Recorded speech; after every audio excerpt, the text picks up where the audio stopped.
Hey guys, how's everyone doing today? Nice to see you all in the chat already. Already getting called names. White Kumolo. Is that a new one?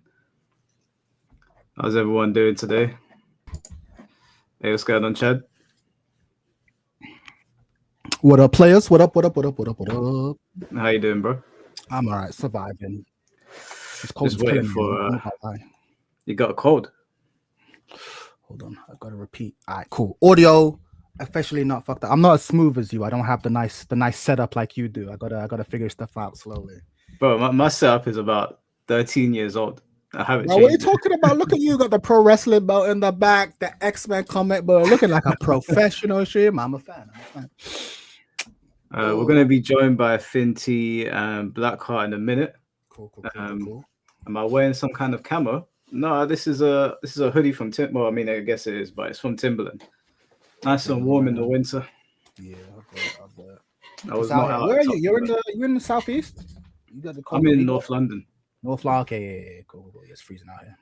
Yeah, so I mean, I was in my robe, but I didn't think it looked professional on camera. So let me put some camo on instead.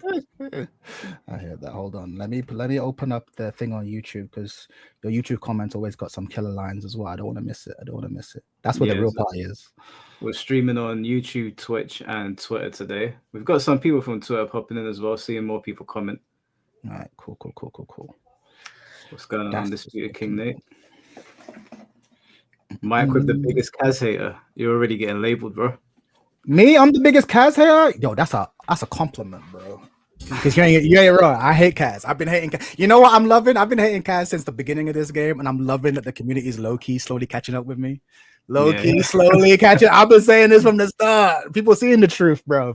No, I've been hating as well. What's going on, Miss Margin? How you doing? I was watching Miss Margin's Dragon Ball videos. I think like last year or something. I didn't even know she plays Tekken.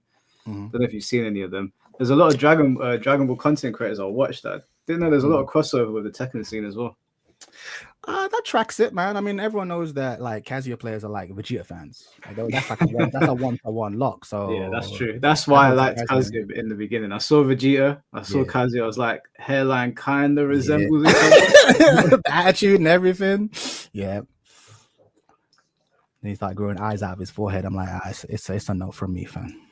It's enough. So I guess we'll wait for the other two to get here, and we'll start from the top. I've got a list of things I want to go through. Obviously, get everyone's input. I'll leave it on my phone here. Oh, yeah, I was going to join as well. That's good. So hold on. So let's while we're waiting for the others, what's the itinerary today, boss? What are we discussing? So, I mean, it's been a year since Tekken 8 came out. And everybody has their thoughts and feelings on it. I've got quite a few things I want to say regarding it. So I want to go through story modes, offline content, online content, the roster, DLC characters and stages, any of the controversies that followed with them. The whole product. Responses from the Tekken developers and how they've handled our feedback or not handled it. Right. The community, how the community have been over the past year. I think that'll be a good part to cover. Shit, we're cool. We need Finn for that one. He's the community cop. And then lastly, season 2 content wish list and season 2 character wish list. And obviously we'll get people in the community to jump on and say their piece at some point as well. Cool. But yeah, that will be the Marduk advocate. Yes, bro, of course. We're waiting for our boy to return. Oh, don't tell me you're out here rooting for Mark. Why, bro? In Tekken 8? Tekken 8? You're crazy, cuz he was a nightmare in Tekken 7. The game's already in the abyss. The way I see it is that it's just plunge it even further into darkness. Oh, you're turning into a Joker, man. Some men just want to watch the world burn. That's like it. Let's go in. That's crazy. I saw a clip of, you remember that situation where he put you in like face down, feet towards, where it was just like, if you get up immediately, down forward 2 will catch you. If you stay on the ground, he just grab you by the feet and throw you up. Just like, bro, stay down, you die. Get up, you die. Literally. I used to play my friend Tekken 7 all the time, and I'd do that to him. And Marduk's down forward 2 is down forward 1 in this in Tekken for some reason. His down forward 2 is like what a down forward 1 should be. Got you. But yeah, I would do that, and he'd get launched. And then he started staying on the floor, and I started doing it to him. And I shit you not, the minute I hit him with the mix-up, and he got hit with a grab, he quit Tekken. He's It is came that back. bad though. It is that bad. It is that kind of like maybe Tekken's not for me, man. Maybe I need to just go play Street Fighter. Yeah, Maybe and it's you know what not the for worst me. thing is that I reckon he will be able to go into heat from those sort of things. So it's either get up and take a combo and have him go into heat, or get your back cracked and go into heat. It's, there's no good way around it. Unbreakable tackle in heat, obviously. Come on, give me them 3 wins. I'm going to Evo. It's okay, bro. We don't need it, bro. We don't need it. I think we know Marduk is You want to know coming. the real one? And not to skip ahead before the gang show us, but let me tell you something real quick. If Anna comes in, and the heat dash run is still, because obviously we've all seen that you can go into full crouch, right? From heat. If they do that and it's still plus 17 and she still has unseeable low launcher, listen to me when I say this. I'm uninstalling the game, fam. You heard it here first. Listen to me. If she's plus 17 and you still have to guess between launching mid, launching low, forget it. We're done. What's going on, yo? How you doing, bro? What's good, y'all? What's popping? How y'all doing? What up, player? Yeah, man? It's man. been a minute. How you doing? Hey. Almost got everyone here. Just waiting for 2 more to join. I think King J will join us at some point, but I know he's cool. at Red Bull in London right now. Yeah, he's usually streaming from there. But yeah, no, I was talking to someone about Marduk today actually, because they obviously know that I play Marduk in 7. And they were saying to me that they were calling me a hypocrite. They were like, how can you complain about all this anime shit, but then you're going to bring this Brock Lesnar Goldberg character into the game and he's just going to literally, he's like running people over. And in my mind, I'm like, well, if you've got the heat system there, then maybe don't have his throws as heat engagers, and maybe don't have them do so much damage, and maybe decrease the damage on the tackle, and then it won't be so egregious. Maybe, but like you're already asking for restraint, and that's not why we're here, man. Tekken 8 is not about restraint. Tekken 8 is about Gonzo. Hit him with it. Is it fun to push the button? Then push the button. The Gonzo's here now. Happy birthday, guys. Oh yeah, King of Fonzo. How you doing? Yeah, happy Tekken birthday. Exactly. Happy birthday, players. What a year it's been. Hey. We got one more guy to join, and then we'll start. So we're going to start with story mode. I guess we could start now. Blackheart. I've also made some points here. Yeah, I'm gonna have stuff playing in the background while we're talking. So did you do chronological points? Yeah. So like I literally went like launch Dragonov, Tekken Shop. Yeah, I mean we can go over all of that, but of the overview is story mode, offline content, online content, roster, DLC characters and stages, responses from the Tekken developers, how the community has been over the past year, the season 2 content wish list, and the season 2 character wish list. But obviously within that we can touch on other things. Yeah. All right, so cool. I guess we'll start. I'll start with Chad. Yep. How do you think? Oh God, here we go. Blackheart. We're just getting started, yeah. So I'll come to you in a little bit. Yo, guys. The troublemaker, of course. Wait a moment. Just a moment. I'm gonna be coming soon. All right. Well, while to wait for him, Chad, we'll start with you. Cool. How good do you think the Tekken 8 story was? Do you think it delivered? And we're gonna count the DLC story in that as well, just to cover both of them, because they're part of the same story. Do you think it delivered, or do you think it fell short? All right. Okay. So I work in television. Okay. I work with writers all the time as a script editor. I see stories. I've seen good stories. I've seen bad stories my whole life. I love anime just like much as you guys do. I love martial arts stuff. From the bottom of my heart, fuck Jin. Like your feelings about this story come down to whether you give a fuck about Jin, yes or no. Because if you like Jin, story was hype. Right? Story's great. If, like me, you think Jin is a war criminal who needed to die, this was the most boring story in the history of Tekken. Like, I had no time for it at all. Like, it really just came down to Jin. And even, you wanna know how bad it is? I'm a Leo main, and like, Leo's boring as fuck, but Leo's like a good kid who wants to find out what happened to his mother. So I'm actually been invested in Leo's story. The way Leo came in and started sucking Jin's dick from frame 1, I was like, fuck Leo. Like, I hate this story, bro. I hate the story. I really do. You shouldn't have started with me. You shouldn't have started with someone who's more positive. I hated it. I didn't like it at all. I thought it was dull. I liked, to be more positive, I did like the interactions between sort of the Z fighters, so to speak, when you know Asuka and Hurang and Lily are like bantering in the arena, that kind of stuff, like the sort of like Claudio and Zafina interactions. That stuff I think is great. I think that stuff was amazing. But then and I like Kazuya again, despite my hate for Kazuya as a character and mechanically, story wise, he's a villain who knows he's a villain. I fuck with that. Like I actually fuck with that. He seems really cool. I like everyone in that story. But the way they're just like, no, Jin, only you can do it. You're a good guy, Jin. I know you started World War III and killed like over 1 billion people, but like we know you had a good reason. It's cool. We forgive you. I'm like, wait a minute. What do you mean we forgive you? Like we're just gonna be like, no, it has to be you, son. Believe in your heart. Everyone, no one stopped him and was like, yo, you know you legit like killed more people than like World War II. Like like no one, not even for a second did they go like, you're kind of an asshole for this. Like, but I just couldn't. Yeah, I'm rambling. Long story short, I'm not a fan of the story. That's my thing. There are moments that were nice. I didn't like it, and then we can go into the DLC in a bit. But not a fan. That's just me though. All right, just before we go into Yaya, I just wanna. We got a Blackheart face reveal here. I wanted to ask. I wanted to ask, bro. He has like a bear.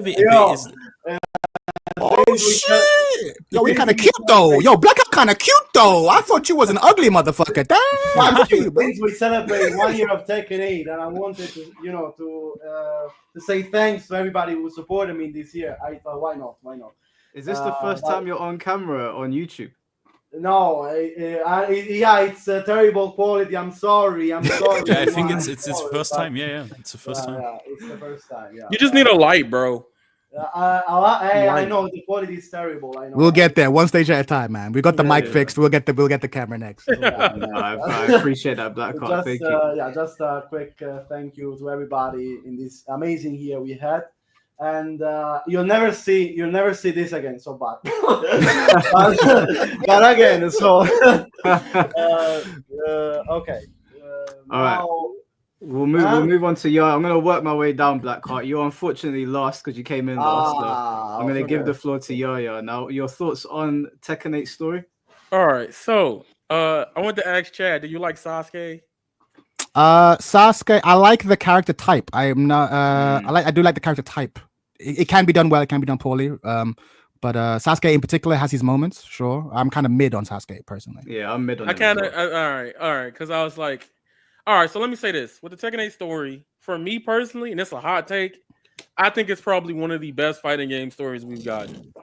Like, I think cinematically, at least, like how it plays out, it's been better than recent NRSs.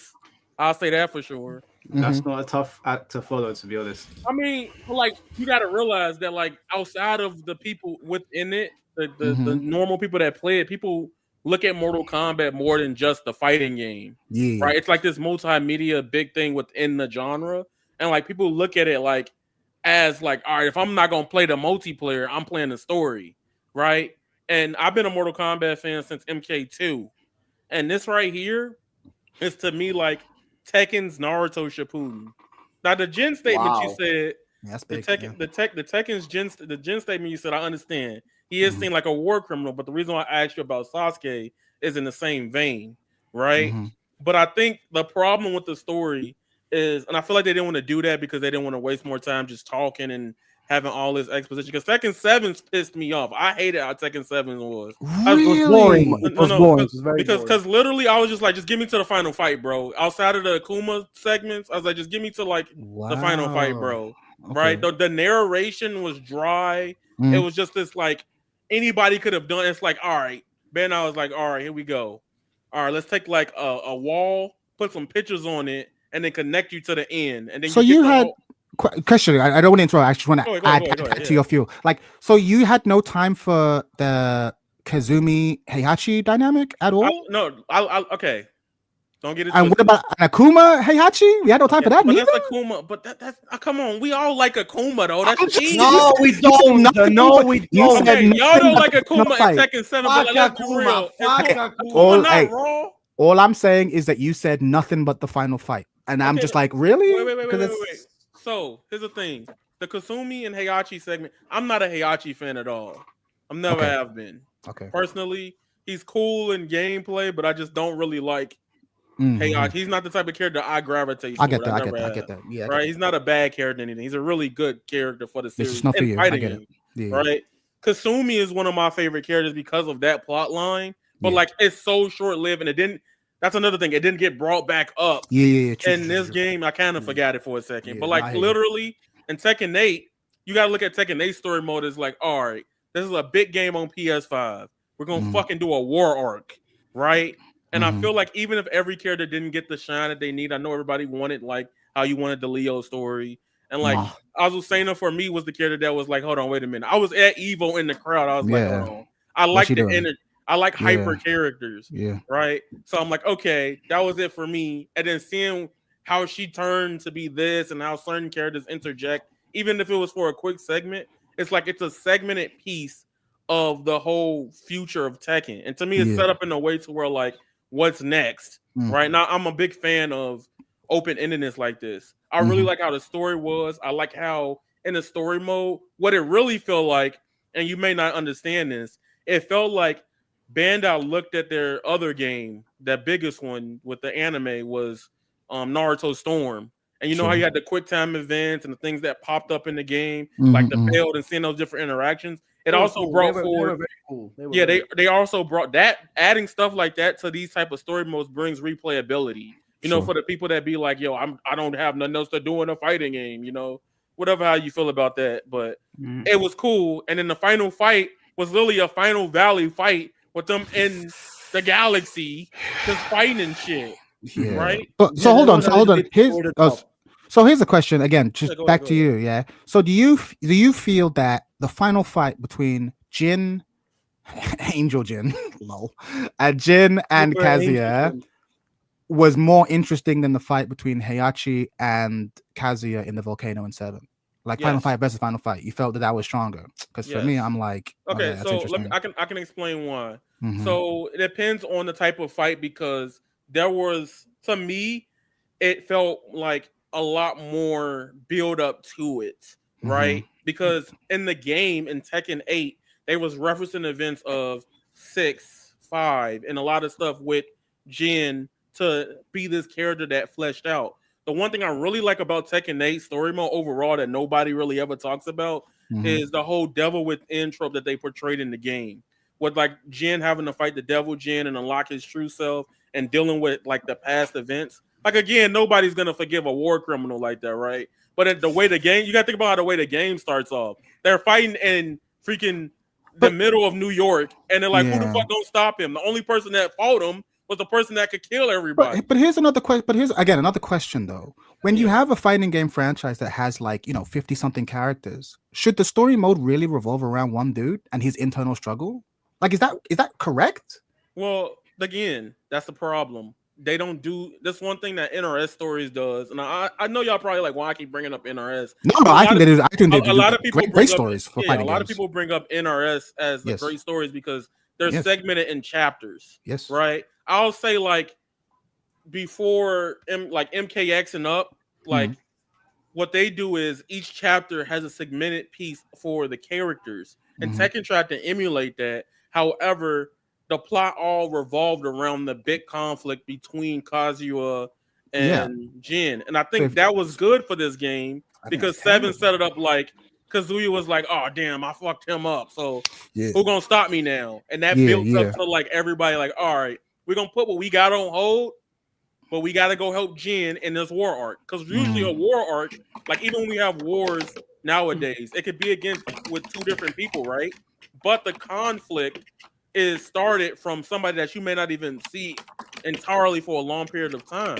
I think what Tekken should do better, right? And that would probably be like frustrating for some people, but like the fun, wacky arcade endings, they should try to weave those to be more. Oh, those are so good. I missed those. Yeah. But no, some of them are good in this game. Like some of them are good. Like the Azucena one where they all just pull up at the coffee shop, and then like the Leo one. Like they still have that same charm. The Dragonov one with the toy. He's like, yeah, fuck like that character is crazy. Go ahead. Can I add something about this? Like, what they should do more that they aren't doing right now is basically the main story. They're trying to, like making it more serious, but like they could add some depth to every other character. Instead, most of these endings most of the times are just wacky and they don't add anything. I know to what you those mean. Yeah, characters. no one's. Yeah, their character plots You aren't know, moving forward. yeah, Yeah, they don't have any. For example, if we remember the historic, the old Tekken endings of different characters, we had things like, I don't know, Eddie and his master, you know, like all of these cool things, or like Fang, Asuka wanting to Yes. avenge her father against Yes. Fang, and now she's reduced to a Lily lover, semi Yeah, lover, exactly. something like this, you know. Like they have so much wasted potential that every time with every game they destroy for, you know, wanting to make ridiculous or wanna be comic endings, but in the end they don't add anything to the characters. And there's one more thing. What, Oh no, go no, yeah. Okay. Yeah, to your point. What Your point. I am indifferent on the DLC story because that's more positive than me. because here's the thing about the DLC story. Mhm. A character I didn't care about before was Lydia. I didn't Yes. care about Lydia. Yeah, Lydia was cool to me. I wanted Mm. to play her, but I just didn't get into Tekken 7 at the time. Mm. But Lydia, the way they portrayed her, like they made the rage art and everything make sense, and her going through her whole, like, she's this powerful being of Poland or Russia or whatever, and then she's like, well, I'm this powerful, but there's still moments I can be powerless. So that writing for me, in like a very symbolic way, they don't even have to say much. Sure. Hit me in a way. Yoshimitsu It's was still just something. there. It's still something new. It's still something good that they did, of course. Yeah. Compared to the ending with the Lucky Chloe, it's a step Hey, up. that I don't was know. the best one, bro. Guys, before we progress the conversation, I actually want to just Go touch ahead, on go this ahead. story thing real quickly, because I want to say this before I forget. I started on a very, very high note on Tekken 8 story, and I still think that it's presented really well. It's almost done like a shonen anime, and yeah, I'm a sucker for battle animes, so I enjoyed the presentation of it. But when you actually look at the Tekken 8 story and then you cross-reference it with the rest of the story, it's horribly inconsistent, even within what it's trying to tell with Jin. There's a particular scene that I want to bring you guys to that is right at the beginning of the game, where Jin. So in this moment, right, I just want you guys to bear in mind that Jin, in his mind, knows that he's done all of these terrible things, and he needs to stop Kazuya from basically worsening the situation on Earth. I want you to just explain to me why Jin does this. It's not really something I saw anyone touch on. He takes Kazuya's face and smashes him into a building. He doesn't know if any of these people have been evacuated from the building, and then he proceeds to chokeslam Kazuya through a building, kind of like what we saw in Man of Steel.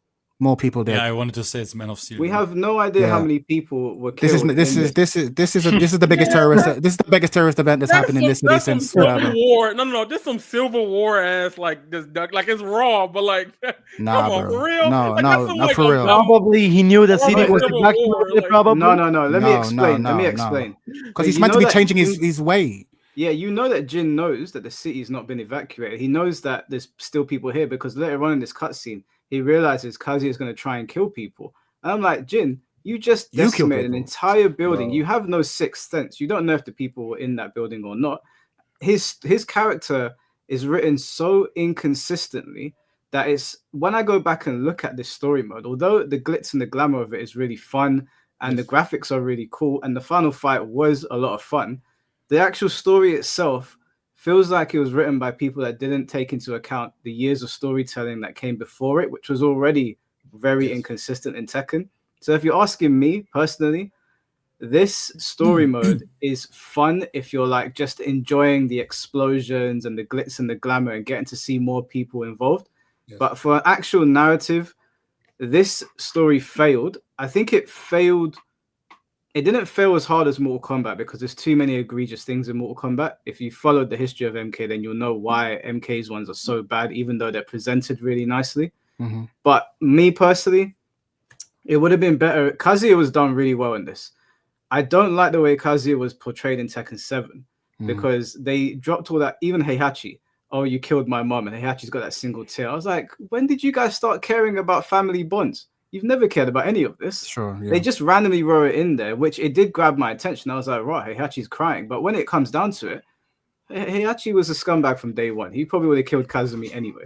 But and then Kazuya, but maybe they wanted to add some character depth in showing that even a monster like him feel sympathy for the love of his life. Yeah, I get that. Yeah, like totally. that makes it a little bit more interesting than having a I agree. Yeah.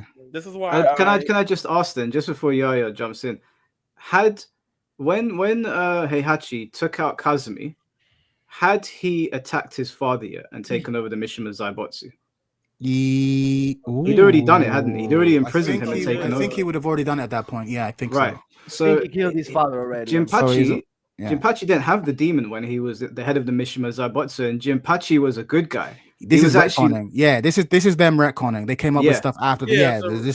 I understand what you mean. If you retroactively now try to make it all make sense, you go, well, actually, this contradicts that. Yeah, so, and also it also doesn't make sense even if Jinpachi was alive in that moment, because Heihachi could experience emotion, and we saw that with Kazumi. Yet he went on to attack his dad, who was looked at as like a hero to people. The Mishima Zaibotsu wasn't a bad thing, so it's too inconsistent for me to be like, oh, MK's 10,000 times worse. They're both, in my opinion, they're both bad. Tekken was just painted really nicely, in my opinion. But yeah, you can go. I think so let me comment on that. So this is why I say I think it's good, but it's not perfect, because missing context and stuff, and obviously the retcon, like anyway. That's where I'm like, okay, it's a problem. But the game kind of tries to imply that when you see Jin with the wings and the diamond on his forehead, that he doesn't have full control, nor does his resolve is really good. You can even go back to the cutscene when they were fighting, right? And the cutscene when he doesn't have the jacket on, Kazuya tells him like your resolve, your tenacity has grown weak, right? And what that's trying to imply for the story is this is what a lot of some Japanese mangaka do and artists do, is that they think the readers are not, they don't give us every detail. They try to be like, we're not dumb. Nah. I think you're giving way too much credit. But hold on, wait. I'm not even just giving it credit. I'm not saying it's a good thing either. I'm just saying that's what they do. And like with the whole Jin thing, with the diamond and the whole eye thing, it's like it wants to be this very big symbolic piece, because if they answer it, it will make it predictable. I see what you mean. Yeah, they want to give you all the answers. Yeah. I'm not defending it. Like if somebody walked up to me and told me like this shit's garbage, I can't be mad at you because like.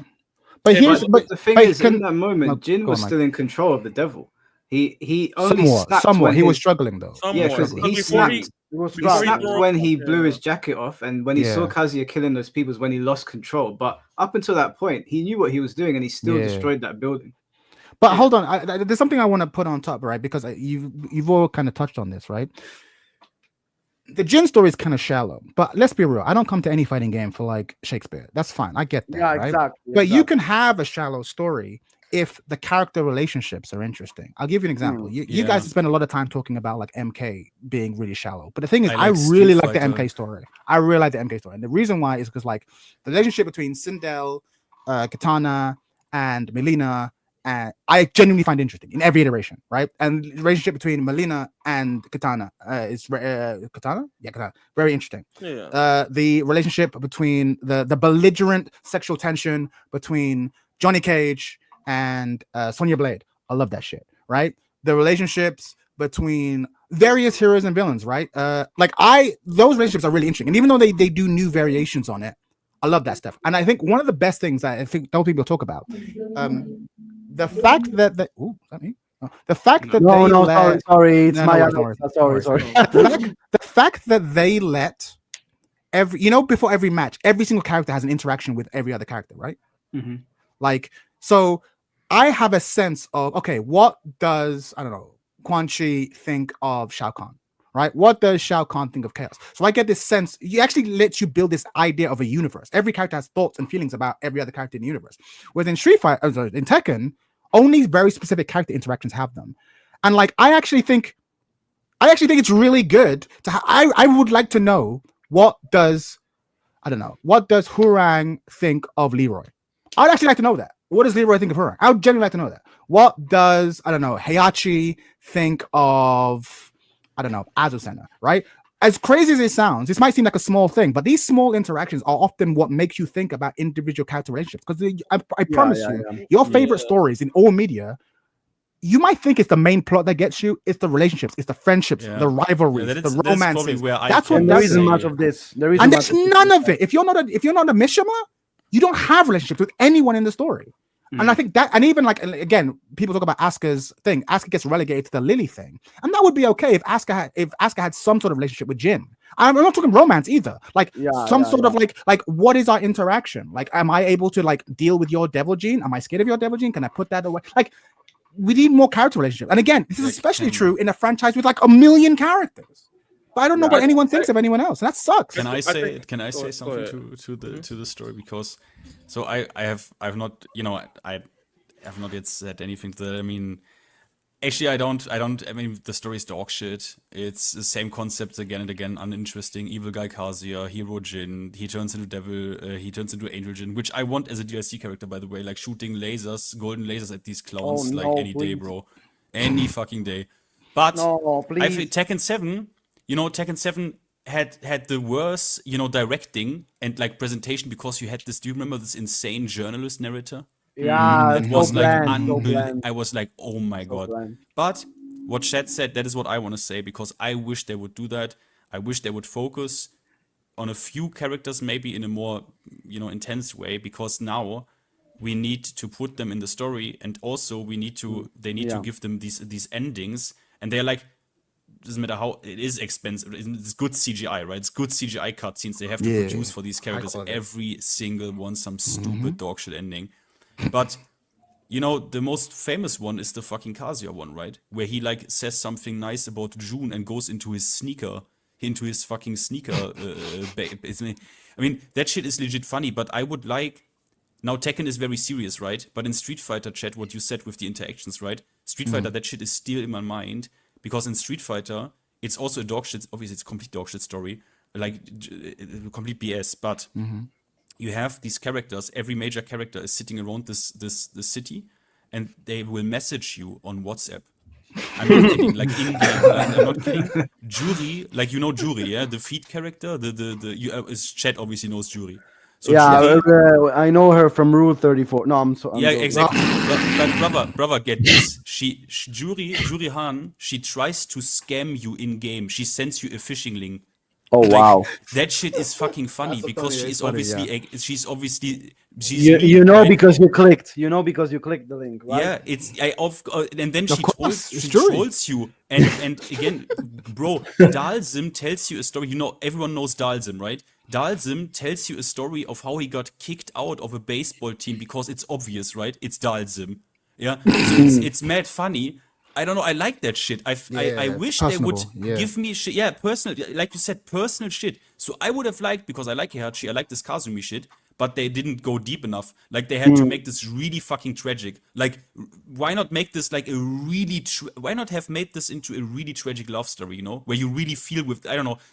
Something different, like where you really feel with this. Yeah, but it's also more than that. They didn't have to make. I don't think they had to commit to one direction. You could be like pro wrestling, where you have like you have your main storyline over here versus for the world title, but you also have this tag team thing. It's kind of almost like not related to the main thing, but it's another storyline. Yeah, and you have the women's division and this rivalry over here. So it's like you have this universe of stories taking place. You wanted an expanded universe in 8, then a contained story that ain't really suffice you like that. Yes, or you can still have the main story, because again in WWE there's a story that's like, this is the main event of WrestleMania, this is the one we're all here for, but you can still have other stories that get perhaps less focus. But instead we just focused everything on the Jin storyline. Yeah. So if you didn't give a fuck about Jin like me, nothing. Well, yeah, I get that, but like, it's kind of like the argument with Naruto, and then like there's a subgroup of people that like, well, why is this character not in the story? No, that the show's called Naruto. Fuck those people. Those people are dumb. Well, yeah. But like in the case of the story, like this arc in general, like my problem with the Tekken 8 story, and I didn't get to say why I didn't like it. I'm indifferent on it. I don't like, and this has nothing to do with me from like not liking Heihachi. I don't like the execution of the DLC story, because it feel like it just came out of nowhere just to justify or like tell people like, we was gonna put them in the game anyway, right? Because for a long period of time, they were like, well, no. I remember Harada even said it, right, that we're not bringing Heihachi back. But in the story, like the story was so cool because it was like trying to show us like we might potentially get like this different type of Heihachi, and then like with Kazuya and stuff in June, that could be a whole thing. Like the ending of Tekken 8 story, I'll say is more hype to me than the full story because you see a lot of pieces like Reina's really cool to me, and then like that June and all that. But then you got the Heihachi story that goes on during that, and it's like okay, Lydia's getting her shine on like what she's doing. Eddie's segment is just random. He's kicking fucking rockets. So dumb, kicking rockets. All right, and I'm like, okay, cool. Yoshimitsu was just aura farming the whole fucking story mode. Like he was just in the corner. And then you get to the Genji Temple or whatever it's called. And like you got this whole little narrative of like, all right, we about to get this return of form of a different Heihachi. He's changed his ways and stuff like that. And then like to me, it wouldn't make sense because everybody will see him and they try to kill his ass. So I'm already playing through like, okay, how they gonna make sure that he comes up as a different character? And to me, it was kind of looking like writing in a similar vein of like Zuko's resolve, like from Avatar Last Airbender. How they was kind of setting him up from him like training and purifying himself. Then you get to the end, it's like, oh well, this is a meteor. Psych. Don't let him touch the meteor. He's gonna get evil again. He beats everybody ass. It's evil with half power, by the way. He touches the meteor. Oh yeah, motherfucker, I'll be here in Tekken 9. Like, and I'm like, y'all did all this. Y'all spent me with 3 hours or something, and then just rushed the shit to me. I didn't like it. I personally didn't like that part of it. And also, what happened to Brian? Brian's one of the most popular characters in the franchise, right? But Unfortunately, but like nothing happens to him. But like, I'm a hater, so I'm happy he not. But but like Psycho. Too, but I'm a big Brian hater. But I like the Brian Yoshi thing. They get a small thing in the arcade mode, but like, what's he doing in the story mode? Like, he's just messing around people, just making chaos and so on. Just great, just being able, I guess so, but like it's a waste of a roster of talent. I think that what they should have done. We should delete Brian. I think what they should have done with Tekken's story is that like for a long time, I think from like Tekken 5, I guess Tekken 6, I started to see Tekken as one of the only fighting games where all the 3 main characters were villains. Like they portrayed Jin to be a villain. I think they should have stayed down that road and continued down that road and introduced Heihachi's bastard children as the next heroes, the hero Mishimas, to take down the villain Mishimas. Because painting Jin as a hero after what he's done in Tekken 6, it just doesn't fly for me, and it felt so forced. And it almost like I saw it. I don't paint Jin. That's why I brought up Sasuke. I don't paint him as the hero. But he is kind of the hero. He is though. I paint him as the anti-hero. You literally have to press X for him to believe in his heart. He's not the anti. You might internalize it that way, but they don't present him that way. They present him as he is the hero. You're meant to emotionally engage with him. You root for him. You want him to win. And I'm like, no, both these niggas can kill each other. I don't care. So one sec, guys. Just before you go on, just thank you to Bino for the 5 gifted subs. Thank you so much, bro. Yeah, much love, Bino. Yeah, but like I get where you coming from because it's like, all right, the game does make you accept it that way, but that's why I brought up the whole Sasuke ordeal. For a certain part of the game, he was to me like the early part. Like after this, after the Harong fight, like I was like, okay, this is where I'm like, they're really pushing the whole hero side of Jin. But to me, it's like it's trying to be Tekken's version of Shadow the Hedgehog because the beginning of the game, with how Mike don't like that scene with Jin, I was like, wait. Damn, he in the city fighting them. Why he just do that? Like I literally said that when I first played through it. And everybody was like, what the hell? But I was like, wait, I guess I kind of guess what they're going for. But since this is a fighting game, they're not going to provide that needed context. Like what they need. If this was like a Square Enix game, that would have been a 20-minute cutscene. Real rap, like straight 20 minutes. But I think those small details make all the difference. If Jin had grabbed Kazuya's head the same way Ichigo grabbed Aizen, and he sort of flew off, and he threw him onto a desert, it would have shown me, okay, cool. He knows his people there. He's trying to protect them. But the minute he did that, I was like, this guy hasn't learned his lesson. He's probably just killed another bunch of people related to Miguel or some shit. He's gonna get a whole bunch of Spanish people angry at him. Auntie.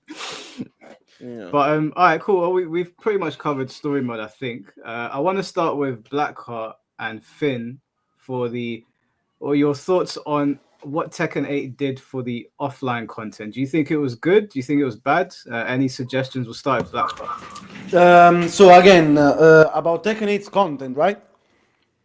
Tekken 8's offline content. Well, so if we think about the general thing about Tekken 8, considering the huge budget Tekken 8 had, compared especially to Tekken 7, maybe the content was not so great. Like it could have been better. Like there are still a lot of modes that they didn't bring back. And if we think about it, basically, apart from arcade, practice, versus, and so on, what do we have as offline content? Because compared to Tekken 7. Ghost Battle was quite good. Ghost Battle. Ghost Battle's worse. It's interesting. Ghost Battle against other ghosts is interesting, but you're saying about offline content, no? Theoretically, Ghost Battle against other ghosts is something that you do online most of the times, no? If we talk about offline content as by itself, like content that you will play only offline with no internet connection, basically it's the same as Tekken 7. Like there's no time attack, there's no team battle. All of these things are gone basically still. So I don't know. I think for the budget the game had, it's still a little bit lackluster. But again, it's not bad. It's not like it's super bad. It's not like it's either good either. It's just sorry, I'm gonna come back. So just a moment. It's my mother. So just a moment. No problem, bro. Go for it. Finn, do you want to take over? So with offline content, you also consider like practice mode? Yeah. Okay, here I am. So, Okay, go on. Rick. so I was saying, the offline content is not the best. Online, but I gotta say, on the other hand, probably it's the best practice mode we've ever had in a game like this. Like honestly, practice mode right now is amazing. It's super well crafted. You can practice basically everything you can. Funny. And it's set in such a good way. So on that, I gotta give them props. Probably the best practice mode in a fighting game ever. Probably with all the things you can do. Of course, for the fighting games I've played, at least. But if we think about the general offline content, we don't have much to say. Oh my god, I can play this game only offline. Basically, at a certain point, if you don't play this game online, the game is basically dead. No. Yeah. And I get that. It's always this game has always meant to be a very competitive with other players, very online. So I get their reasoning, but maybe since they had a bigger budget, they could have done something more for the people that play this game casually. Yeah. But again, it's what it is. If we think about the general infrastructure about online, I don't know if I can talk about this too. But if we don't go, we're gonna get to the online. Okay. Online's gonna be its own section. That's a whole. Okay. Sure. So at the end of the day, if I can compare it to the previous Tekken games and to Tekken 7, I think it's not a big step up. Let's say it's almost the same. In my opinion. All right. Well, Finn. Yeah, it's basically almost the same. I think it is enough. When like big content, because like let's face it, brother, a casual buys this game because of the way it looks, and it looks good, looks amazing. That's why the vast majority buy it in every single competitive game that has online modes that I've ever looked into.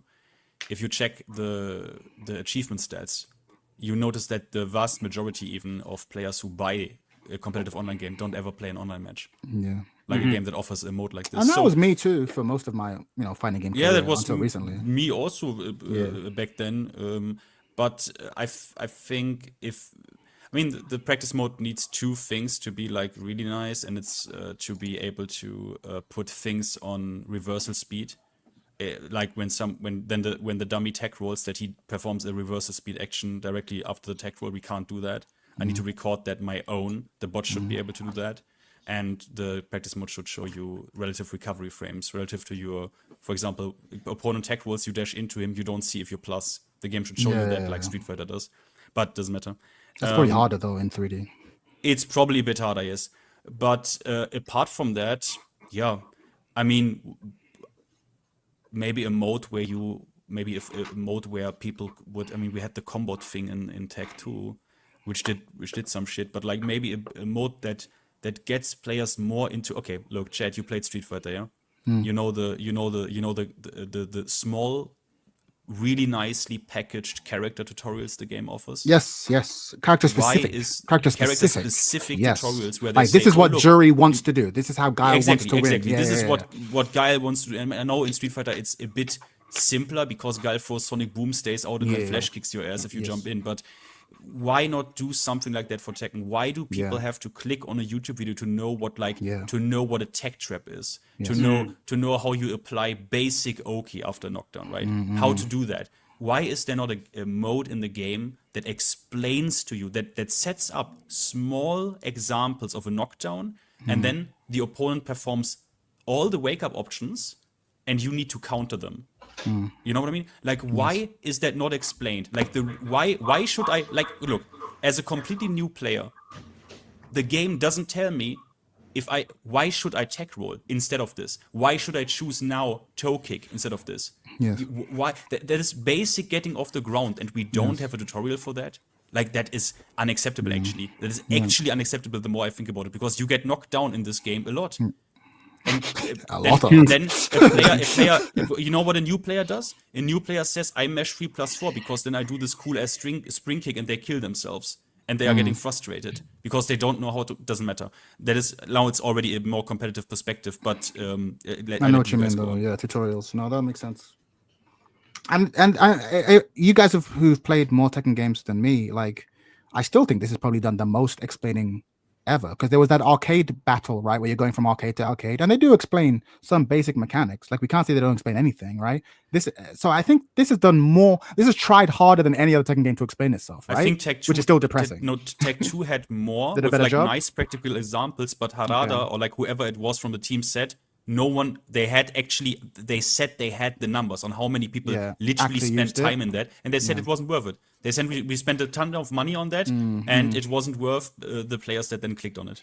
Yeah, but maybe they But I trust them. I trust them though. I'm gonna say something. Making new modes, maybe. I'm gonna say something that's slightly controversial here. I don't think anybody's gonna agree with me. Let's see. I don't like tutorials in fighting games. I actually really heavily dislike them. And this is just because I remember a time playing fighting games or going to the arcades where you just had to figure shit out on your own, and you had this one guy that would not me in particular, but this happened in Soul Calibur 5 where there wasn't any real tech for the character that I wanted to use, and I had to figure everything out on my own. And I remember going to tournaments and using that particular character, and people are like, "Oh my god, I've never seen anything like this." Yes, and I felt that made me feel good because I was like, I created this shit. Sure. You don't really have that anymore in fighting games because there's so many tutorials and whatever that, and everyone's sharing tech online that we can all just copy each other and whatnot. And I see the good side of that. Objectively speaking, if I was making a fighting game, of course I would add it. I would add it in because it's different times, but I don't like tutorials or anything. I don't even bother looking at them. That's a boomer take, but I respect that. Is so Mike, when you hate tutorials, Mike, you say you hate tutorials, yeah? But what would be a tutorial that you would play that I'm interested in? What would be a good tutorial that I would play? The amazing thing questions. Oh my god, I would be. Yeah, that's a strong question. I just want people to understand. There's only 2 right answers, by the way. I just want people to understand the chat. I am not advocating for fighting games to drop tutorials. Okay, I'm not saying that. I know objectively you need to have them in there. You need to have them in there. They have to be there for fighting games to be okay. And Tekken's one is not great. Can we say that? That's my suspicion. My suspicion is that Mike doesn't do it because they are dog shit. And I want to ask okay, what would be a tutorial that you would like to play? No, I don't do them because I've for video games I have a very low attention span. It's hard to grip me, and I find tutorials boring. I can't tell you a single tutorial that I've played and been like, oh, this was really good ever. You know, that's a really good point. Yeah. Bursting to go, so I'm gonna keep this proper short and pass it to you, right? But I feel like when it comes to tutorials, I agree with you. When I'm a beginner, I have no time for tutorials, right? I feel like tutorials are I don't really want beginner tutorials. I want intermediate tutorials. Once I'm done sort of beating up my buddies and we're scrubbing out and I've decided, okay, I actually want to get good at this game. Yeah, bro. There's nothing for you because the tutorials are basically like press this to get off the ground, press it to do this, which is beginner stuff. But I can kind of figure that shit out on my own. What I need to know is okay, how do I go from being a complete button basher to being like decent? And those guys don't exist in the game ever. They're always like, you have to go to PDX or whatever. I think that those are the tutorials that I personally want to see. But those are admittedly hard to do. But yeah. What you got? You're burning. All right. So let me answer the questions. I'm gonna start from the back and I'm gonna go to the main one. All right. 3 fighting game tutorials that everybody should play. Okay. All right. Number 1, play Under Night and Birth. Under Night and Birth is the only fighting game that has the tutorial that tells you the frame data, how to deal with things, how to deal with it from beginner to intermediate. Right? Good, yeah. Problem that I can't play the game properly online, but yeah. But but the actual tutorial. But he's right. The tutorial, I saw that the tutorial is actually good. It's a shame that it's a shame that Yeah. Okay. Number 2, Guilty Gear Xrds. Xrds tutorial is outstanding, even from a casual perspective. Is that the one with the balloons? Where with the balloons. They teach to jump with balloons? Yes, yeah, that's pretty good. Yes. That's pretty good. Yeah. That one's really good. And the last one, y'all not going to expect me to say, that after the season 2 or 3 update, Dragon Ball FighterZ is outstanding. Because what you're looking for, the intermediate stuff, that is in that game now. Like fuzzy guarding, fuzzy tech, how to deal with offensive pressure in these ways, how to deal with mix, the beginner stuff, and then they got the intermediate one and character-specific intermediate stuff in the game down the road for people that want to do that. That's all I wanted to say about the tutorial. Also, Zinx brought up a great one. VF4 Evo is widely considered maybe the best. I'm actually annoyed by. I'm playing VF, and I'm gonna get into the question. I'm playing VF5 for the first time, right? And like my problem with that game is such 2000s. It's so old, bro. It's so old. I give it leeway because they put rollback in it. But at the same time, I want to yell at the game. That tutorial is bad. The tutorial, for example, like the combo inputs in that game, they'll tell you to do something on top of the screen.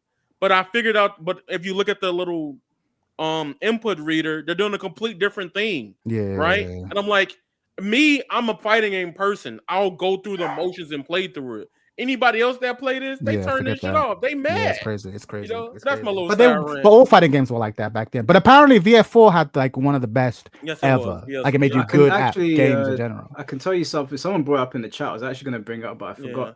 Mortal Kombat Deception story mode acts as a tutorial. Oh, that's clever. You basically walk around, and Shujinko's whole ability is that he steals other people's abilities. So you get to learn each character because you'll go and fight them in the dojos or wherever they are. That's clever. And I was like, yeah, I would play that because there's a sense of purpose there, and I'm getting to learn about the characters as well. But the fighting game tutorials that we have, I'm like, yeah, okay, I did this combo trial. This is boring. I was going to say Street Fighter 6. Actually, now that you brought that up, Mike, Street Fighter 6 does that too. World Tour. World Tour mode. Yeah. You play World Tour. Like there was something that I didn't even think about. They teach you like if you walk around, and it's optional too if you don't want to go through it. But like there are missions that unlock a. It's not just optimal. It's not just they will have certain situations. Yeah. They'll have situations where it's like you cannot. This isn't a fight. You have to do this thing or you'll lose. Right? Like they'll come up. Like they almost give you like drills in order to get to the next thing. You have to do a specific drill, and I think that's a key thing too. Like if there were like. Obviously, you code it in a fun way, but it's like, hey, here's some sidestepping drills. So you don't get that awkward thing when you try and step up, but you end up jumping. Like, okay, you got to sidestep this type of thing. Like little stuff like that. Like, here's a little game. Okay, you do it 10 times in a row, you win. You move on to the next thing. Like, because Tekken is made up of a bunch of individual skills, and having a little thing that can make just learning the individual skills more fun and interesting could be great. But at the same time, I trust Harada when he says, look, we can invest all those resources in it, and like 6 people will do it. And I'm like, I don't think they're lying when they say that. Because obviously, if they thought that making it would increase sales or whatever, they'd do it. But if it's like, okay, we put all these resources into this thing that 4 people use, is it really worth the time? I don't know. So who knows? Yeah, but maybe they could, since there are a lot of creators, they are doing a lot of content, even that seems so professional. If you see some of those videos, like for example, Rising Soul, or like YouTubers like this, like Appplay, for example. With all of these detailed information on screen that seems so professional, so game-like, what they could do is maybe try to collaborate with those ones, having some kind of preset videos or something like this that help you maybe understand how the game works or some characters work, maybe even the bases. Instead, for example, right now, most of the times you have characters with 100+ moves, and you didn't in a new game, and you didn't know where to start with. So everything's gonna be videos or like showing off the main things they can do or the main archetypes they are revolve around with. Maybe they would help newcomers learn such a difficult game like that. And that's something they don't know. They don't do very well, I think, right now. For example, of course, everybody has tried the tutorial, with the avatars and so on, that little cute thing, but that isn't a tutorial basically because they think there isn't much to learn there. Like there's some very basic information, but maybe even having a general. Like overview of what your character does, or even hear me out. Even having with every move a character has some kind of brief, like I don't know, description of what the move does. Would be I don't know. I don't know. You have Kings down for 2. There's a little description that says this move is used for checking the mid neutral, like because these moves are made with a design choice. You make your design choice public in your practice mode, you can help newcomers learn the characters better. That would be so good. Agreed. And I was just gonna say quickly, like I actually think that I keep hearing people talk about tutorials and like giving people information before they jump in, but I think that's wrong. I think especially now with like sort of AI advancements and stuff, we need to be looking at coaching. What I think the future of fighting games needs, especially if it's VF, it'd be like, hey, you just lost. And this thing is actually going to analyze and tell you why the fuck you lost. Like, hey, motherfucker, you got launched 5 times in a row because you pushed this button after this move and you were -4. Do you understand frame data? Yes or no? No, you can go to this other thing. Like you almost want it to be like, instead of just teaching me everything, here's how you tech roll, here's how you this, how you that. You should go, you lost this match. Here are the 4 things that we think cost you the most. And like that would act a post-match analysis. I like that. Especially with AI. Especially with AI. I think that's the future. And I think it's more powerful than sort of just generalized one size fits all. Like, because you're not going to remember it all. You teach me 100 things, I'll remember 2 of them. But if you go specifically, you lost this match here, you lost 4 health bars worth of damage because you got blown up by this specific. This is the move that cost you the most. We're going to look at the move. We're going to look at how it works. We're going to look at how you got hit. I think that's like the future. But maybe that's just me. Maybe AI is not as strong as I think. No. But here's the thing. Guilty Gear Strive does it, regardless how you feel about that game or not. They do post-match analysis with the like grid and tell you like, all right, your defense was ass. You was mashing too much. You kept using up all your meter. You weren't blocking this way. Did you use this barrier? And it's not as descriptive as what you were asking for, of course, but it's in the game. And I think to answer the other part, right? Like, if we talk about Tekken 7 single player content as a product, as a fighting game fan, I understand that the gameplay is probably the most important. Because at the end of the day, if you don't like the gameplay, you're not playing the damn game, right? But when I do reviews, I do review them as a full-fledged product. Yeah, you should. Right? And in a way, Tekken 8 is better Tekken 7 in a lot of areas when it comes to single player content. One thing it's missing from 7 that I miss personally is the treasure battle. Yes. Because sometimes I will see some cool shit in the game and I'll be like, dang, I want to go unlock that. Right, let me go mess around with another character. Shit. Well, yeah. Like I didn't play on PC though, so I had to do it like manually. Yeah, true. So and I loved it. I loved it. All right, and I think it was fun because it gave me a reason to go through and see different customizations of characters in a way that's pretty cool. At the same time, I think Tekken 8 has a very solid standard amount of stuff like single player content. It may not be what the modern fighting games want what people want from it, right? Like people want more fun modes. Like for example, people want like the Tekken Force mode as a whole full-fledged mode. And who's to say that won't come in the future of Tekken, right? They added story DLC. That could be something full-fledged as well. But like a big thing about Tekken 8, in a lot of ways, it's like a lot of people have different opinions on what's good single player and what's content. It's subjective to a person's liking, right? For me, like I'm a big like having a story mode. Tekken still does character episodes the way I like it. Some games be bullshitting with characters. Excuse my language, but it makes me mad because that's one of my favorite things that got me into fighting games and playing them a lot was going through arcades and getting endings. most modern fighting games nowadays, outside of Tekken, they give you like an MK even, and they give you arcade mode. They be like, congratulations on some art piece I could have found on Google. Like, where's like, give me some BS writing or something. Like, give me something to laugh at. Tekken still gives me that. Do any of you play DOA 5? I played DOA 5. Yeah, I didn't. Right, so Wolfsbane donated $5. Thank you, Wolfsbane. He said, "What do you think of DOA 5 tutorial, command training, combo challenges? It's pretty comprehensive from beginner to advanced techniques." It's the DOA 5 from what I remember, because I actually downloaded it recently while I was waiting for Virtua Fighter to come out. But like, it's pretty standard, right? Because it literally just like, here are all the moves, do them. Okay, here are complex commands, do them. They are very much classic, like almost 2D fighting game style combo trials. I don't think they're valuable. I think they're interesting, but like the thing is, very often the combos you see in the combo trials are not the combos that you will be using when you play the actual character.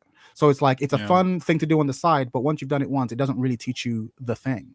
It often teaches you the actual combo. It might be useful for teaching yourself like just dexterity, right? Teaching yourself to do the quarter circle forward on command, teaching yourself to do the back forward on command. That could be useful. But even that, I'm like, I would just do drills on my own in practice. So I didn't find it valuable, but I'm glad it exists. I'd rather have a feature in the game that I don't particularly want to use than for it to not be in the game at all. But yeah, I just found it pretty standard. It's the kind of stuff that's been in fighting games since the 2000s. I'll be honest, DOA 5s is like pseudo Under Nights. It's pretty good.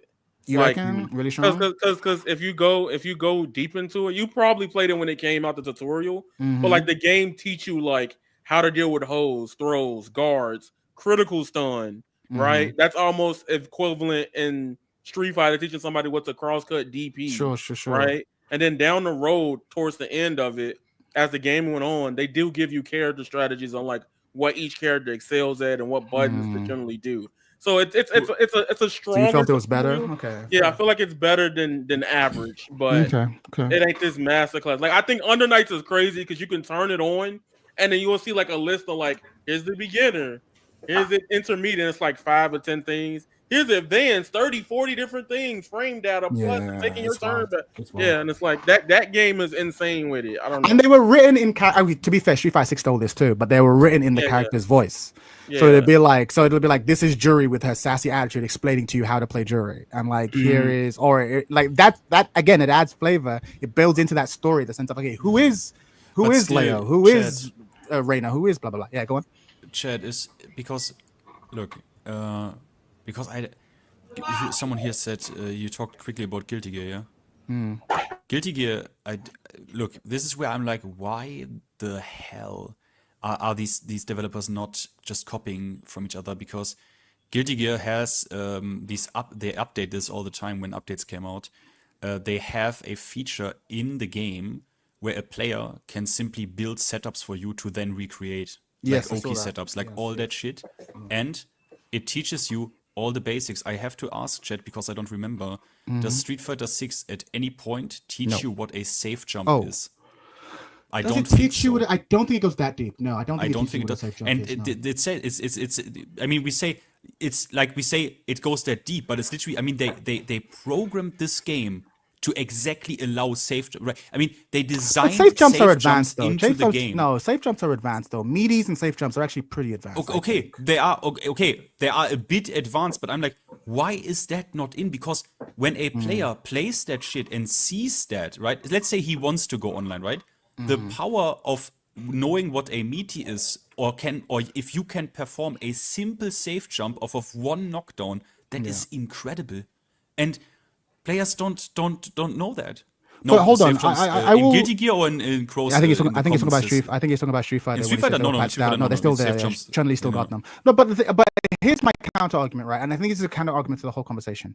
Like, I don't need, nor do I expect a fighting game developer to teach us everything about the game, right? Because a lot of a game isn't really the game, it's the meta game, right? It's the game that we play as a community. And there's a certain aspect of the game that is only going to be taught by the killer at the arcade explaining it to you, or by you getting your ass beat by people do this move over and over again, like, oh, this is how it works. I think there is a certain percentage of I always use card games. I can't talk about fighting games without talking about card games. But like, even if you explain the rules of any given card game, that's only the beginning, right? You need to know, okay, but what's the meta though, right? Like, what are the kind of threats I'm going to deal with? And I feel like gives you sort of meta decks.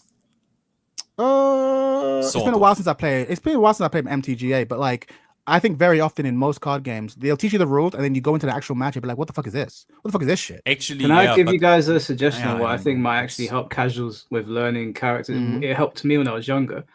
Obviously, coming from a Mortal Kombat background, the mini games on the side actually helped me learn more than one character. Example of this was in chess combat. Chess combat obviously forces you to pick loads of characters to build up your chess pieces. And I wanted to know how to, because me and my friend used to play it all the time, and we were determined to beat each other. So that incentivized me to learn more than one character. Yeah. And Tekken used to have team battle, even in its numbered games, where I would want to play team battle with my friends, but I was only ever good with like one or two characters. And I was like, okay, cool, I'm going to keep losing if I don't go home and learn.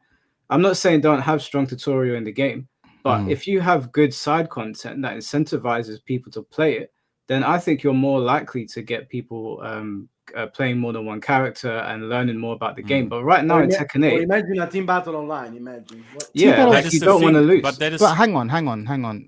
Do you actually, Finn, go first? I have a question for everyone, so go first, Finn. Okay, I also would like these modes. I thought about team battle, maybe even a really bare bones tag battle, right? I mean, you could program that in. A really bare bones tech system, but it's that is programmable. No, you know. And I mean, they said this game, it's here to stay. Now, I think the problem is why they don't do Finn, it. I think you're echoing. No, it's Blackheart. Nah, maybe it's me. Oh, sorry. Oh, wait. So, have you fixed the echo? Let me just mute him for now. I think, you yeah, have. go on. No, I fixed it. Don't mute me. Mute this motherfucker. There we go. You haven't fixed it. You haven't fixed it. Mute him until he's fixed. Oh my god! Oh wait. Mute him. Get him out. Why I think they are not doing it, and why I would probably also in their position be hesitant to do it, is because we are still playing a niche genre, right? We will never be Dota. We will never be Counter-Strike. We will never be League of Legends. So when the more modes you add, people will expect that you feature them also in online compatibility, right? That you can literally search a queue for this mode. Yes. Then when you do that, you split your player base. Yes. Which is we don't have millions, right? We don't even have tens of thousands, right? We don't even know. We don't have the PlayStation and we don't have the console numbers. But we for sure as shit. We are not hundreds of thousands. We are not 100K for sure as shit not. Yes. So you split your player base. So I would like those modes, but I am afraid that they won't do it because people will expect online compatibility, and if they do it, they would only do it for offline. Then almost no one plays it because they won't split their player base. I will add on top of that. I don't think they will do it. I don't think they will do it, and I also don't think they should do it for multiple reasons. One is like I understand we were all there in 1997 playing tag battle with our friends in our living room eating pizza. I get it. Okay, those days are gone, right? I think if they introduce tag battle, I truly believe even the people who are the diehard advocates of tag battle, they will play it 4 times and never play that mode again. I truly believe that. I wouldn't. No, not tag battle. Sorry, team battle. Right. What I mean is like there are people like no team battle. They should put it in a game. And I understand where it comes from. It's like when people were like, "We need Tekken Ball, man. Give us Tekken Ball," and they gave us Tekken Ball, and we played it for a weekend. It was fun. No one plays it anymore. And the same with team battle. And what's more, Bowling Prime, bro. And well, that's you. I was never that good, right? But the thing is, on top of that, what Finn said is that if you add that on top of online thing, it's even worse, right? Because then you're splitting an already small player base, and it gets a nightmare. The team battle people won't have a good run because there's not that many people in there, and the actual quality for people in ranked and in quick match is going to be less because people have been taken off. So it's. There are many reasons why they shouldn't do it, and I can advocate those resources would be better spent in another mode. And can I just push back on one little thing? Yeah, sure, of course, man. I'm not saying put team battles ranked, but if you're doing lobby battles with your friends, doing lobby battles with the community, why can't team battle be accessible to us there? That's a fair point. I don't have an argument for that. That's a very good point. Yeah, you could put that as an additional lobby mode. Yeah, I can see that. I see what you're saying. That's if we're streaming and we're like, oh, we want to do 3v3 today. It's not going to affect the infrastructure of ranked, and I'm not advocating for ranked team battle either. But having the mode there so that I can sit in my room with my friends and play, or play with the stream on a Sunday, 3v3, 2v2. I think that would make the game more fun. No, and besides, we've got a whole Tekken lounge there. It's kind of bare bones. It would be nice if they were like, okay, this is the team battle section. This is a team battle section. I also think now that you're thinking that, because I've been playing Virtua Fighter, and even though that's an old game and it's very backwards in many ways, I don't know if you've seen the league feature in Virtua Fighter. It's fucking incredible. Like if you have like 8 people in the room, you can go, okay, start a league, and basically it will automatically match you 1v1 on other people, and then you play against everyone else, like the Premier League. You play against everyone else twice, and at the end it tallies up who won the most things, and then that person wins the league. Yeah, I've seen it. That is like fantastic. It's an incredible mode from this primitive old game, and it's like just like literally everyone gets to play. So instead of everyone waiting for their turn, everyone just gets matched up against other people, and you can just have this thing and be like, okay, who's the king of the lounge? Who's the king of this room? Right? And you can do it again. I mean, it's in such a good those system. rooms, you are completely right. We should have, all kinds of features in lounge. What Halo did 20 years ago, right? Like, what are we doing? They said they right. removed the tournaments because no one played it though. Bullshit. But that is bullshit, isn't it? Isn't that? I buy that. No, I think that's true. I buy that. But I think what Mike said actually is the correct argument. It's like, okay, we're not going to make any additional modes that are like auto queue, because we want the auto queues to be filled with people doing whatever. Yeah. But people who are in lobby are already not in the auto queue. So at that point, put in whatever modes people want. Put in a league mode. Put in a tournament mode. Put in team battle. Like you've actually kind of solved the biggest problem I've had, like single-handedly. That's a really good argument. Lobby, you just put whatever you want in, because it doesn't affect anything. They're already not in the queue. So you're not affecting the population. Absolutely. Just before we go into the conversation, because people are sending me messages on Discord, I'm going to add people into the conversation after we've covered all the points, and I'll add people in from the community one by one. I'll give people like 5 to 10 minutes to say their piece, and then we'll keep going from there. So I've seen all your messages. I'm not ignoring you, but I'm going to try to get through this first. Yeah, Mike, you can keep an iron grip on this. Like, if you want to move on to a different, do it, bro. Yeah, actually, I want to ask you guys, because I know the funnest part of this is going to be talking about the community. Ooh. But I want to ask you guys, there's 2 things I want to ask you, because I do want to cover the online content. We're kind of covering that now whilst we're talking about team battles. But I want to speak a little bit about how fighting games are perceived, and I think Tekken's at the forefront of this, because Tekken's always been seen as like a very difficult game to get into, and they've tried to build loads of things around it to get people in, and they've lowered the skill ceiling a little bit. I know it's a bit more convoluted with Heat, but the general execution in the game has gone down and whatever. But I was talking to my friend the other day, and he plays Path of Exile too, and I was looking at the player count for Path of Exile, and I was looking at how the community behaves, and their player counts up in the hundreds of thousands daily, and they champion difficult play. Like, they really push for it. They hate casual shit. Yes. So I'm wondering, what is it about those games in your Path of Exile 2? Path of Exile 2. Okay. Yeah. What is it about that game? As far as I could see, most people were playing on their own, and they were grinding and doing their own thing. What is it about that particular game that, like Tekken, for example, can't capture without dumbing itself down? Because they're very against dumbing down anything. I have a hard answer, but I'll let Yaya go because I can see he's burning. All right. Number 1, if it's Path to Exile specific, a lot of people are not playing alone in that game. A lot of people are grinding it with up to 3 to 4 friends because of the drop rates and stuff of that. The big difference with fighting games versus other games is that fighting games this is a study based off my data, so I could be completely wrong. But with fighting games, people already look at them like, oh, hell no, this shit hard, right? Whereas like with Path to Exile, it starts off very like la-di-la-di-la-di-la-di-la, and then they're like, the more you play it, oh, you thought we was just gonna give you this for free? Do it again. Well, it ramps up slowly. Again, yes, right? And it's like when people have the idea, a huge thing about even with Marvel Rivals, and you see the numbers are still stand up. People in even the worst of rank are still playing it. The idea of having a teammate, right, makes the pain going through the wins or losses even better for some people. For prime example, right, you could use this with RDC. RDC, when they were playing Tekken, they got cooked one time. They was like, all right, I need help, right? And Marvel Rivals, they were going like 0-30. Like I've never seen the most worst gameplay of my life. Yeah. Right, and they on console, I believe. Yeah, but maybe that's also because it's a different game. Not gonna lie, well, but like they play other shooters. Like you can't be that bad. Like I cannot believe them that bad. You gotta have some type, like literally, like go look at their vibe. I'm gonna give you my example as a Tekken player. I am starting playing Marvel Rivals, and my aim is absolute dog shit. Like absolute. Like in fact, but hold on. But what console are you playing on? That's why you play Magic. I'm playing Cloak and Dagger. So okay, no. But are you playing on? Oh, yeah, you on PC? I am playing from PC. Yeah, they're on PlayStation with the hardest aim assist of the last decade, and they still can't kill shit. Yeah, they just. But they've lost for 5 hours straight. But hang on. Streams, and we're like, we keep going.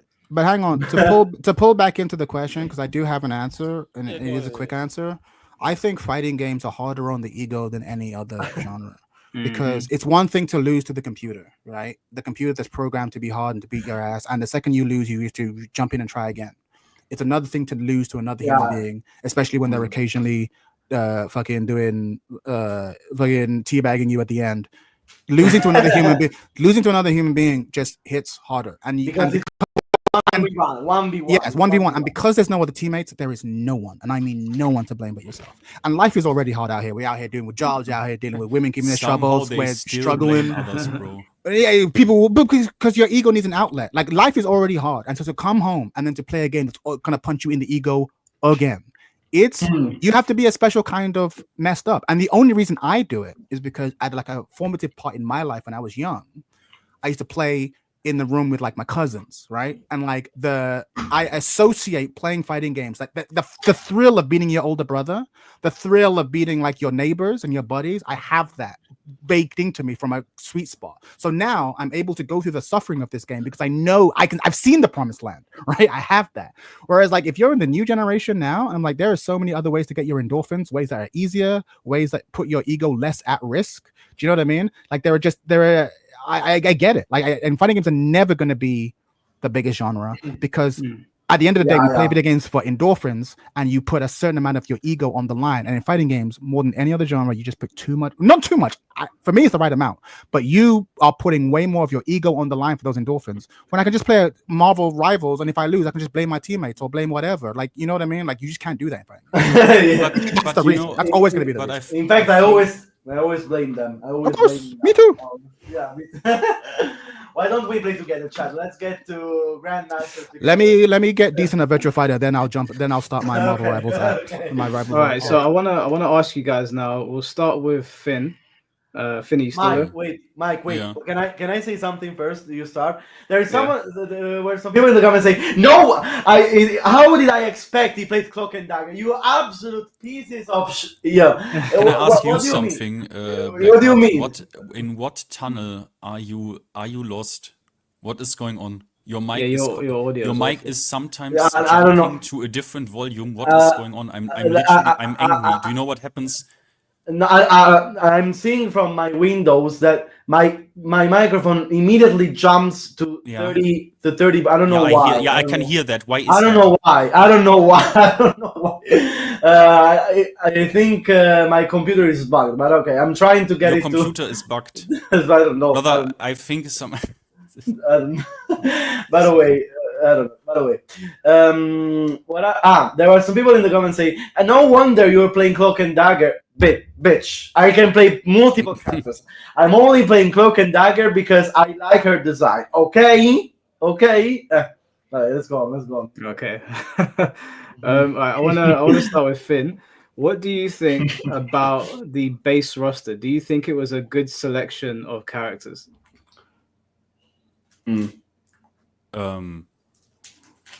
Yeah. I mean, it is a good selection. I mean, the thing is, I'm not even done yet. Like, I'm not even done with every single character playing them. But yeah, definitely, it's a good selection. Yes, it is a good selection. But okay, I mean, let me just answer the super chat real quick. Terrence, I haven't seen the trailer yet, but thank you for the 499. I did see it pop up with Michael B. Jordan, right? I'll check it out. But yeah, sorry, go on, Finn. Yeah, it's it's funny, right? Doesn't it go with the thing also what Chet before said with that you get angry, right? But you also get angry because people are just not. You know what I think is the most insane reason they should try, like literally try, just try to pick other characters because literally, Chet. I mean, everyone here has to agree, brother. In Tekken, Except especially, Shoyu. Except Shoyu. except Especially, Shoyu, okay. especially Shoyu. But especially Shoyu, I would also say. Except But you know, the number one reason is in Tekken this fucking knowledge, right? You Yes, just yeah, you just need it. In Street Fighter, it's way less. It is way less. But that is the thing, right? This because the roster is big. The roster, it's a good selection. But it's like what? Let's say 30. What was it? 32 characters are let's say 80 moves or let's make. I mean, we are at Minimum 3,000 80. individual moves, and out Yeah. of them, like probably 1,000 are like somewhat important. It's it's pretty, but it's a good selection. Yes, it's a good selection. Okay. What do you think about? Well, I'll give you my answer, and then I guess we'll can have Chad go, and then Yaya, and then Blackheart. Of course, always me last. Always me last. Okay. Save the best for last, bro. Best for Fix your last. microphone, then you can answer. How about that? Oh my god, man! I don't know what's happening.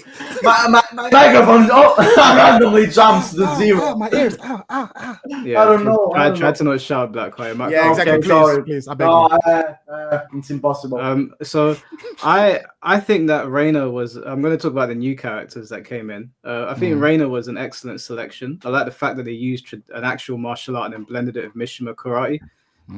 Asuzena, I think her gimmick of that dodging was kind of cool. I wish they would have put her on a different character because Asuzena herself, I think, is just a throwaway character. The whole Coffee Queen gimmick is just. Hey, hold on. Actually, yeah. The whole Coffee Queen gimmick, I think, is just it's whatever. And Victor, I think Victor is an awful inclusion. Charlie! I think Victor is one of the worst new characters. No, fuck you. Fuck you. Let him finish. Let him finish, bro. Let him finish. Victor is one of the worst new characters. He may be my least favorite new character from like any iteration of Tekken. I think a gun and the plasma sword and all this shit, it looked cool in the cutscenes, but as soon as it was put into practice, but Mike, he's French. Yeah, brother, I can already tell you what Mike's problem is. Mike has never landed an expulsion. Changes nothing. Changes nothing. Oh shit. Yeah, no, Mike, try him out and inclusion. press up 1+2, and you will know why people play this character. Just He's a press dog up shit character. He's a dog shit. He ruins my image of Tekken. I know that I gave Clive shit. Hold on, Mike. I want you to speak on. I want you to speak on something. How do you feel about him in the story? Because I have strong feelings about him, and I bet you do too. I love him. How do you feel about him in the story? But yeah, continue. In the story, I wouldn't say I have strong feelings about him. I don't particularly like his inclusion in the story. I think with someone like Victor, where like they've been policing the world kind of and whatever. I mean, first of all, we've been doing a dog shit job of policing. The Mishimas have kind of been running the show. It feels kind of forced and it seemed unnecessary. I would have preferred it if they went down the route of Raven was obviously the original Raven, and there was Master Raven, and now Master Raven's gone. They could have done a thing where he's better than her. He took her out and he becomes the head Raven because we've grown up with Raven.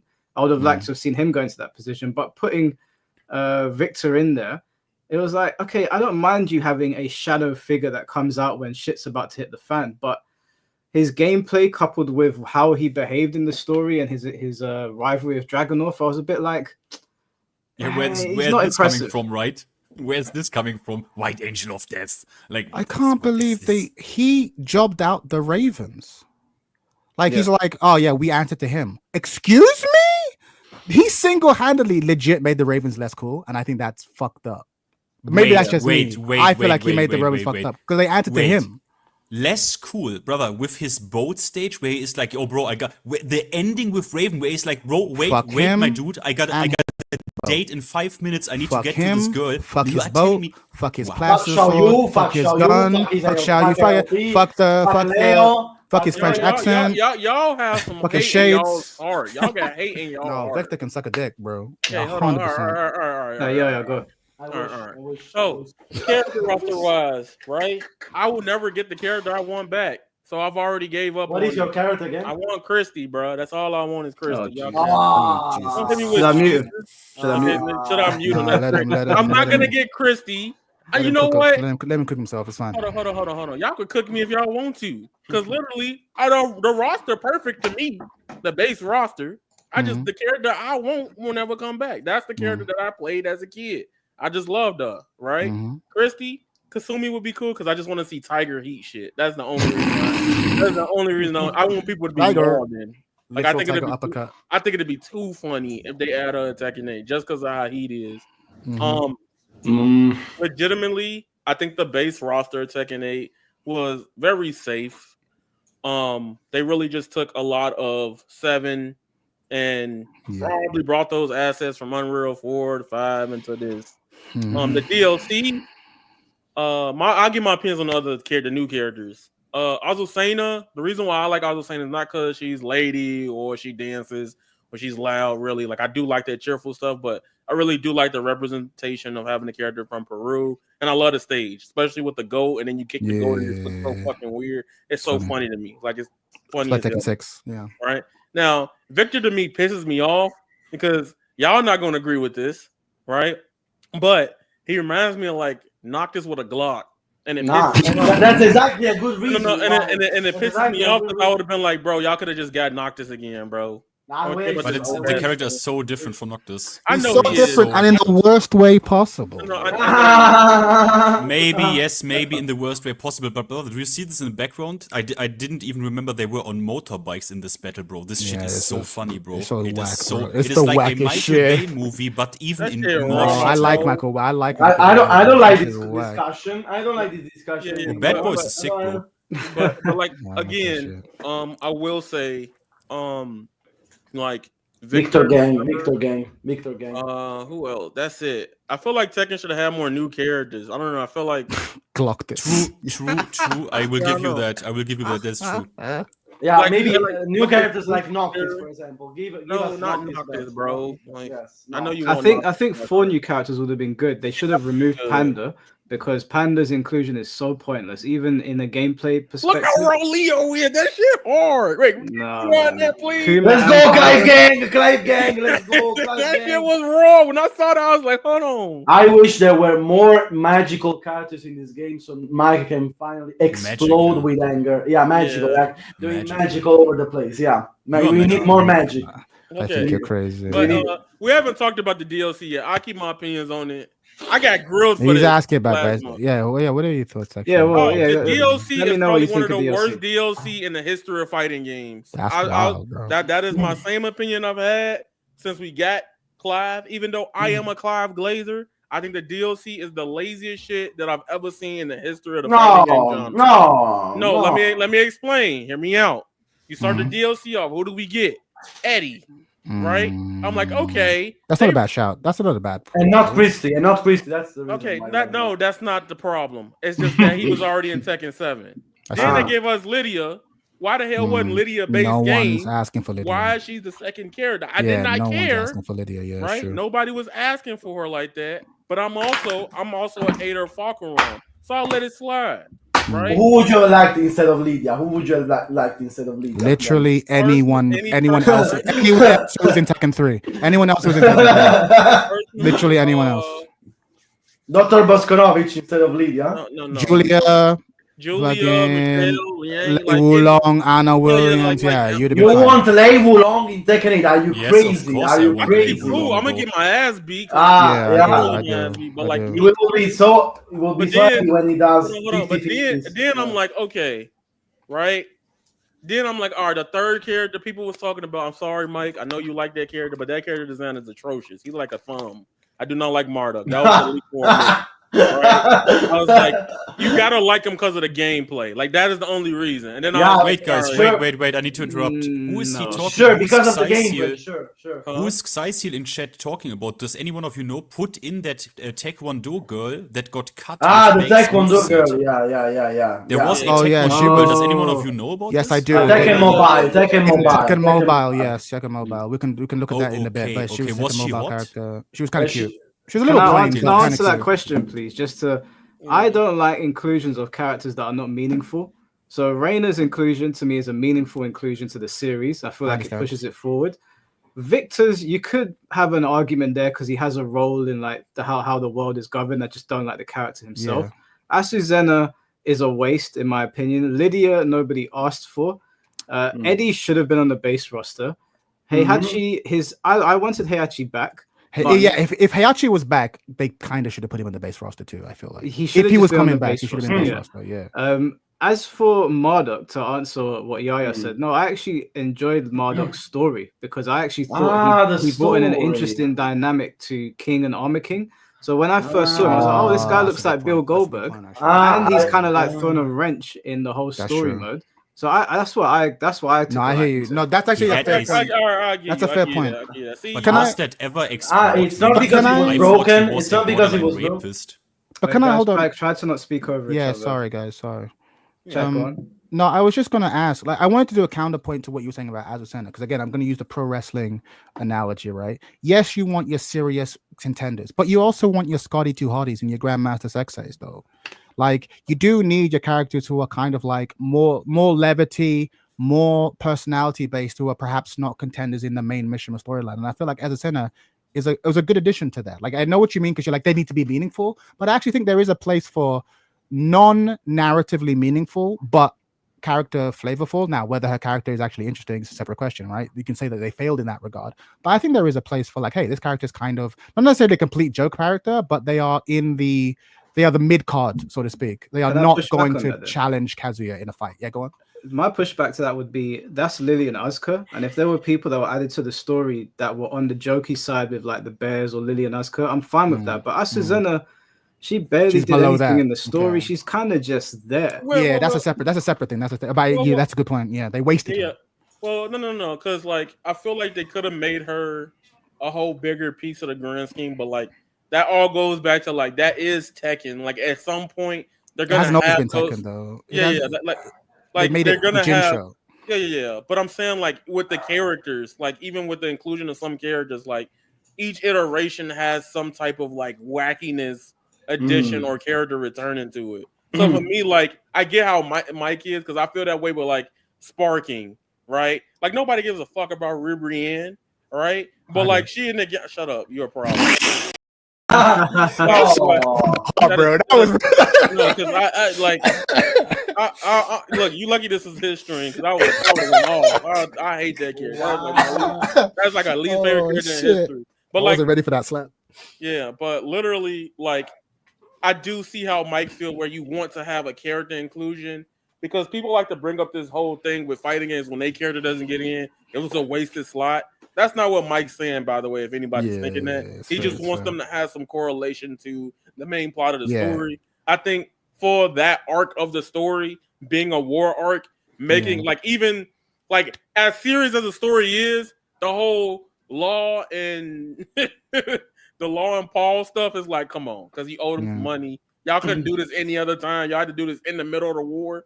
And that was so stupid, bro. You know, like why y'all got to do this in the middle of the story? Y'all could have just. That was so dog shit. But can I do the pushback to the pushback though? Because that is a really valid point. But I think that has more to do. I want to give you a side tangent, right? Everyone, I was talking about like I really like Josie. I really hope they bring Josie back. And people are like, you don't give a fuck about Josie. I'm like, I like Josie. I know like Josie and people. But hear me out. People were like, well, Josie sucks because all she did was cry. And at first I was going to argue. I was like, no, but that's true. But then when I really thought about it, I'm like, actually, that's not fair. Because the truth is, Josie had about maybe a total of 5 minutes of storyline.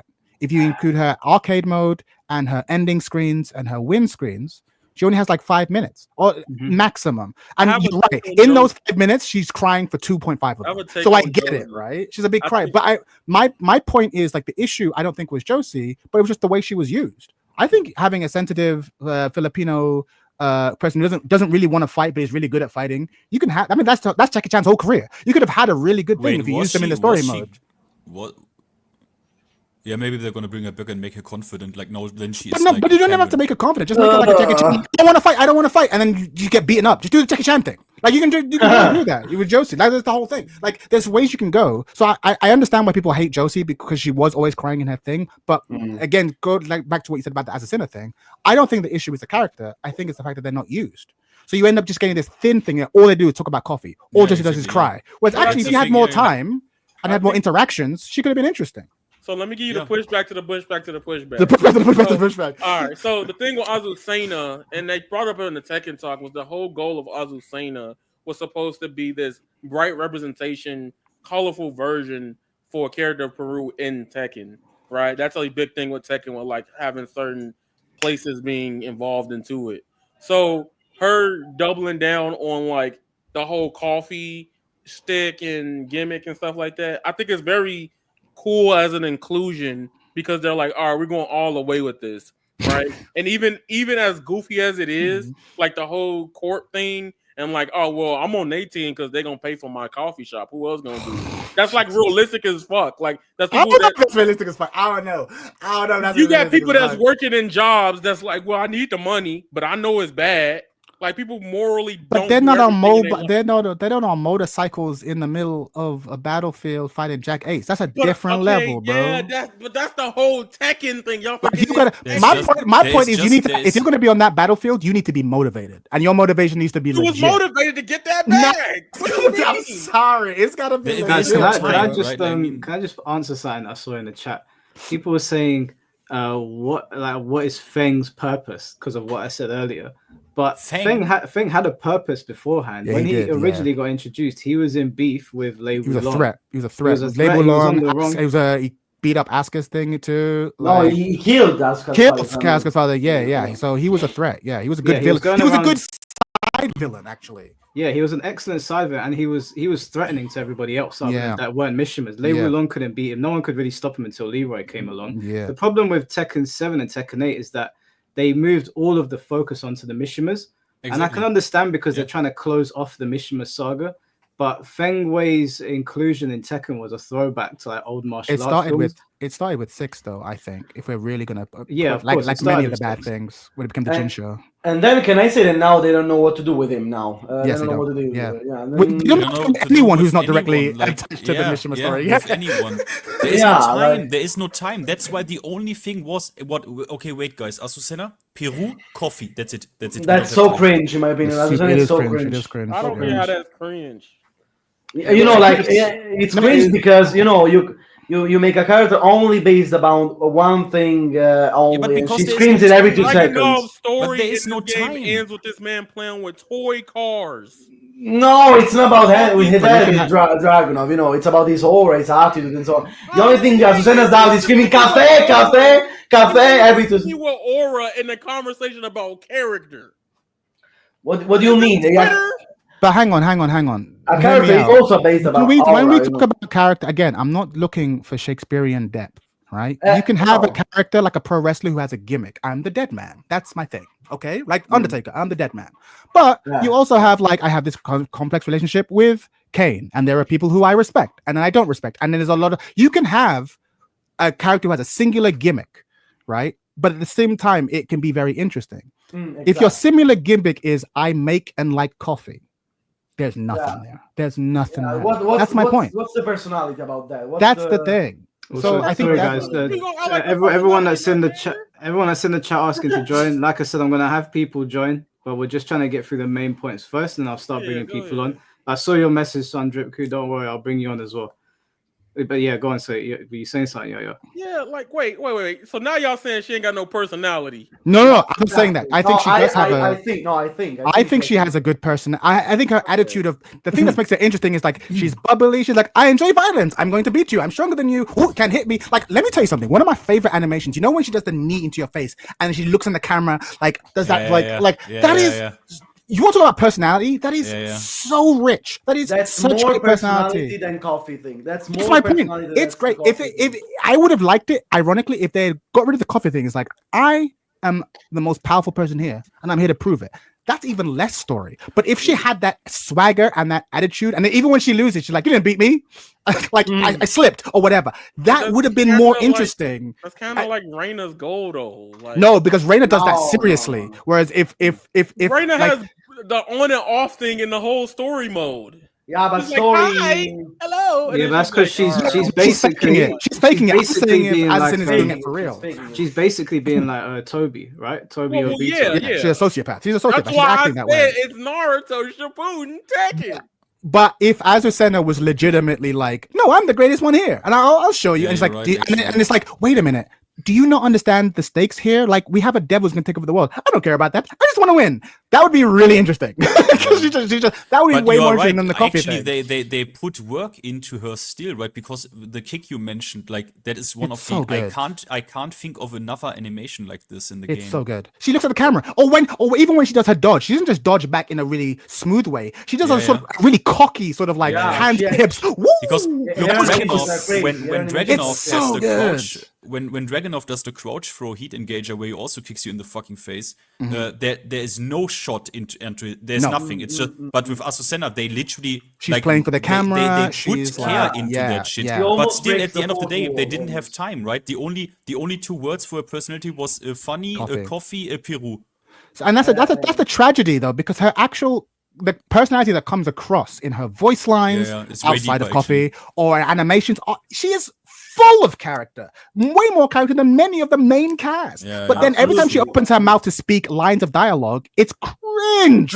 So cringe. I want to say something just because I want to move on to what you guys think of the community and how the devs have dealt with the community. But just before I do, I've seen some people in the chat saying that Tekken's always been a bit silly and a bit of a joke. But I think it's 2025 now. Tekken's been out for 30 years.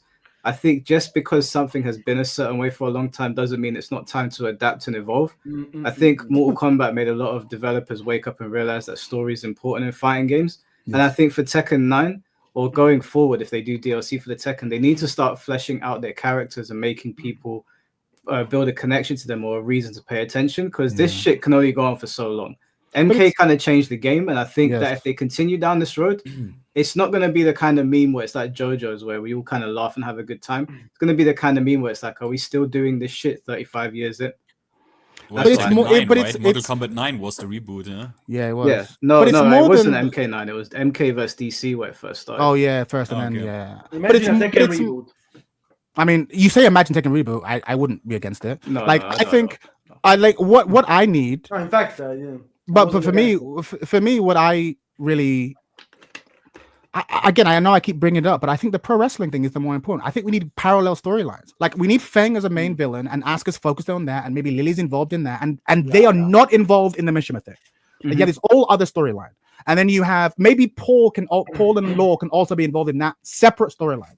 Meanwhile, over here, you have this other storyline that's completely unrelated over here. And then you have the main Mishima storyline here. So we have multiple things and everyone's doing different things. Like, I think that would be might be more useful, because then everyone can be like, have a major slot of a storyline, like in pro wrestling, right? Again, many of I bring it up, but many of your favorite pro wrestlers were not the main eventers.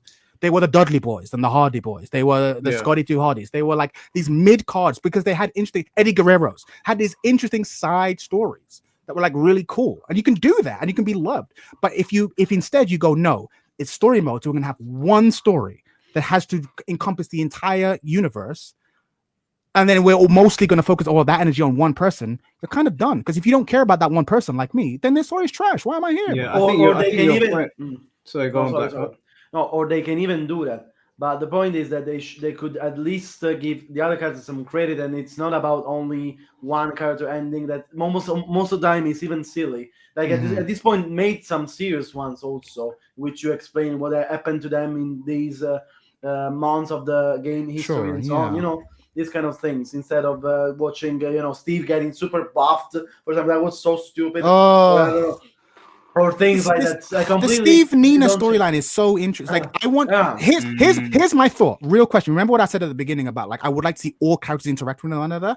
I would love to see an Anna Steve interaction. I want to know what Anna thinks of Steve. That's important to me. Like as someone who for some reason cares about the Tekken characters, that would be really interesting. What does Anna think about Steve? Do they have any thoughts? What's going on? Right? I think there's so much you could do. Yeah, you watch wrestling, obviously, Chad, and I know a lot of other people here do. The Bloodline storyline started 5 years ago, and the WWE has sort of revolved around it, but it's allowed so many other good stories to be told by the like direct actions of Roman Reigns and his bloodline. So if you really wanted to center around the Mishimas and the World Wars, you can have them affect everybody's livelihood, and then people have their own self-contained stories to tell after the fallout, whilst also telling the Mishima story, because clearly. This Mishima story is not going to end anytime soon. Heihachi's It's back. Unfortunately. There's a new devil in town. Kazuya's not dead. Jin's there. John is apparently back. All we need is Jinpachi, and we've got a full-blown war going. Yeah, They're not going to stop this Kazama Mishima story. So they're going to have to start telling, maybe give China its own story, make Feng the main villain of that story, and Lei the hero, and go from there. That's what I think they should do. There's so much potential you can do, like with other characters, because they've done a good job of creating characters that we care about. But the irony is that a lot of the care we have really does come from earlier games, when they take the games and the characters a bit more seriously. And so now I feel like a beleaguered wrestling fan, like in the dark ages, when the product is not actually good, but I'm still invested because I was there as a kid. So like I even though I hate this way the story is going, and I took a lot of shit about Jin, but I do want to know how it ends. Do you know what I mean? Like I took a lot of shit about the missions, but I do want to know how it ends. But the quality's not there though. But more importantly, I want to know I know I'm the only person who cares, but I want to know. I want Leo to find out what happened to their mom. Like I care about that shit. I do. I know it's just me, but I do care about that. And I want Nina and Anna's like I want their relationship to get complicated because of the fact that they've been on both sides of this conflict, and Steve is now involved and other people. And I want Paul to kind of get the respect he deserves to, because like canonically he's actually one of the strongest people in that universe, right? So fine, take him out of the main. He actually beat Kazuya at one point. So it's like, okay, let's put him outside of the main storyline. I think they retconned it after the fact, but originally he did into it's complicated. I'm pretty sure he did, but maybe they retconned it later. But I don't think he ever did. I think he drew with him. Oh, okay. I wasn't sure. I thought he did, and they retconned it in another, but we can find that out. I'm not going to claim to be an expert in the lore going like that. But the point is, he's a contender, right? Like, and so he at that level. But then maybe he should be the star of another side story. I really do think they should come up with multiple paths. And make it happen. And again, it wouldn't actually cost that much money, because you can tell a lot of these stories simply by having them MKX style. Every time two characters fight, they have a unique interaction. Everyone mixes someone else. All right, I want to move on to the community. I want to start with Finn on this, just to answer this super chat real quickly. Full Spain, thank you for the $5 donation. I don't think that I do think that Tekken maybe should have been delayed a little bit. I don't know how much, but I'll come back to this super chat. Good question. But I wanna start with Finn. We're a year into the game. Obviously, I think the community, at least on Twitter and the online space, has grown. What are your thoughts on the Tekken community in 2024 going into 2025? Wow. Finn. Do you like them? Speak your mind, Finn. I mean, I think that the developer, holy shit, like they need to put a iron hand down on the ranked mode, on one and dunning. We need this. It can't be like they already got. They already halfway. I'm sure in season 2 it will be fully fixed, the plugging issue, right? Because I believe that you can do something against toxicity, because I speak with so many people, right? And in some instances, we create that ourselves, right? Like the game mechanic of the key charge, the developer never told you that is toxic, right? We invented that ourselves. Everyone knows what it is, right? Everyone, when you see it, you know what it is. In 99% of the cases, there are also friendly key charges if you know each other. That happens as well. But I think people want and done so much in this game. Some people are actually, I get the feeling that a lot of the people who play not a lot, but some chunks, they are not actually enjoying themselves playing it. And it's not only because some people don't enjoy the gameplay. I think it has to do with the simple fact that people want and done. Still, like, it's incredible. And people want and done in most likely, or that is like the most common reason, people one and done because they were one and done on. That is why they do it. Because otherwise they feel stupid. Why should I now play this unfavorable matchup? Or I now should play this matchup where I maybe don't have the best knowledge, right? And they get one and done on, so they do it themselves. And it's just a domino effect that goes through the whole community. And it leads to all this shit, right? Like why we can produce these fraud videos where people get shit on because, yes, brother, you abused shit in this game to get this rank. Like everyone is mad and everyone says, oh, rank doesn't matter. But then still, everyone says rank doesn't matter. Then they play quick match. But I'm like, wait a minute. when you say you don't care about rank, then you would play ranked, right? Like you wouldn't. Come on, like what do you mean? Like it's just, they need to make this into a better mode. That's just that's the most, because the community is it's mine. Otherwise, I mean, it's cool, bro. You know what I really like when you go. Do you know what the best part about Reddit and the fucking official Discord is? I'm gonna tell you, it's the fan art. Reddit we have amazing. We have some artists. We have some killer artists. It's true. Yeah, it's true. We have amazing people producing really sick art. Like that's my favorite shit. Like in that part, the community, like we have really, really good people that do art, that even create concept characters and stuff, right? Like that is really, really, really nice. Yeah, but in one sense, the community should start growing a pair and be a bit more, steel. I'm actually good. Actually, Mike, who goes next? Chad, you can go. Go for it. Thank you. Perfect. All right. Thank you. It was a tactical interruption. No, the thing is, I have to agree with Finn and I have to disagree with Finn. Like, and I'm going to start with a weird analogy. I love karaoke. And the reason I like karaoke, hear me out. The reason why I like karaoke is because no one who goes to a karaoke is trying to be cool. Do you know what I mean? Karaoke is one of those activities that kind of eliminates people who take themselves too seriously. Like it's a self-selecting hobby or interest.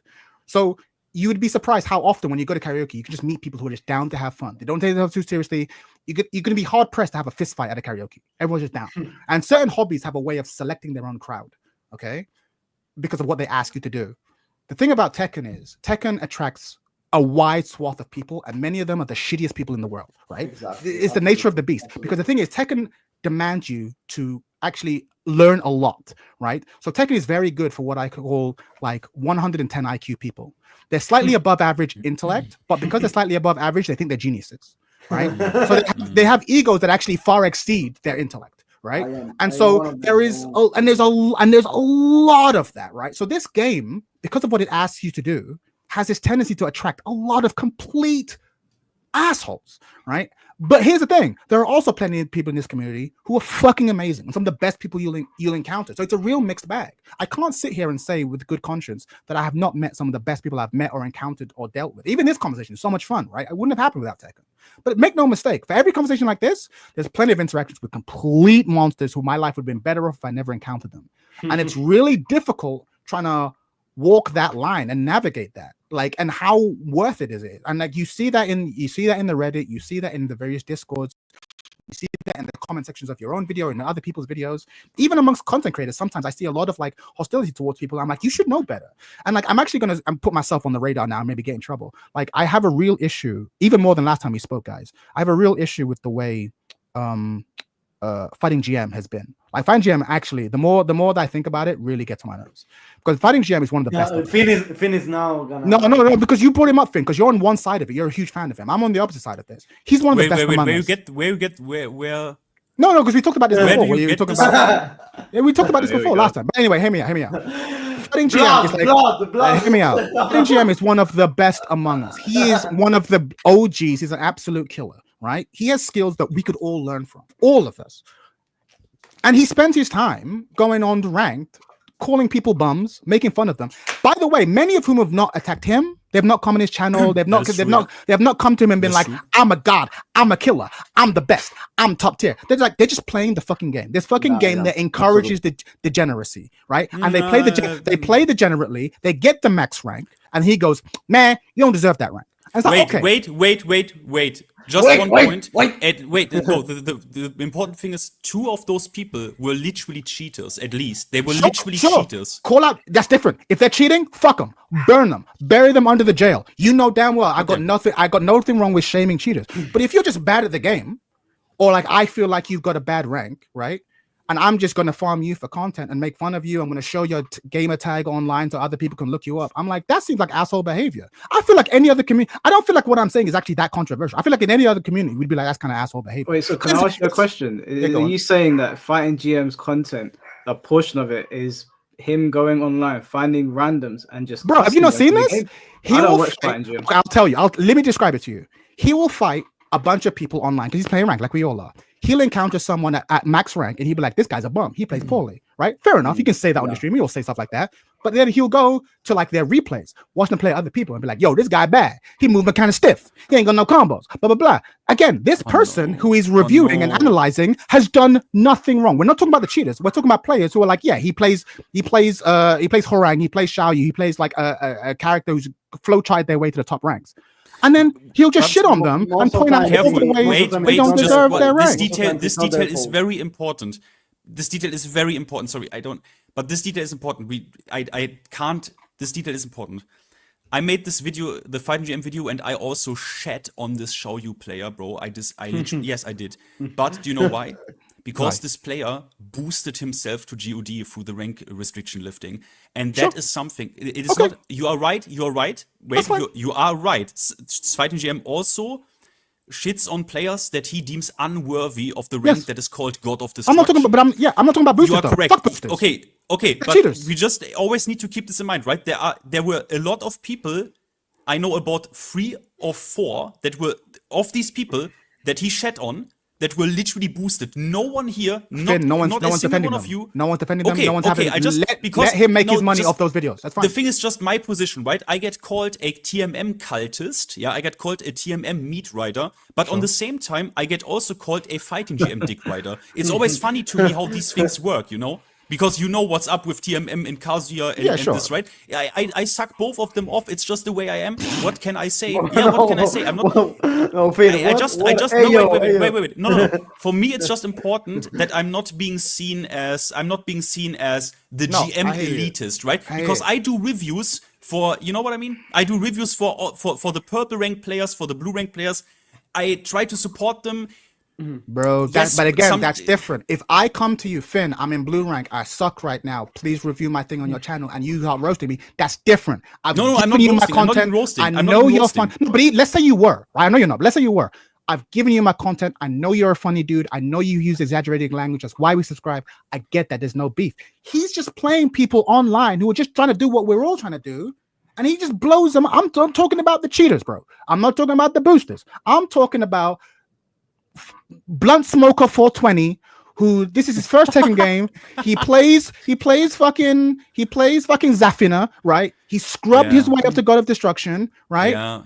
In this game, abusing broken shit, abusing character knowledge, right? One and dunning, probably. If he's one and dunning, if he's one and dunning, okay, fine, right? Well, and then he'll no way to know if someone's one and dunning is. He goes into the replay and then watches. But a lot of the times they're not one and dunning. They're just bad. They're just fucking bad, bro. Like we've all played against these kind of players. There are some that are just you are right. I can't deny this. There are.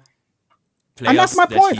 But my point is the reason why I'm bringing it up in this part of the conversation is we're talking about the community, right? How we behave, how we conduct ourselves. Do we treat people with respect? Blah blah blah. And I'm like, he's one of the best among us. So maybe I'm being naive, but I feel like that's kind of fucked up. I don't really think that's cool, right? But again, at the same time, I don't know his situation. I don't know his finances stuff. I'm sure that makes a lot of money. That shit. I've watched a couple of them. They're really funny, right? So I understand, like. In this economy, fuck you do what you have to do to pay rent. I get it, right?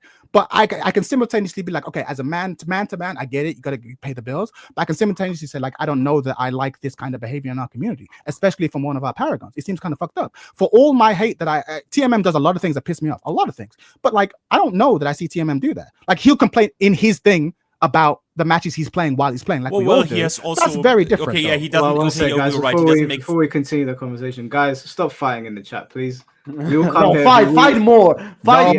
Don't stop. That can't shush. we all see each other all the time. Let's not fight, okay? You can't. But Matt Grease actually brings up a really good point. Like, I'd feel a lot better about it if you just blacked out their names. I don't think that's unreasonable.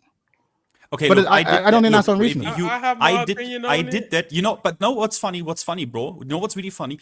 I did this. This is a lot of views. I did this video about like Namco Bandai. This fucking game scams you. Mike has seen it, right? Mike, you saw that, right? With the connection shit, where you lose points even. Okay, it doesn't matter. There was one guy, it's also part of our community, right? I blacked those names out of my friend and of the King player because I said I have to assume I thought the King player plugged. You know what's funny? That King player commented under the video, said, "Bro, that King player is me. I didn't plug." And he was really believable, and I believe him, and that is why I plugged him out, right? Because the possibility was he is not guilty of this, yeah. So the thing is, another comment under the same video. You know what he called me? He literally said, "Lol, you even black out their names. What an incel fucking community." That guy is also part of our community. He called me an Yeah, but that guy is, incel. okay, but who? Which, I don't even get if you could eject one of those people from the community, who you ejecting? Yeah, that incel motherfucker, obviously. Thank you. That's my point. There's behavior that is really good and like promotes really like a community that I'm proud to be a part of and I want to be. And there's other behavior that is frankly toxic and makes this place shittier than it needs to be. And I'm just being like, I would like to see more of the former and less of the latter. You know what I mean? That's what I'm saying. Absolutely. I think that's unreasonable. Like you said, you made a really good comment. I got it. Sorry. Just before Yaya goes, we got one more segment after this, and then we're going to start bringing in the community. So I'm getting your messages. I'm not ignoring you. Gonna let Yaya go. Then we're gonna do one more topic, and then I'll start bringing. No, wait, Mike. I want to. You can say your point. We still gotta finish the topic. But Yaya, go.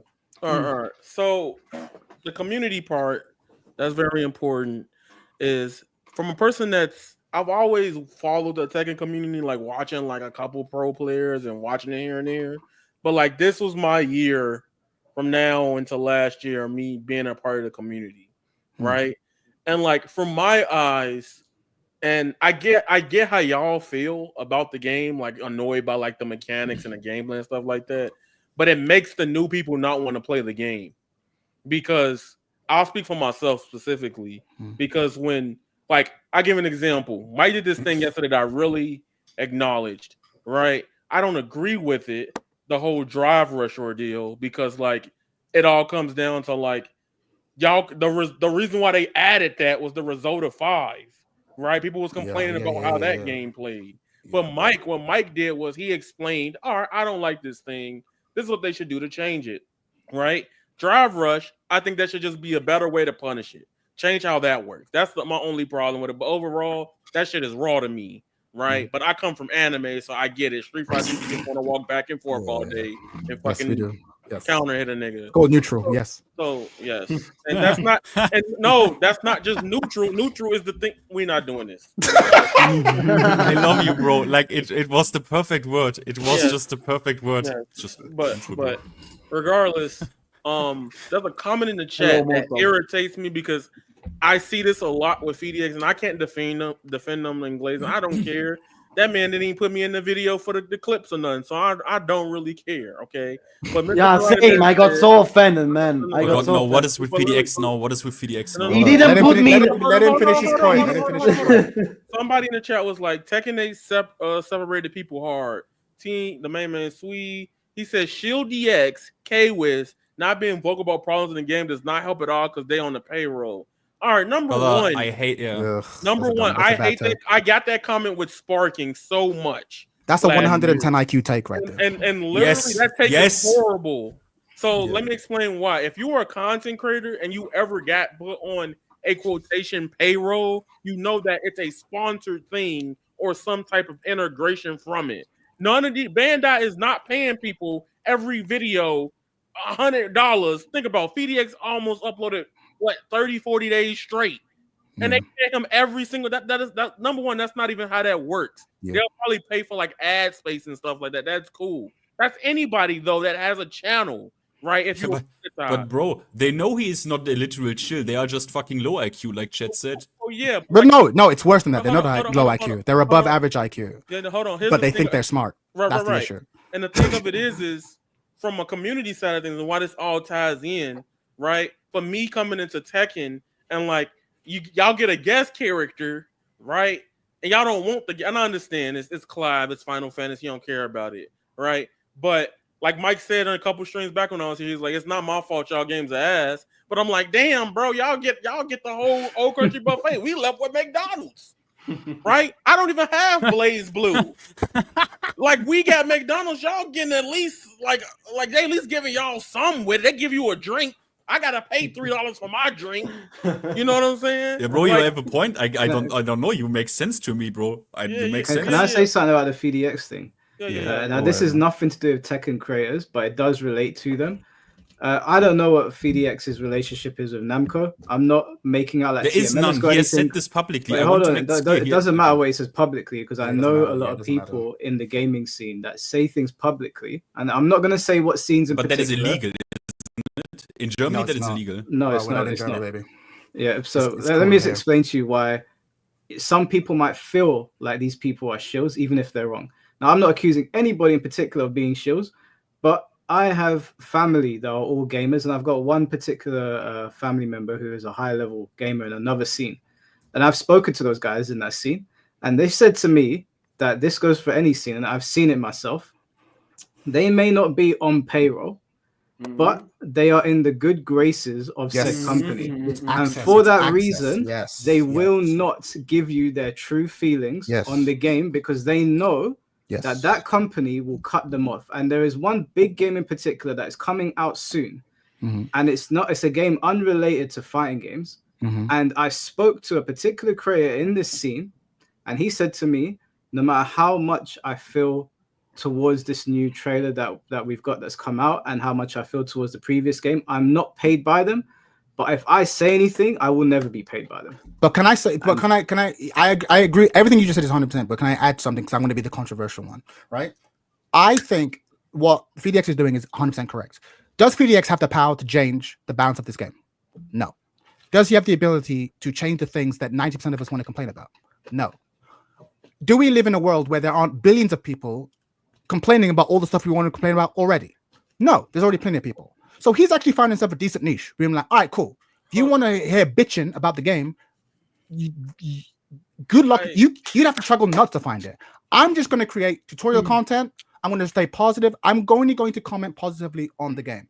I actually think there's a place for that. There's a place for that. Let's talk about Yoshimitsu, that motherfucker. Hold on. Wait. Before we get off there, because this is important about the community thing, right? So when it comes to critiquing a game, right? Like it feels like, and it's frustrating because like people think people have to just inherently be like for example, Mike could go like, Mike straight up raw with it. MK1, that shit ass. Right, yeah. Mike could say that, right? Sure. Another person would be like, "Hey, I don't think this is the best." Yes, but I think that's fine because even then, like, and people can't say that's not. But that's what FDX does. Well, yeah, that's what FDX does. But people would be like, for example, nah, you ain't raw enough. Gotta be more like Mike Holler. Yeah, like people with your chicks, nigga. Like, are y'all okay? Do y'all got love at home? Like, y'all want people to just be angry. I just want to say. Yeah, I also wanted to say something. I just think, I mean, you're not wrong, right? Like what you say makes complete strategic sense. Yes. And at the end of the day, let's say he's chilling, yeah. Sure. Now, when Chet says, okay, let's say he would do 180, then what? Yeah. What benefit is it? What benefit is it for him, for the community, for his brand? Well, it doesn't make any sense. Like it seems wild to me that if I make a channel where I just shit on Tekken all the time, I can get a good following, right? And no one questions my integrity. But if I make a game where I'm just gonna stay positive, as a principle, I'm only gonna be positive. You're a shit. But I mean, even for like balancing and stuff, you said, right? Like, okay, let's say main man and FDX, they go like 180 and they break up the conversation. Just to say, if Frame Whisper, if you're still in the chat before I start bringing in community members, shit, talk about he's haters. In the chat. So Frame, if you want to jump on the call, just send me a Discord message. I'll add you now before we start adding in other people. I put Frame Whisper's face on the video where I shit on Namco for this shit. Yeah, the problem is simple, I think there's a problem of hypocrisy because people always judge other people for the way they behave. But honestly, I'm gonna be very honest about this. If I was in FDX position, and let's assume the FDX thing is real, okay? I don't think, I don't know. Now everybody is supposed to say, yeah, I wouldn't behave like this. I would be a hero. But if you were in this position, I think most of people would accept this deal in order to have it is correct. Personal gain. That is the correct. And I don't blame him. I don't blame him. But if it's the case, the case, because when you get big enough, wait, let me finish. Then, if you get big enough to have some direct context with Namco, you have this possibility. What would you like to do? Ruin your reputation with them? Maybe even job things and so on. Talking about money, about job. For what? For being an hero and so on. I don't think I would get that bad, honestly, if I were him. Because if I have the opportunity, I would have deals with them. Of course. The thing is, with FDX, he has roasted them at their worst on Twitter multiple times. Yeah. Y'all forget the whole stage thing. He the one blew the stage thing up times 10. Yeah. Right? The part with the whole heat interactions early on. right? Yeah. And He you want to know fucked what him. you want to know a Man. funnier you want to know a funnier one? I actually think what's his name? K-Wiz is actually a funnier one because K-Wiz used to be a bit more raw, but now he's getting those commentator deals. He's being a little bit more esports, and you know what? I 100% agree. That is the correct move because the thing is, he's been part of the Tekken community for a long time. He's paid his dues. Now that motherfucker's got to watch what he says because now when fucking there's a tournament in Dubai and they need some commentators, he's on that, making that Dubai money. You know what? I'd be a little bit more. I'd be a little bit more professional in my criticism too. And again, you might be. He's a shill. No, he's a grown ass man. He's conducting himself like a grown ass man. That is correct. I just think people just want everybody to be like for example, there's different types of content creators. Not everybody gonna share the same opinion on you. For example, I'll bring up a game real quick. Kingdom Hearts 3. There's people that think Kingdom Hearts 3 is the worst game in the series. I think that is the best shit in the series, and I have facts to bring it up in every point of the thing. Don't say someone here in this call who is not happy with that. Hold on. Okay, we got a whole KH3 stream for this, man. Okay, we can do this, and I will probably make them all cry. I've done it to the I don't think so. We can run it again. I've done it to the best players in the world. I've done it to the casuals. I've won it both times. That one, Kingdom Hearts 2 versus Kingdom Hearts 3. Kingdom Hearts 3 versus Kingdom Hearts 2. I'm talking about base version of the game. Okay, I can run it. But regardless, I'll come back. But the point is that yeah. See, you just hate her. Regardless, the point is Yaya contrarian for the fun of it? No, because I have my own. Y'all, okay, literally, I said this when I first came to the stream. Real rap, I love my community because y'all say what's on y'all mind, but I'm not gonna lie to y'all. Y'all sound like Reddit. A lot of y'all sound like Reddit. My God, Reddit, the worst place in but the Earth. point still stands is that y'all think just because I'm having a popular opinion in this segment where I'm in doesn't mean it's either right or wrong opinion. Right? It's your opinion. It's literally y'all haven't heard the concept of beauty is in the eye of the beholder, and there's a whole different. Hang on. Nah, don't do that. No. We're allowed to argue about opinions. That's why we're here. That's the point. That's the point. I'm saying everybody has their own opinion if something's good or ugly or not. I'm not saying y'all are wrong or saying mine is 100% right, but I have my whole stance on these things. Right? Yeah, I want to get. Am I? Sorry, I'm. Yeah. I want to give my hard stance on this shit, completely forever, which is my stance on this whole bullshit with Tekken 8 and what they pull on us. I have to say, when it comes to this balance shit and heat shit, I can't influence that, right? I'm fully aware, it doesn't matter how much they have their philosophy, their balance, what they want to do, how much plus frames they want to pull on my ass. That is okay. I can't. What can I do, right? Blackheart, we can, and what can look? I can maybe. No, I just laughed at the ass.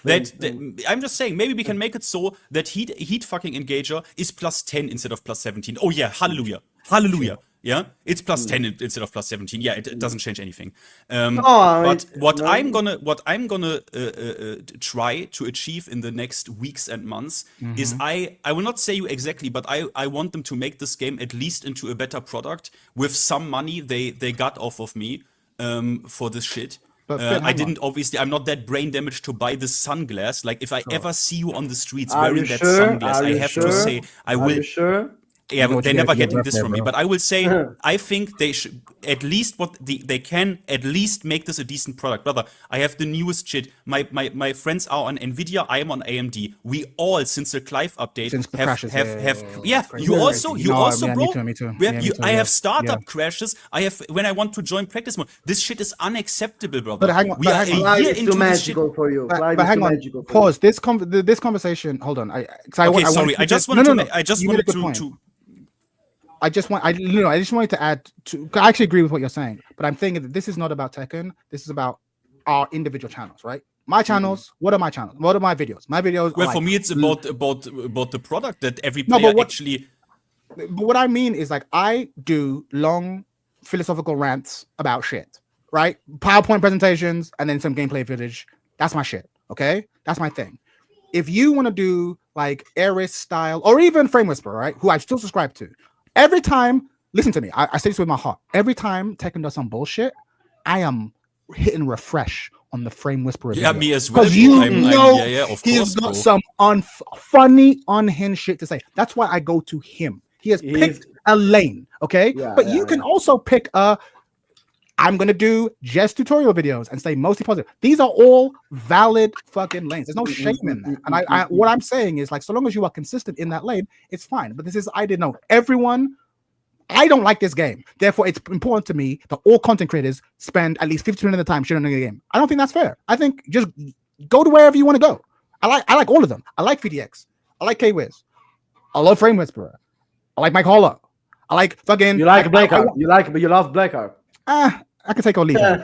Point is, I like all that shit. I want it all. When I was a kid, I read the 100% official PlayStation magazine, and I also watched the 100% unofficial PlayStation magazine. I want people to tell me that this next game is going to be the best thing ever, and that people tell me this game is trash. Yeah. So we've just been joined by Frame Whisperer. Oh shit! No audio. No, I think it's Frame. Can you hear us? I can hear you. Yeah, can you hear me? Hello. Yeah, we can hear you, bro. Thanks for joining us. No, thanks. Listen, I have a high fever and I was just about to go to bed. I wasn't planning on joining, but because it's like the fucking thing I talked about online for the last 2 years, I just had to drop in quick. Yeah, go for it. Yeah, did you have a question? No, Yes, I mean, right now we were one. just talking about the state of the community, but is there anything that in particular you wanted to address with Tekken after the first year?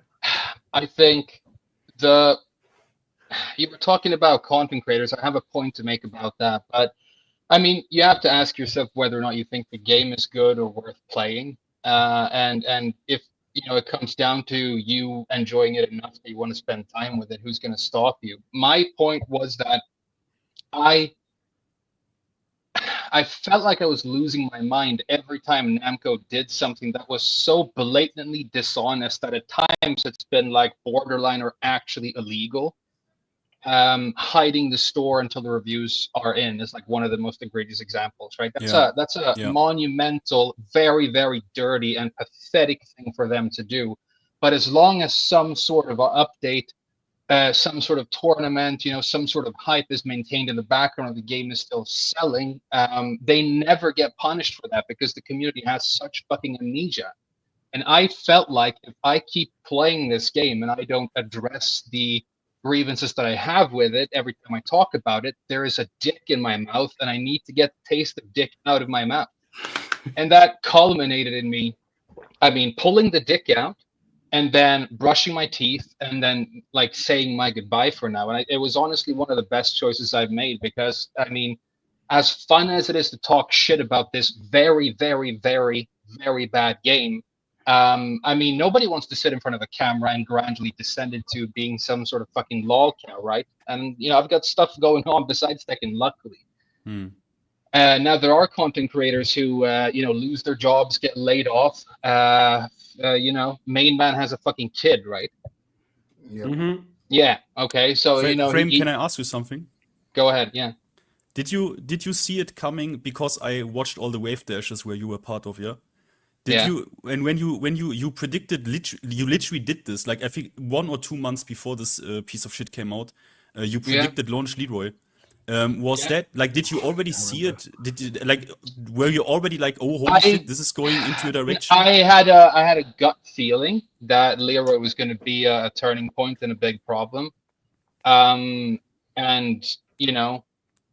Then you end up in that. I've done a graph of it, but there's that DL cycle where the character comes out, the character creators prop up all the hype, then everybody's playing them online. They sort of have to pay the character to be able to compete. That happened more with 7. I think Clyde was probably the first example of them going really far with DLC power in this game because, luckily I haven't played Tekken since Lydia came out, but I don't think Eddie was that crazy, right? No, he wasn't. He was annoying, but not that crazy. I think okay.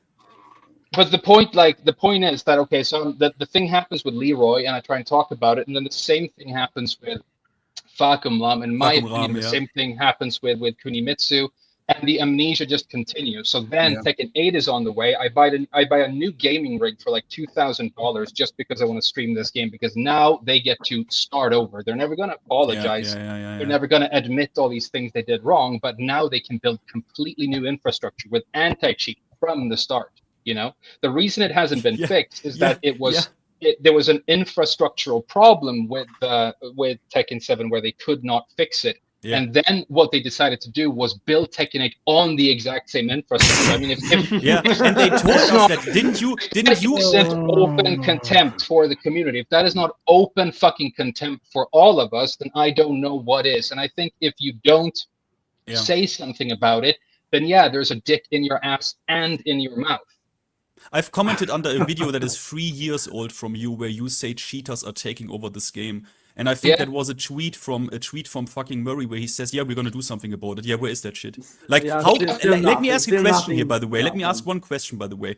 Go ahead, can it be that Namco Bandai, let me ask you this. We all know Elden Ring, Now, Elden Ring is mainly a single-player experience. That game offers you, for the online portion of the game, an easy anti-cheat. They have easy anti-cheat. That is literally a anti-cheat which they have a contract with that is in the game. So then I have the question, okay, that game is also published by Namco Bandai.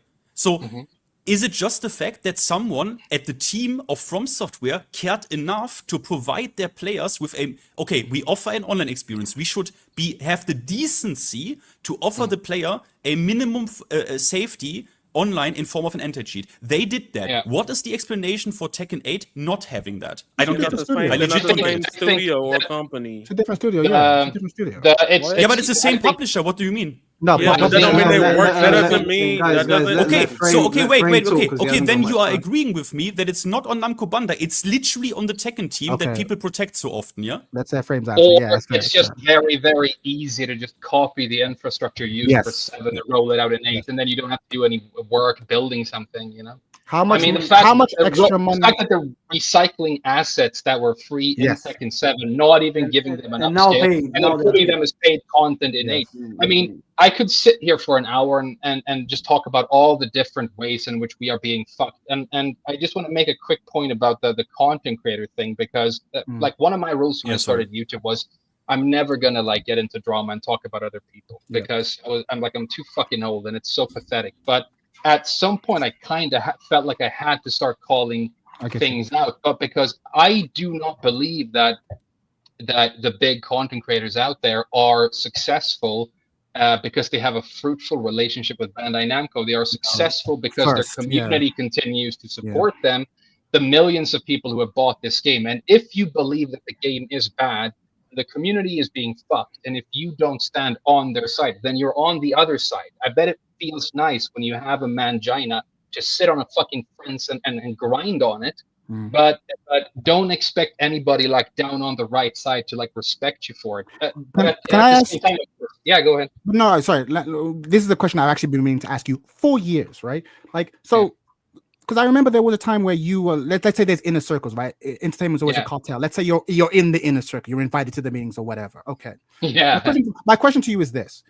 I don't know what your familial situation is like, but like, let's say you have a wife, you have a kid, you got adult responsibilities, you got this mortgage, you got this stuff, and you're on the inner side. Esports is blowing up. There's tournaments in Dubai or whatever. You're in the inner circle. Are you still saying that for you, the way you were, is like, if the game's a piece of shit or the game doing horseshit, I'm gonna call it out, even if I get like a sort of unofficial warning? I would rather crash out. I have a fiance who is my family. It's not going to get any bigger, but I definitely care about financial stability to support our life. But here's the thing: if I was in a situation like that, and especially if I had a fucking kid that I had to look out for, here's what I would do: I'd go get a fucking job. Which is what I've done. I mean, when I started making YouTube videos, I was working 17-hour night shifts at a rundown shitty hotel in Fukuoka, Japan.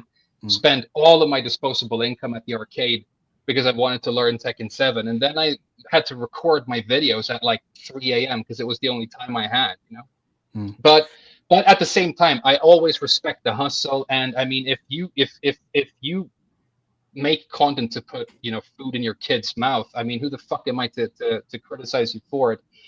I get that whole point. I just think that when Namco, this is like just the latest craziest thing that they've done. They come out and say that they are going to finally fix cheating, right? It's that time they promised it. and then they roll out a patch that we now know for a fact punishes the people who don't cheat as well.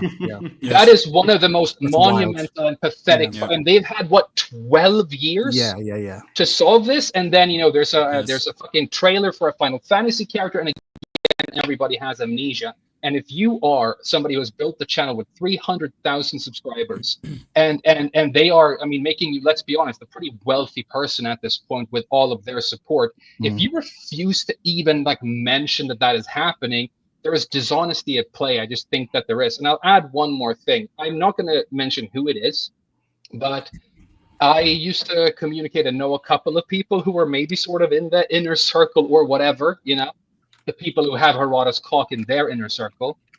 And one of them tweeted that Fakum Lam was broken around the time when Fakum Lam was so broken that his hurt box didn't even work.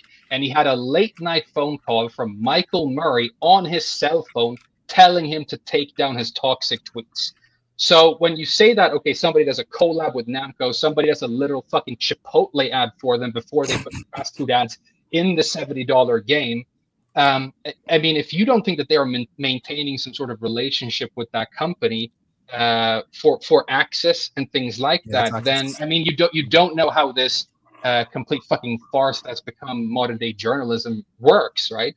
But the director of the Tekken project, that fragile ego little flame imp who has stuck to Harada's butt cheek, for the last few years of Tekken, right, will call you at night and try and influence you to modify your own statements on the game.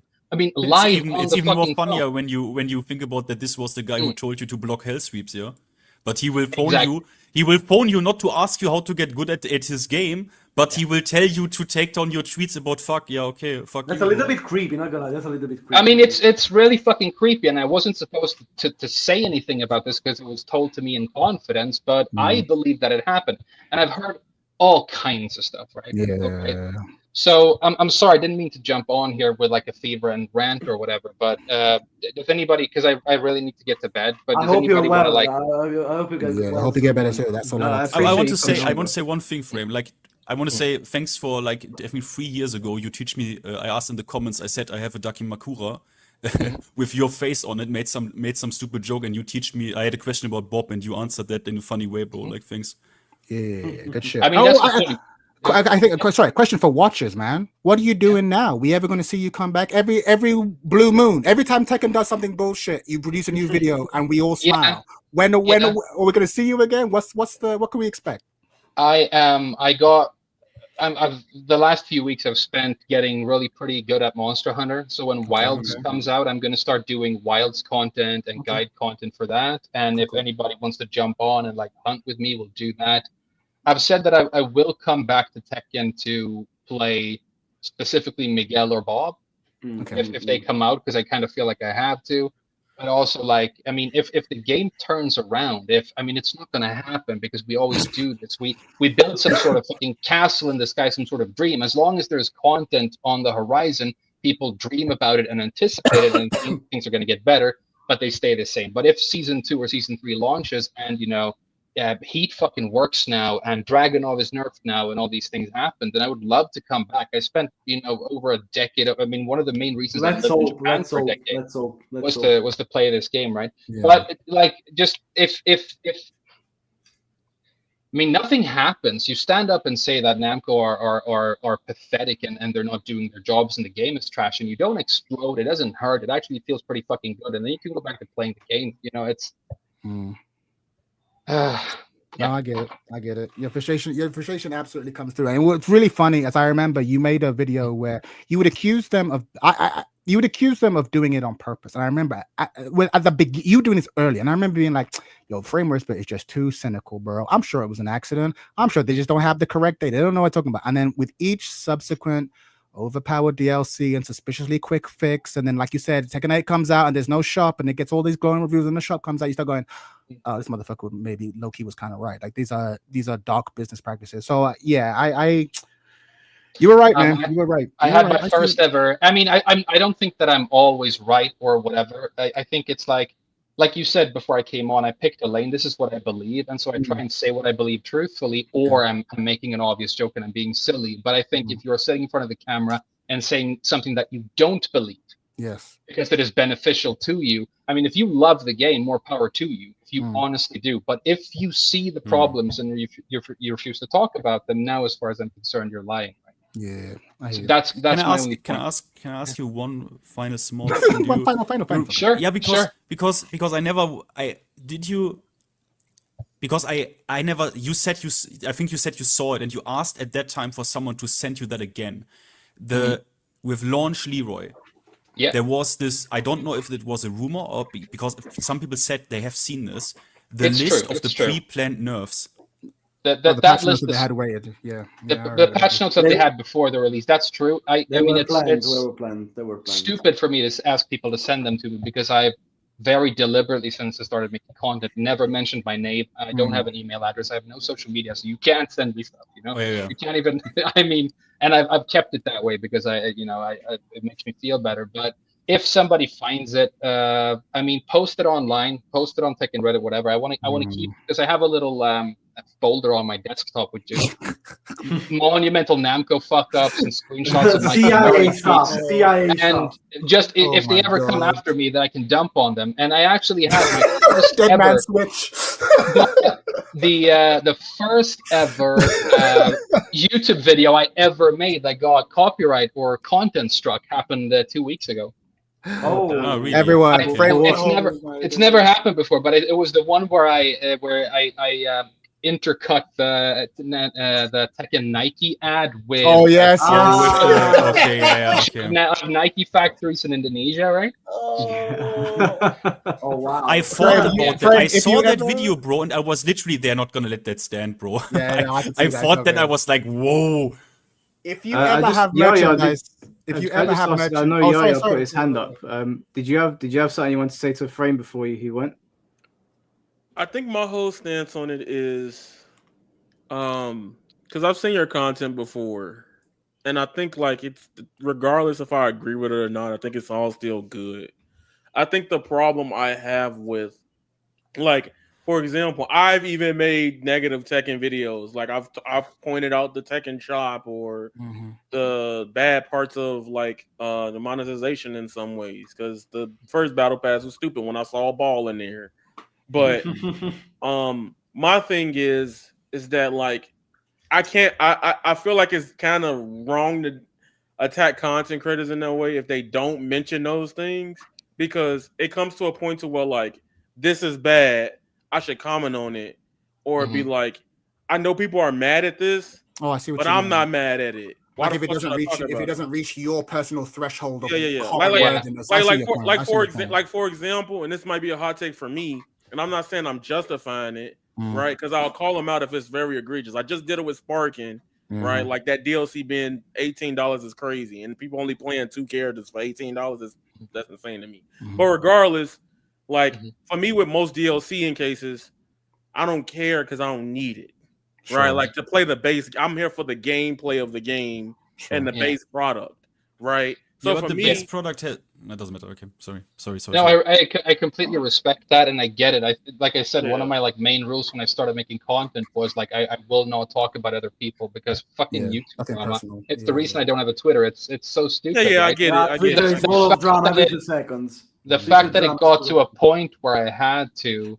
I felt like I had to say something because I was going crazy. It's probably one of the reasons I saw in myself like, okay, it's time to and I imagine it's probably even more intense when you're noticing other people of similar sort of like stature not mentioning it. That probably helps make you feel crazy too. So you're like, am I the only one who notices it? Is it just me? Really? But then whenever I streamed, my entire chat was filled with like, people agreeing, hundreds and hundreds of people, people who just needed some place to go to talk about their frustrations, right? Because you try and go on Reddit or like, a main man video, you're either downvoted for being critical or you're straight up removed, right? Yeah, absolutely. Because you're expected to toe the line, but you're absolutely right. I mean, and I have never made like a call out video. I've made jokes. I've had people ask me in chat, "What do you think about this?" And then sometimes I've been a little bit transparent about what I actually think. But I don't. I think it's pretty clear. Like, oh yeah, we know. It's so we know. funny, bro. Yeah. It's like literally. Do you know the TV series Fargo? The first season that is like Frame Whisperer, bro, where he looks at this wall with the poster with all the fish swimming in one direction and one is swimming with the other one, and under there it says, "What if they are wrong and you are right?" And Frame Don't Whisperer. give me too much credit, dude. No, But then he honestly, kills his not wife. to, yeah, no, but honestly, not to glaze, but like you, the content creator space of Tekken has expanded a lot. I'm sure you've seen it too. So you were one of the first bigger, not the first, but one of the bigger voices, and you were one of the first of the bigger voices who I think were turning around and being like, "No, this shit is not okay. We shouldn't just accept it." So I think I don't think they're giving you too much credit. I think that makes sense. And also, if you do get around to making merch, I do want you to have a shirt that says "Frame Whisperer did not kill himself." With Harada in the background, I would buy the fuck out of that. We need that, bro. We need that. He did not. He did not copyright himself. He can come around my house. I'll break him in half, no problem, dude. He can take as many Muay Thai lessons as he wants. But obviously joking. But thank you so much for that. I mean, I hope the game improves and let's hope. Great new content creators coming up right now talking about Tekken like Mike Hollow. So I'm fucking happy to pass the torch on because he's at the very least honest, and when he's not busy playing like some awkward fucking Chinese dating sim and I saw that. Yeah, what the fuck are those lies, man? Sometimes I see your live stream like, what the fuck is that, bro? He's trying to get bigger numbers, man. Fighting games ain't going to give you the numbers. You got to get. Oh my god, it's not that. It's not that. Let me explain myself. People reach out to me, and if there's an abundance of people saying, "Hey, this game's going to be funny," I'll be like, "Okay, cool, we'll play it. No problem." Okay.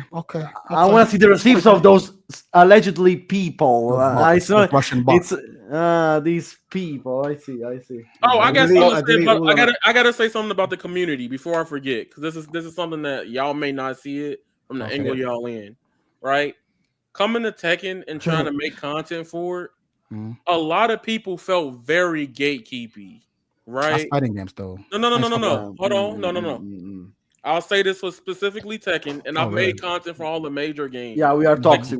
I'm sorry. Like literally, I made my first Tekken video, and they were like, "What rank are you?" I'm like, "The game came out 2 days ago." I'm like, "What do you mean?" Like, "Well, you're not even red. I'm not listening to you." So I got to red. Oh my god! Yeah, I mean, but what rank are you? What rank are you? I'm gonna keep it a stack though. I wouldn't make those comments, but I understand that perspective because I think when you've played the game looks very different at different levels, and someone might be like, "This move is broken." And I'm like, "Okay, but like, what they got to do with me talking about the story mode?" Oh, that's different. Yeah, if you're talking about story mode, fuck them. Yeah, fuck them. Yeah, fuck them. I thought you were talking about. I thought you were doing guides and shit. I'm like, I don't want to hear no guides from no red rank. Like again, respectfully. Guys, just before you continue with yours, just because Frame Whisperer has to go soon. Was there anything else you wanted to add, bro? I didn't want to just have you lingering. I mean, fucking keep making content. If you can't be right, then at least be funny. I mean, and then you'll always be okay. Yeah, true. The Tekken community are honestly, for the most part, I mean, they've been amazing to me. And I went from having like all those. I mean, I've made like 600 videos on Tekken, and I have a like ratio average of 98% for all of those years. And then when Tekken 8 came out, and I started saying crazy shit because it was driving me crazy, it went down to like 96. I mean, that's still a lot. Yeah, so they have. So I mean, I think as long as you try and be honest, and if you, like I said, can't be right, try and be funny, they'll take care of you, right? But they'll also remember, what when one of these fucking controversies came up, which side you decided to take. And they'll treat you accordingly. We'll deal with the collaborators when the war is over. Well, I decided I have legit a plan of attack against Namco Bandai, which I will in the future. Oh my god, I'm not kidding. Okay, now you're going on. I know you are acting like I'm funny, right? You're acting like I don't mean No, I believe you fully. That's why I'm worried. I believe you you fully. will see what this plan is. I Oh my literally, I will inform you when the time is right, and you will see, brother, this guy literally had a plan Call to take call them down. 911. Call 911. No, I'm fucking blackmailing them. You will see. Don't announce the plan online. Maybe I'm not announcing the plan. I'm only announcing the plans that to the there is a chosen plan. ones, and I will send a bottle with a message to Frame Whisperer because he's north from me, right? He's like Sweden or somewhere. I can send this, no problem. I'm in Germany. I can send this easy. And then he knows the plan of attack. I'm literally serious about this, guys. You will see. You Johnny Know you're Silverhand laughing. in fucking Cyberpunk. You're just like, I'm taking the whole building down. Yes, yes. But the thing Finn in is, full some of you in full chat Joker know mode. it. Finn in No, full I'm Joker not. mode. I'm. This is not a joke. Some of you in chat No, even Joker, have Joker. done. No, some of you in chat have probably done what I plan to attack Wim with. So you don't know God. yet. But All right, man. some believe of when you I see it. know. Some of you already know. You will see what I mean when I announce this publicly. But I will try to change some of the shit where I have a decent chance Okay, of everyone- actually changing. Sorry, Everyone, that is my take. Fenty didn't kill himself either. Get that much out there too. I'm just saying, bro. I'll give All it. I have to check out, and I'm sorry, I didn't mean, Yeah, no worries, to player. come on and like rant and then leave. Oh, but I we love it, genuinely man. do We have love to it. go No, to we bed. love it. That's But excellent. I'll 1 year in, I'll give it a final score of 2 out of 10 Nice. for Hidden Store and Heat Mechanics and Dragunov's Running 2 and Jin's Down 2. And I'll also say that when you consider how Bandai Namco keep doing this to us, one important thing to remember is that they are not a video game publishing company. They're actually a toy manufacturing company.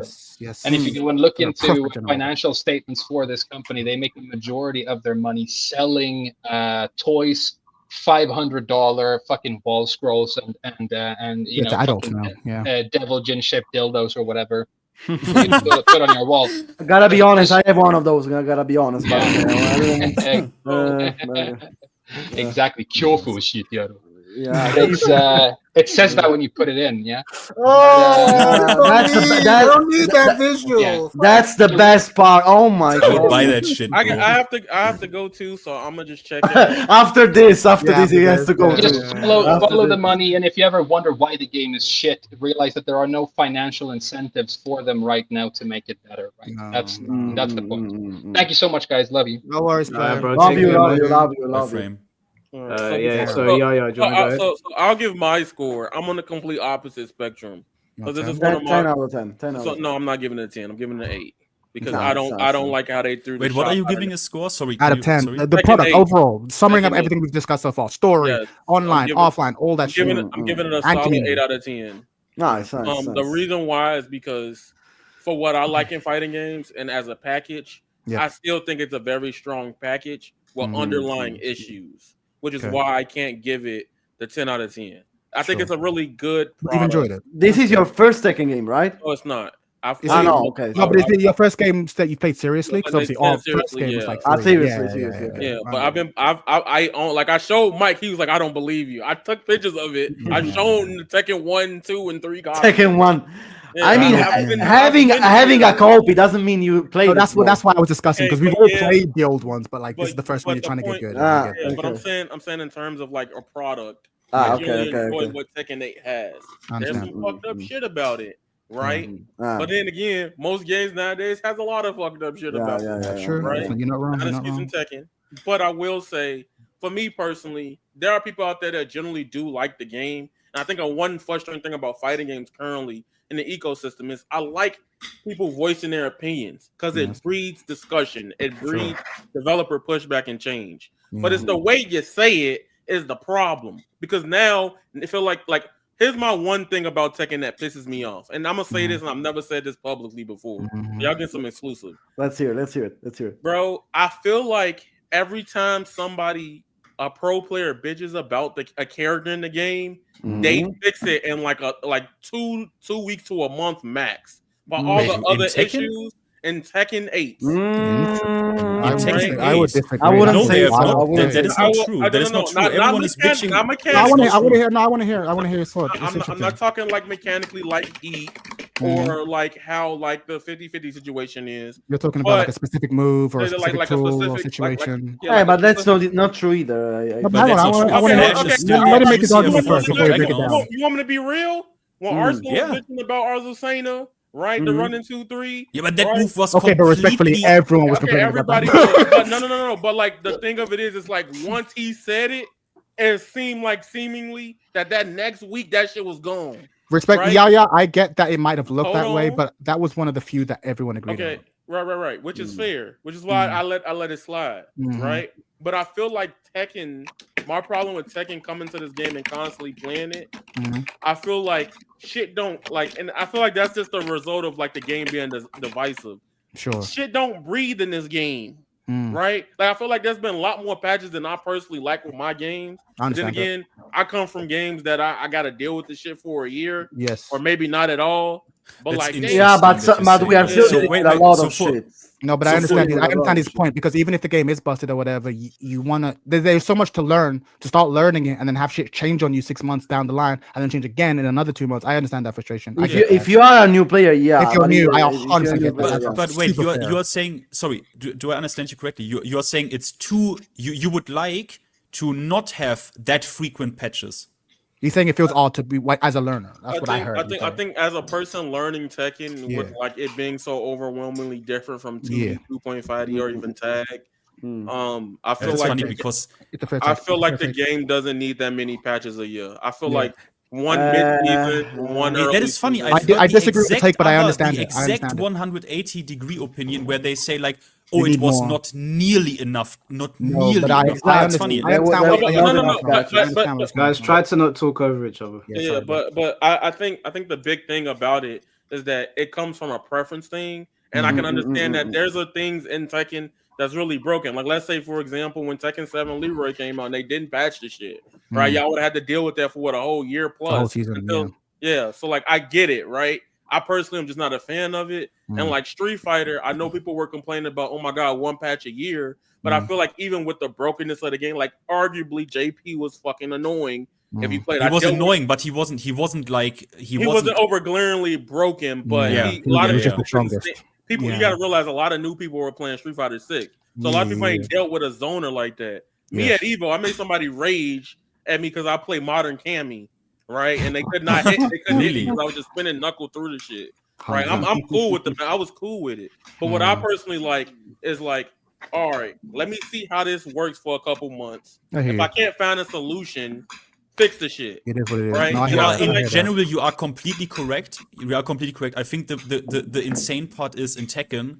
Tekken is so stupid in that regard because in Street Fighter you have a more like a more compact core character, but in Tekken these bitches have so many moves, and if one is incredibly overpowered, like with QCF4 from Dragunov, that in launch, holy shit! And we had one character when you look at launch Leroy, right? I totally agree with you. I would like to see that. I mean, launch Leroy, I think, was on purpose to be fucking. That character was so absurd. It was a complete joke. Every move he had, it was broken, basically. Every move he had. On Wave Dash, they went through 40 moves and couldn't believe the frames they were quoting. They couldn't believe it. Like, I agree with. I get what you mean, but here's the thing. So, commenting on this right quick. Literally, people are like, "Oh, modern controls." Oh, no. First of all, I nerfed myself playing modern controls. The two reasons why I play modern controls, and this is the reason back into what I mean about the balancing. The reason why I play modern controls is because number one, I come from anime. Instant level 3. No, I don't care about the instant level. No one good at Street Fighter complains about I compare about the accessibility and the control scheme. I like the 3-button layout of fighting games instead of Street Fighter, right? Now, mind you, I've been playing Street Fighter as long as Sonic, boom, like since then. So like I don't have a problem with classic controls. I just generally like for people to have somebody to look out to for accessibility. I get that. Right? I get what you mean about like what you're saying with Tekken though. You're 100% right in that regard. I'm just saying from a person that's learning it, if it's very overwhelming. Like even with Smash Brothers, when Smash Bros was active, and you know that Smash, however you feel about it, they were patching the game at least every 3 to 4 months. Right, with Smash Bros. And I felt like even if something was broken, which Smash Ultimate has a lot of very arguably broken things in it to this day now, right? I feel like it got to a point where like, all right, it's broken, but how can I play around this scenario to not put myself into that situation. I feel like I don't get that time with Tekken. Right. The problem is that Tekken was released basically for the first time ever worldwide immediately without having an arcade release first. Yes. Right, and that brings a lot of problems because every Tekken game having a passage from arcade to console was changed so much that the final version would not be completely near the beginning of the game's design and concept. And so that's why probably this game was filled with patches on this first year. Because, and people, sorry, no, you're 100% right, Blackheart. And people underestimate, including me, estimate how much of a big deal that is, because it's easier to make a Street Fighter game that is decently well balanced when it first comes out. I think it's pretty much impossible. It's pretty much impossible to make a Tekken game perfectly balanced when it comes up, just because, like you said, it only takes one of the 130 moves that character has to be broken for that character to not be broken, right? So that's going to happen. But typically, historically we dealt with that because the arcade players are the ones who'd have to deal with that shit. They'd catch it, they'd sort it out over the course of a year, and then by the time it came to us and we played full price, we got a decently balanced package. Whereas this is the first time where we just got raw version 1 for the first time, and it was not cool. So then they had to balance it quickly in a way that was unbecoming for someone. And still, there's a lot still to a mess. And so yeah, it's. Well, I'm just gonna say this, guys. If you think but no one should be under any illusion, right? Character balancing is one thing. Like I said, brother, when if you are someone who has a problem with the system of heat, or like it's such a low IQ system, I even struggle to call it a system comparison with the drive system in Street Fighter, which is an actual system. But when you have a problem with that, right, they will never change that, right? It will never go from +17 to +3. That will never happen. You never know. You don't know that. They've made more drastic changes in the past. They could change. If you watch Tekken 7 beginning to the 8, you still have hope, yeah? I don't know. Don't get twisted. You know I don't have hope. But it's one thing to say that I don't think they will do it. But that's not the same as saying that they can't do it. They could. They could decide today. The thing is, the thing is that, for example, if you watch Tekken 7 beginning to Tekken 7 end, they are completely different games. No, they're not. They're not. If we include arcade, they are very different. They're very different. No. Even compared to Tekken 7 launch, even compared to Tekken, I think they are completely different games. They are not. That is not true. I played the arcade version. They have completely different mechanics. Completely different mechanics, completely different concepts of characters. If you're watching this video and you're hearing this argument between Finty and Blackheart, you can actually go. I think Maximilian actually did a great video reviewing launch Tekken 7. You can go review yourself, because obviously we're just taking. Okay, you wouldn't recognize it. Yes, there were significant differences. Mechanics were added, like wall bounce, rage drives. Yes, but Blackheart, you would agree with me if I say now, Tekken 7, in comparison to Tekken. Okay, look, let's say Tekken 7 Arcade in comparison to Tekken 7 Season 4. Yeah. That is still an insignificant difference in comparison to Tekken 8 in comparison to any other Tekken since Tekken 5, right? Like that is a so big difference. But the point is not about that. The point is that Tekken 8 is now like this, but what it could be completely different in a year from now. That's the point. But do you really? That's what happened to Tekken 7. That's what happened to other games. You know? Do you really believe? Because I know what you want, right? I have watched all of your videos on this topic. Do you really believe that is going to happen? I don't know. Maybe yes, maybe not. And I said also that if it's not gonna happen, personally, I'm gonna drop the game, because I don't like if they continuously go into this direction of brokenness, of every character being broken, of buffing and so on. I'm gonna go away, because the game is getting tiring at this point, in my point of view. So I'm gonna go the frame whisper move. I'm gonna go away at a certain point if it comes to overwhelm me, but I hope so. At least everybody hopes so. At least everybody, you know. You say everybody. You should be careful, because one thing I want. Okay, last thing I'm gonna say. Sorry, then I'm gonna be silent. But I have one really important thing. Did you realize? Do you know the Fury, the combo guy? You know him, right? The Fury, who makes the okay. Yeah, he also comes to my videos and says he comes also to my videos in recent time, bro. It's sick, yeah. So he made a how do you say it? A poll, right? He made a poll.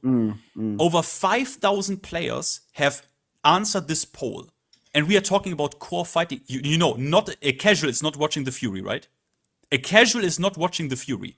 So 5,000 people has answered this poll. The answers were, do you want heavy changes for the game? The answers were no, just minor changes are fine. And no, we need heavy changes here, like significant changes, yeah? Please guess. What do you think was the percentage? I saw that poll. You saw that? Okay, then you know it's 65% that says no, we only need minor changes. 65%. Yeah, it's a statistics, of course. We cannot, I don't know. We cannot. It's 5,000. No, we cannot ignore. Guys, hold on. Yeah. Let's just bench this conversation for now because we're 3 hours in, and I want to start bringing in members of the community. So what I'm gonna do to try and let everybody say their piece is I'm gonna give people about 6 to 7 minutes to come in here and say what they want to say. If they want to talk to anybody directly, they can. I'm going to have a timer on my phone. So if you're coming in, I can see your message on Discord. I'm going to bring you in one at a time. Try to fit into 6 to 7 minutes. You can talk to Finn, Chad, myself, or Blackheart, or ask us anything. So I'm going to bring in the first person now, guys. Try to not interrupt them. Let them, if they want to talk to you directly, then they'll reference you, okay? Okay. All right. Cool, so you're on line 1. We got Toshino in here. Toshino, can you hear us? Can you hear me? Yeah, we can hear you, bro. Okay, Kokigenio anybody.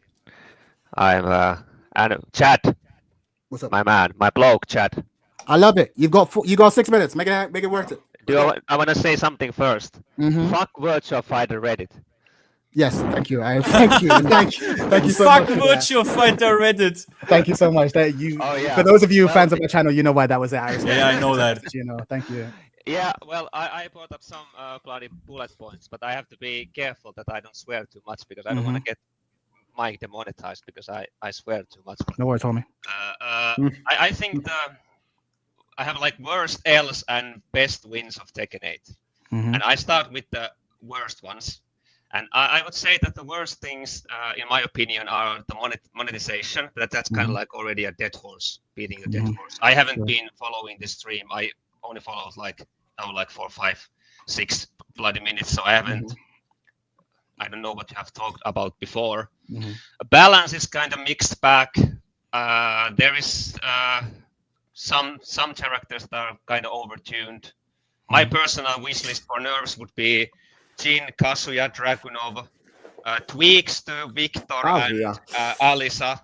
Heihachi could be nerfed, but I still think that Tekken 8 is much more balanced than Tekken 7, in my opinion. Like I'm gonna have a lot of unpopular opinions, but maybe that's one. Technical difficulties. There's a lot of Polaris crashes. I haven't really suffered from them, but I know a lot of bloody people that have suffered from technical difficulties, like random crashes to desktop. There's no Wi-Fi filter. We have to play with the Wi-Fi retards. Well, you can decline, but bloody welfare fund for every spastic Wi-Fi user. Relax. But, like, as someone who used to be a Wi-Fi player, relax. Come on. If somebody's a Wi-Fi player, they need to get the cable. Like I don't know if you know, but Mike plays Wi-Fi. I don't know if you know. I do not play Wi-Fi. No, you. I met. Wi-Fi, bro. No, he doesn't. He's a bloody smart bloke. Stop. I did not play Wi-Fi. I played it for a few weeks because my Ethernet port broke. Okay. Sorry. Yeah, moving on before my time runs out. There's pretty interesting DLC characters. That's subjective. I don't really care about them that much, the DLC characters. But I haven't now played in 1 month because of personal busy reasons. But then I go to the best Ws. I think that the whole practice and replay takeover is one of the best things ever. Like all the new options and the quality of life improvements make learning the game much more fun and easier compared to Tekken 7. The replay takeover alone is a huge improvement, especially now when they're going to add the DLC characters. Then I overall like Tekken 8 more than Tekken 7. That's like unpopular opinion. I think the gameplay is better. Neutral is more fun. I like the combos more in Tekken 8.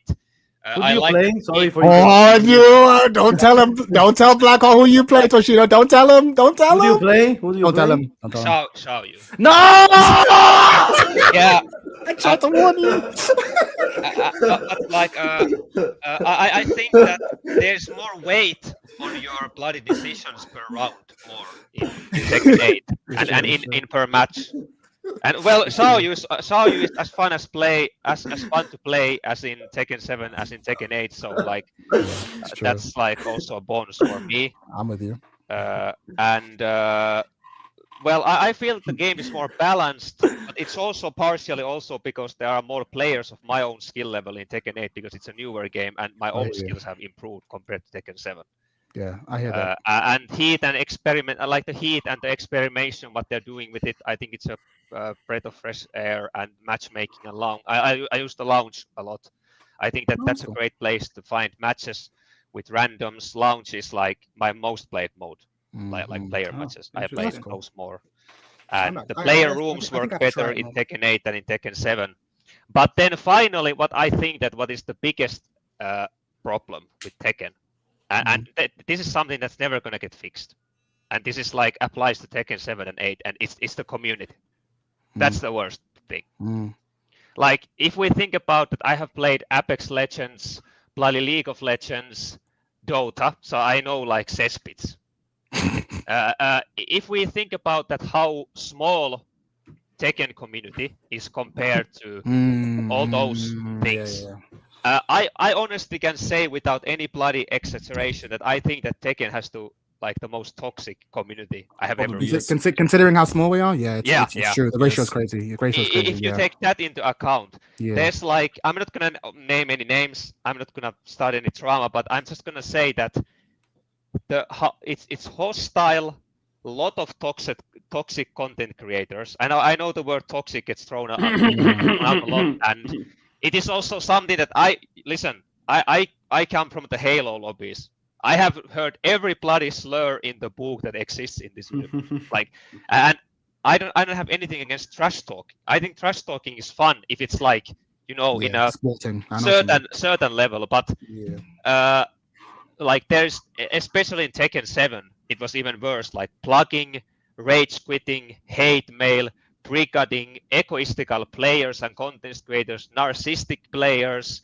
They take it to a whole new level, that like the trash talking. Like there's so much like obfuscating and arguing in bad faith. And when I started, like I'm gonna tell you as more like a newbie perspective. When I started to playing Tekken 7, and I went to back in the day. Like now I have completely washed my like hands from, for example, Reddit and Twitter. Like bloody Reddit is like. Fuck Reddit. We discussed this. It's like Reddit is just like 90% woke. You're done, Toshino.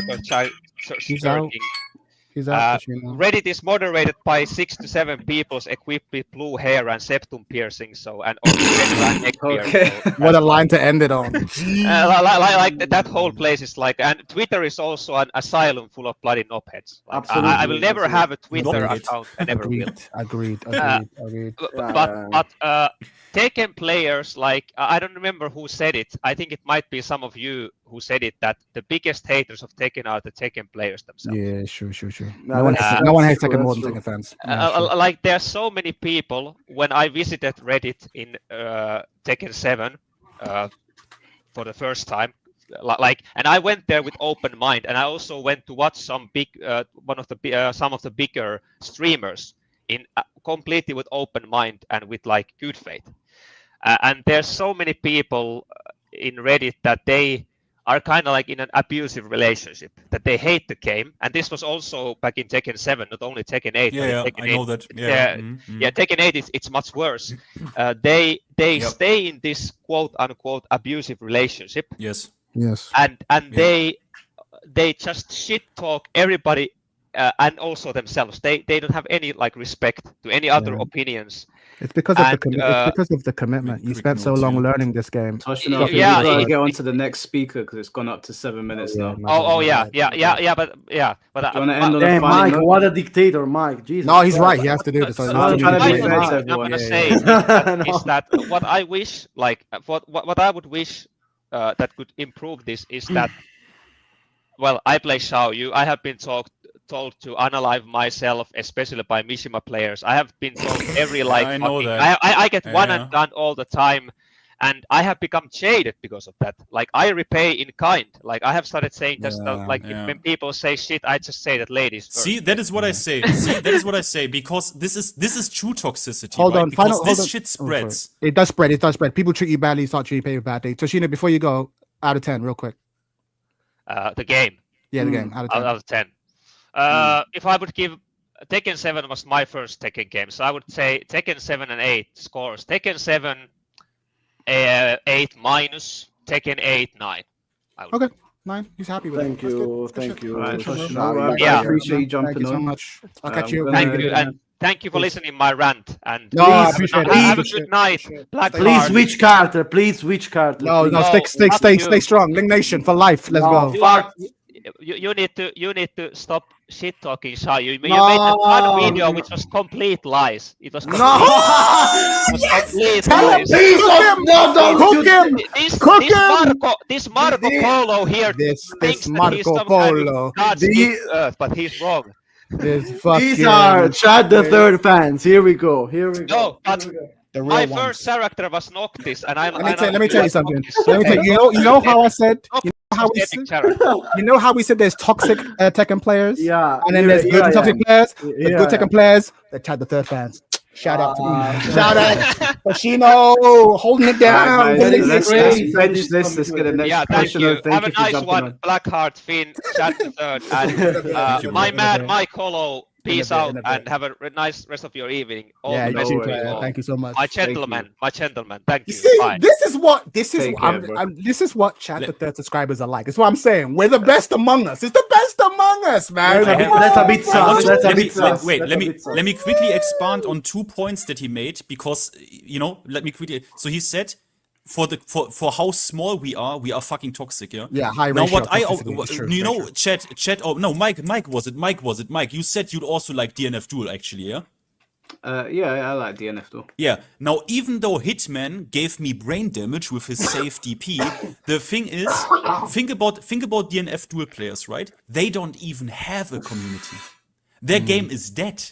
There are still 90 players or so on sometimes wanting to have a community. They would kill for what we have, right? They would kill for that. There are still a few dozen players who love DNF Duel, who want to play that shit. They would kill for a community, and we one and done. We write toxic messages. We do all this shit. Think about it. These players would kill for what we have. We should think about this sometimes. Then another thing, the second thing, last thing that he wanted to actually elaborate on, where like people are in a love-hate relationship, right? And they cannot accept that you're of different opinion. Neither side, right? Because let's say you hate Tekken 8, right? Let's say you hate everything about it. Yes. Let's say you are even like one level above Frame Whisperer, which is almost godhood in hate. Godhood. Then you cannot accept that someone exists that loves what you hate. Yeah, it just doesn't make true. sense to you. You cannot accept it. You cannot accept it. It Which goes is back why to the shield. people, It goes back to the shield claim as well. It goes A lot back of to that as well. All right. So Sorry, let me just sorry. push back on this. Go on.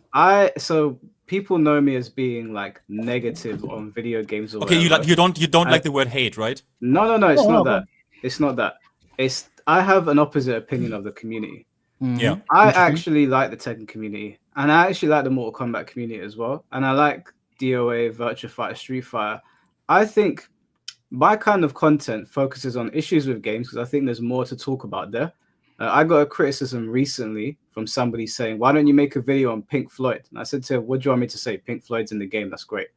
But I think I can make more of a video about something that isn't working and then offer suggestions. Yeah. So I get a lot of pushback from people in that regard. But on the flip side, I've built my channel off of this community, like people coming and subscribing. And most of my interactions, if I look at my subscriber count, because it's all based around the fighting game community and mostly Tekken and Mortal Kombat, it's been good. And when I go to events, people are very positive. I've met all you guys through Tekken.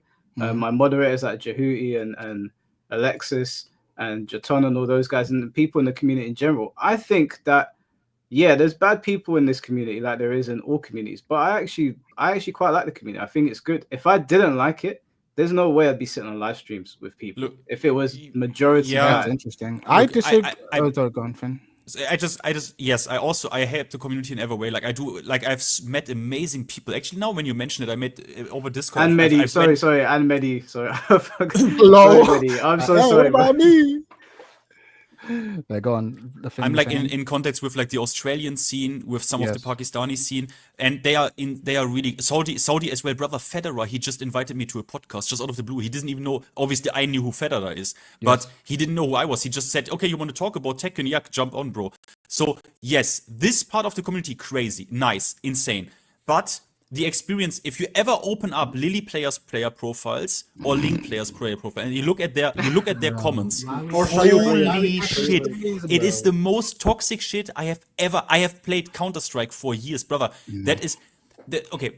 Just the thing the one thing I want also Blackheart to stop. I want you to stop this because I think that is not helpful. Because you see, in your recent video, I was getting red in the eyes because I was like, don't say this. Because you said everybody is unhappy with the game. And most of people are, I think. A lot of yes, true. You corrected yourself to like most people, okay? But I see those comments under my videos as well. Everybody dislikes that. Everybody hates it. And that is the type. That is not true. That is why then people are shocked of like, yeah, brother, do you know what? The DLC is actually selling. Yeah, brother, do you know what? People actually, then we look at the Fury poll, and 60% people don't want significant changes. And I'm like, okay, what am I to believe here? Hang on. On top of that, I just want to push back on the. I want to push back on the pushback. No, because Mike had made a really good point, but I think Mike, you underestimate the fact that your community is different. And here's what I mean, right? I watch a lot of your videos, and your videos actually strike a really rare line. There's a lot of people who are like, I'm anti-woke and I'm going to complain about everything that sucks, and that's their whole thing, right? And you have other people who are like, this game's great, everything's perfect, everything's fine. You actually walk a really reasonable line. You say what you don't like, but you also make content about what you do like. You also articulate exactly why you like what you like, what it would take to fix it. You give voices to other channels that are like smaller than yours. You actually have an interesting to talk about it. As a result, I actually think the community of Tekken that you see is actually more thoughtful, I think, than the actual broader Tekken community. My channel's similar. My channel's actually quite small, right? And I'll do literally 2-hour videos just talking about the philosophy of mind games in video games. The only people watching my boring ass videos where I swear a lot are people who are into like thinking that deeply. So I get this small slice of the bigger community, right? So I think we all get like a slightly biased take on it. But when I talk about the community as a whole, I think you wouldn't like about at least 50% of the people in this community. The other 50%, I think you get on well with them really well. But the thing is that like, I don't want to make it sound like I'm preaching to people because maybe I'm a bit older or come from the arcade scene. But because I understand that most of the shit that people say that is crazy online, I don't believe most of these people will behave like that in person. So when I see some of this stuff, of course. But when I see some of this stuff, I disconnect. I'm like, you're just chatting shit behind the keyboard. If we met in person, you'd be polite to me, and I'd be polite to you. Because I've met people at Comic-Con that say, oh, I watch your vids. And I'm like, weren't you the guy that was talking shit? He's like, oh, yeah, I was just talking shit. And I'm like, I think people are like that most of the time, which is why I don't view people in the... I don't get me wrong. There's some bad people in the scene, and I've come into contact with them. But even with like the recent drama where like I got involved in King J stuff, I don't think those guys are bad people. I just think the whole situation kind of stunk. I hear you. Well, not all of them. No, I know what you mean. There's a difference between that sort of online conduct and who they actually are. But the thing is, in the Tekken world, 90% of our interaction with Tekken is online. So that matters. That is why I'm targeting these people. If I meet you in person, sure, you'd be more reasonable. But that's what I'm talking about. There are other predominantly online communities that are still more positive than ours. But you are correct to say that like even the people who would say the most unhinged shit, if you met them in real life, would probably just be like, I was having a bad day. I'm not that bad. I'm actually a decent person. I get that. That's true. But I'm not meeting these people in real life. Fuck them in real life. Be nice online, bro. Like be nice where I meet you. But if I meet you online, be nice. It's all gaming communities. I do want to come back to this. I want to come back to this. I'm going to bring in the next person. So we got football breakdown. You there, bro? Yeah, can you hear me? Yeah, we can hear you, man. The floor is yours. You've got 7 minutes, bro. Okay, I'll go. I'm gonna go quick because I had one the last time I came here. I wanted to rant about Heat, and I still hate that shit. Look, listen, Tekken 8, it's irredeemable. It's cooked. It's cooked. Finished. Like. I stopped playing about 2 months ago. I'm not like some super high rank. I got to Fusion. I was decent, whatever. Got to whatever Tekken 7. I played. That's where I really started playing Tekken, bro. The more I watch, just even from a distance, just watch because I still like to watch higher level players play, like the pros play. I just don't even. It's not even enjoyable. I won't lie to you. Like I understand that there's this like fighting games are essentially your turn, my turn, but for Tekken 8, it's so distinct. Just like the overwhelming it's so your turn, my turn in the most disingenuous way. The game is just jarring to me. Like the final nail in this coffin is when Fakumram gets released, and when y'all see Fakumram with heat, this game will officially. Y'all thought you had a problem with Clive. Y'all thought launch Leroy was bad, bro. Launch Fakumram was the dumbest shit all of us have ever seen. This guy cooking. This guy cooking. Listen. Give him 2 extra minutes. Give him 2 extra minutes. The number one thing I hate about Tekken and some modern fighting games is like moves that you watch should be intuitive, right? Like there's some characters who are very like I play Law. I think Law has been a legacy character, so his moveset, everyone knows it. But I feel like he's very easy to see his moves. Like he's a very quote unquote honest character. Whereas there's players like then there's characters like Alyssa and Jin where I don't understand why all sweeping moves are not like high launches. Like any move that sweeps on the ground, if I block it, it should be going to a full combo. Why is wait, but some are counted launcher knockdown, some are just normal hit knockdown. Like you can't do that. Nah, let him cook. Let him cook. To me, it's a philosophy, right? Like there's some players with sweep moves that you get a full launch punish off of, and then others like Jin's down too, where it's like, okay, you're sweeping the ground with your whole body, but when I block it, you just bounce off me. Is that fair? Is that fair? And then you have the nonsense when he's in heat. Is that fair? Like, what are we doing here? Wait. What exactly are you talking about? Just his heat, his options. Like, I'm not the most like educated player, but but I know what you mean. I genuinely like Jin and heat is nonsense. Just from watching from a distance. But I mean, and overall, I give Tekken 8 like a 4 out of 10. I hate the game. Hate watching it. Heat was a mistake. We all know it. If they keep going down this road, the game will become further and further more unrecognizable from what it was prior to Tekken 8. I'm honestly, I'm just sick of Tekken 8. To be honest. Damn, you can hear the pain in his voice, man. No, I'm gonna be honest. I'm not like some high level player. I don't know all the friends and everything, but like, bro, like just watching it and like just how other fighters like even to me, Smash is a deeper, more competitive game than Tekken. Well, relax. I'll be real. I'll be real. Relax, homie. Relax. I'll be real, brother. Relax. I'll be real.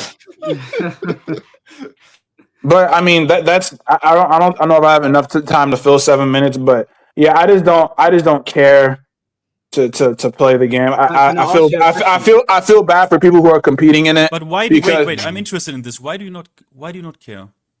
Why don't I care? Why do you not have fun? Like what? It's just, bro. Okay, I'll put it this way. It's the mental stack of all the aspects around it. I don't like a lot of I don't like armor moves. Yeah. I don't like heat. I don't like heat smashes. I don't like. You don't like Tekken 8. Right, I don't like Tekken 8. To me, it was too much of a diversion or acceleration from Tekken 7. And again, I mentioned this before. When they used to have tokens in the initial version of Tekken 8, I already knew the ethos and intent what they were going through. They're going for Tekken 8 plus Ultra Edition, like Tekken 7 plus Ultra Edition with all this nonsense. Like they wanted the game to be super oppressive, super flashy, like high octane. And it was just it, and they overcooked it. It is what it is. They overcooked it. Are you still playing? Do you have? Okay, wait. Do you have? No, he said he stopped playing 2 months ago. Huh? And then, for instance, another thing that just bugged me that kind of threw me off is whenever there was an update, my online replays got deleted, and I was like, "This is a bit jarring." Relax. That's not gonna happen. That's not their fault. That has to happen. Yeah, because I know it has to happen. Do you think the game is gonna make you happier in the future? Maybe. Well, that's a good question. No, because I fundamentally don't like heat. That's the issue. Like I fundamentally don't like Heat. I don't like the system. I think it's just like a slapped on gimmicky mechanic. I don't like it. Even watching other pros play, because usually it's like, okay, it's a new system, and maybe I'm not a pro. This is not my life. I have a 9 to 5. I have other stuff I like to do. So maybe I just don't know how to use the system. I probably don't know how to use it optimally. But even the way I see pros use it, I'm just like, whatever. For instance, I'll give you a perfect example. Watching Yoshi, iMusician in Tekken 7 and a specialized Yoshi in Tekken 7 versus now, I don't care about how cool Yoshi looks in Tekken 8. Because I remember what a specialized Yoshi in Tekken 7 looked like, and that shit was dope. Like, you had to work, and it was cool, like, with the tools and under the system and confines of Tekken 7. Watching good Yoshis in Tekken 8, cool, bro. Cool. I got a specific question, because essentially one of the crux of your argument is like, no, Heat fundamentally irredeemable, nothing they can do, nothing they can do to fix it. So I want to ask like an extreme question. Let's say that you could only use Heat in one round. You activate it and you basically became a god for that round, but then after it was gone, would you still be like, no, the system still doesn't work? No, it'd be better. Or the game would, it'd be better. It'd be better.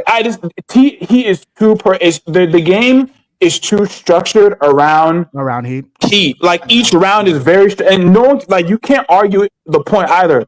Most of the rounds, like the fact that Heat exists, you have to like it's essential to place to Tekken 8. Yeah, you're right, because the shit you get, it's not complementary to your character. It's literally once you're in Heat, the Heat stuff is the best attack. Yeah, it's literally like the game is built around Heat, and it's jarring going from Tekken 7 and then going to a game that's built around a brand new mechanic that severely augments how you have to play your character and defend. Like, I don't know. That's just me. Well, that's bang on 7 minutes, bro. Nah, W take, man. That was good take. Good take. But thanks for having me. No worries, bro. Thanks for jumping on. Thanks, bro. All right. So yeah, man. Come on, man. Next. But yeah, I kind of agree with him with Heat. Yeah, just to go back to what we're talking about the community before I bring the next person in here. Yes, sir. Yeah, I honestly think that most gaming communities online tend to say crazy shit.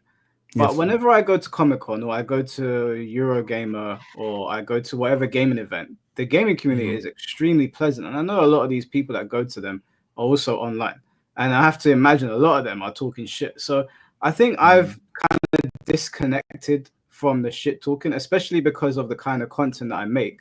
Where Frame Whisperer was saying that, you know, some people might perceive him a certain way. He's just telling the truth, or he's telling it how he sees it, and they see him as negative. He's sincere. He's sincere. Yeah, he's honest. That's a good word. That's a good word. If you can't say anything about it, is that he's not sincere. So I've told people 100 times, you know, I'm not you can't pressure me into talking about something a particular way. And I know people get very attached to these franchises, and so it makes them lash out. Yeah. So, but when I meet them in person or when I go to events, it's not a case of, oh, I'm threatening or whatever, even though people like to push that narrative. I will walk up to them, they'll be polite to me, and I'll be polite to them because that's how people talk in person. So I think as a gaming community, it's not too bad. Twitter is just a cesspit, and people go in there to show. Yeah, they go in there to show the worst version of themselves. Most of times, the more you bash Tekken, the more it means you like the game. Most of the times, actually, that you love the franchise, not like the particular game. But I know what you mean. Yeah. But this toxicity thing, right, Chad? When we talked about like in online, people are toxic, right? And like in an unnecessary, like really mental way. But do you think because you said, or Mike said it, or you both said it, that you played basically also fighting games against your brother and stuff, yeah? Yeah. I did that as well with my brother. Okay, we played Budokai. It's not maybe... Yeah, but it's still that same thing. I want to beat you. Yeah, it's still like the thing, yeah? Yeah. Do you think that...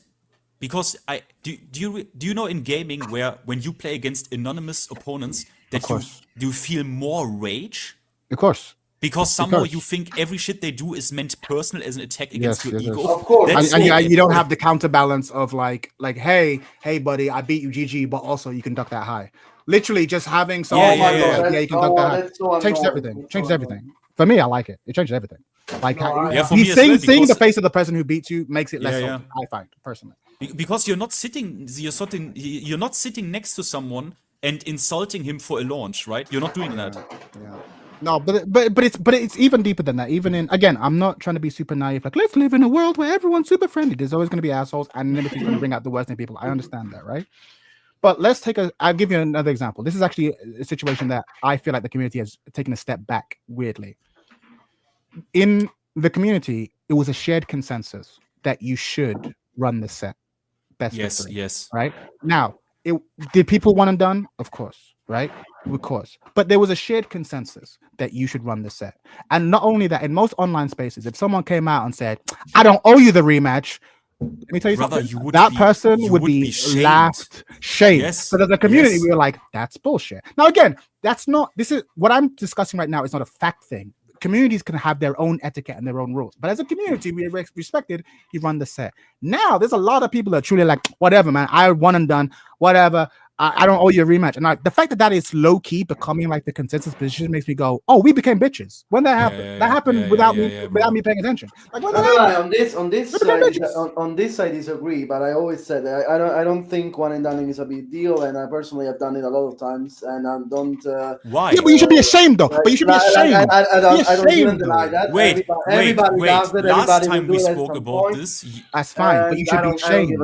No, I'm with Blackhawk. Let me tell you something. I have one and done. Everybody has one and done. Yes, but here's the thing though. I have not one and done. I have one and done before. No. I have one and done.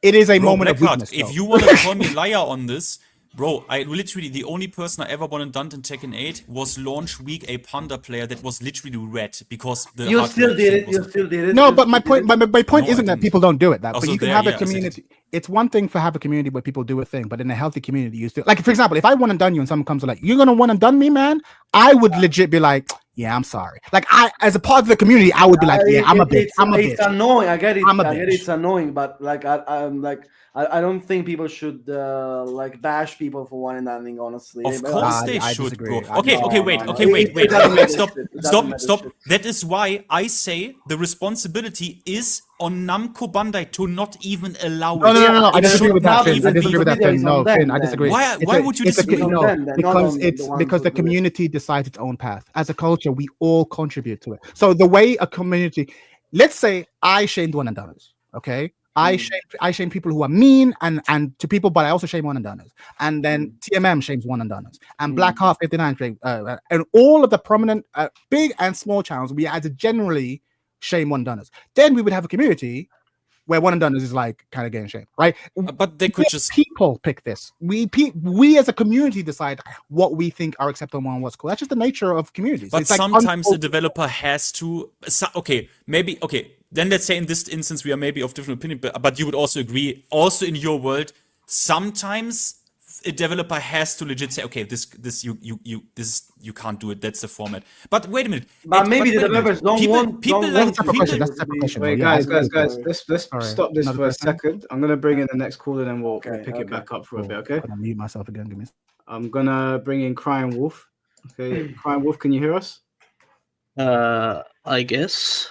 Yeah, you've got 7 minutes, bro. Floor is yours.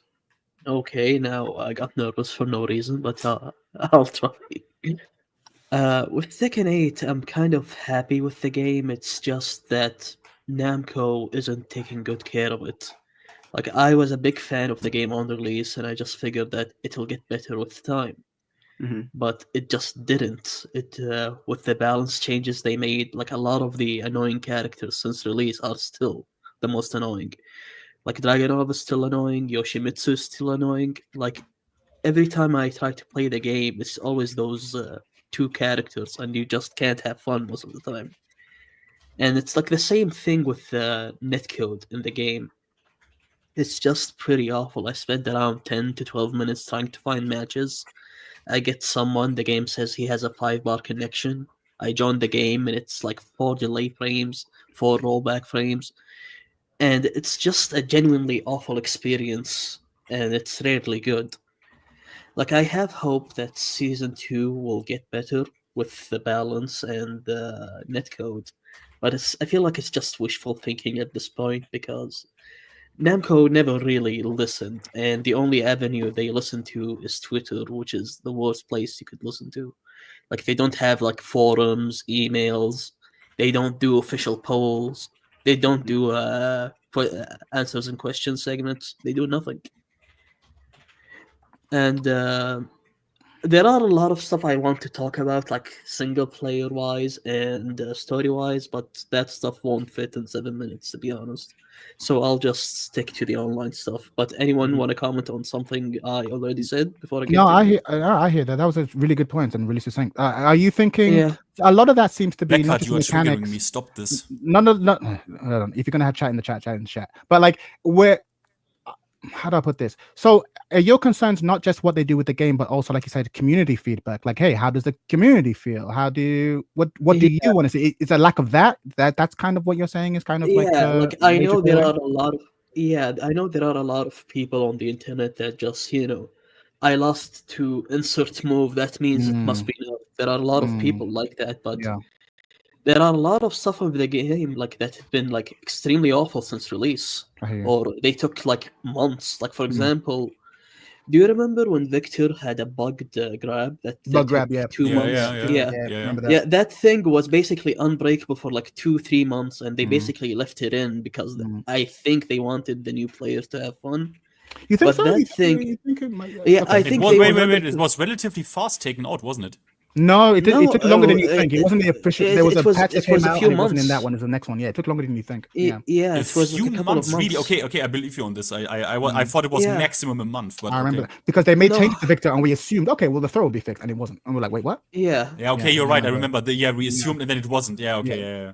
Anyway, continue. Yeah, that shit was like I was like breaking the grabs, and I was like, "Why isn't it Yeah, happening?" But it was then I tight. found out it was the game, because every time I blame the game for something, like there are a lot of servers that just say I suck. Like I know I suck, but sometimes you witness something, and I wonder if I suck on the level of low tier god or something, because sometimes you witness something that's so strange that I just don't know what to say. Yeah. Like that No. feels so weird. No, I hear you. I hear you. And Yeah. it's so. It is very frustrating. And actually, you touched on a great point. When I was first learning Tekken 7, because it's such a hard game, there was this sense of like Yeah. Tekken 7 is fine. You need to get good.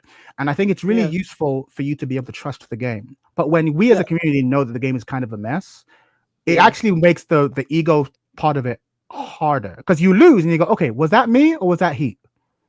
Was that me or was that the character legit being busted? And the fact that you can legit ask that question makes the whole process feel tough. And obviously, you want to be like, no, I'm going to have like a strong mentality. It's always me, baby. It's always me. But when you deal with like Azutona's running 3-2 at launch, working the throw legit being like almost impossible, like especially online, you start going like, okay, but maybe it's not me though.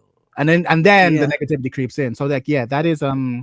I also have a lot of things with my main where people say like tier lists are irrelevant, but then they say switch your character. I'm like, you just told me that it's irrelevant though. Then you talk about Then you say, for example, like I'm stuck at ranked, like I've been like 2 months in this certain area, I'm not feeling any changes, and they go like, you suck, you need to leave the game or whatever. Like then after a few months they'll say everyone sucks at high ranks, then it doesn't matter. Like either rank matters or it doesn't matter. Like that's the thing with people, like you try to have a discussion but they only throw around a few words and just leave. I know like some of them are trolling, they try to egg you on and then leave, but some of them genuinely believe in what you say, what they say, but they don't want to have a conversation with you. Like I've been playing Tekken since Tekken 5. Tekken 5 alongside Devil May Cry 2. Like I know Devil May Cry 2 was a bad game, but those two games were my first games ever. And I've played Tekken 6, Tekken Tag 2, Tekken Tag 1. And none of those games, I've never had moments when I felt like something was unfair the way I do with Tekken 8. And I was a child back then, and even I revisited those games as an adult, and I've never had the things that I said with 8 being said in Tekken 3, Tekken Tag. Like Tekken Tag 1 is one of the most unbalanced games there is, yet it's so much more fun to play. The main issue is I can't play it with anyone. The old games in general, because you have to there are no collections. There are no collections. Only the first 3 games have fan-made rollback. The other games you need to do like that desktop connection thingy, and I don't want to connect my computer to another dude's computer that I never met. Like there is no good way to revisit the games that you love. Like Street Fighter people have Fightcade, they have the Marvel vs. Capcom collection. Virtua Fighter 5 got re-released. Street Fighter 2 has like a billion revisions out there. Like you and 7 people, though. Yeah, but with Tekken, like I legit cannot find any way to revisit the old games with other people. I don't know how much time you have left, but I'm actually quite curious. Like out of 10, though, because you've given a pretty mixed review. What are you thinking? Number? Like with the current state of Tekken 8, I'm gonna give it a 7.5. To be honest, like I don't buy a game looking to hate it. I want to have fun. You know, like I didn't spend money on the DLC except like Heihachi because that's the only dude I was interested in. I'll get you. No, that's good. I did the best I can. Hopefully, thank you, Crying Wolf. Good shit, man. Good shit. I appreciate that. See ya. Yeah, have a good night or day wherever you are, man. Well, I think we need to ask just Lisa before. Lisa, if you want to join the call with us, you're more than welcome. I sent you a message. You on can Discord. tell Blackheart that it is not acceptable. Your stance on this, I cannot accept it. Bro, what do you mean? What do you mean? Wait, hold on. Before we bring on the next call, I want to talk about one and done quickly because this is ironically how me and Blackheart met. Is it? Okay, let cool. me talk about one and done. I one and done on a lag. Hold on. Let me hear Mike. I've not heard his take. Don't interrupt. Okay, let me finish. Let's hear it. So me and Blackheart's an exception because he's obviously an exceptional player. So this doesn't apply to him. But my stance on one and dones is if you are majority of the time one and dunning and you're cherry picking your opponents and you get to God of Destruction, I recognize you less as a strong player than somebody that went through the trenches and just battled everyone. Doesn't apply to Blackheart because he's proven he's God of Destruction of everyone. No, but I admit it. Sometimes I've one and done. Everybody does. Almost everybody. No, not everybody does. I've done it. I'm getting really angry, bro. Bro, Finn, it's the truth. Guys, I'm gonna mute you. It is not the truth, guys. bro. It's the truth. Shut up. It's the truth. Stop. Guys, I'm gonna mute you if you keep interrupting. Okay, stop interrupting. All right. So my point with this is that yes, the game has given you the option to do it. I don't like it, but there's nothing I can really do to change it other than advocate for it. But majority of people that are one and done over and over again and get to Tekken God and above, they have the right to do it. I can't control what they do, but majority of the time, you're probably going to be a lesser player than somebody that went through the trenches and is that? I can't tell if that's Lisa or not. That's going to be your majority of the time. You're not going to be as good as the people that played the entire game and dealt with all the bullshit. So that's my stance on it. I wish they would change it because it's a ranked mode, and in ranked it should be the best person wins. But unfortunately, it's not that way. Again, Blackheart, you are an exception to the rule. No, Mike. The reason is simple. It's simple. You are. I'm getting. I'm angry for I'm what? so close. I'm so close. It's the truth. It's the truth. Everybody one and done. No. Okay, everybody one and done. Blackheart. I can tell you now on everything, you will never find footage of me one and done in or rage quitting. There's no footage that exists. No, rage quitting and one and done are not on the same page. No, I've never one and done a single person. Not one. Okay. You will never. I put that challenge forward to anybody here. You will never find anybody that has a recording of me one and done in them. If I got to Tekken God or Tekken God Supreme, I fought absolutely everybody, and I just dealt with the bullshit. But it's your choice. It's your choice. Wait, I'm saying it's not wrong. It's that other people choose differently. There is nothing wrong with that because the game allows you to do so. Hold on, we have got Lisa here. So I just please, Mike. I'm gonna explode. Otherwise, you have to give me 30 seconds. I'm gonna let Finn go next. I'm gonna let Finn go next. The hero. Just 30 seconds. Just 30 seconds. Let Finn go next. I'm just checking if Lisa can hear us. All right, she's Lisa? Here, but she might be fixing her mic. So, Finn, do you want to go ahead? Okay. Yeah, I will now perform the final sermon and give my final statement on this. And I will bane Blackheart from my soul. The thing is, you say people. You assume this is the thing. You assume everyone one and dones. That is why you say.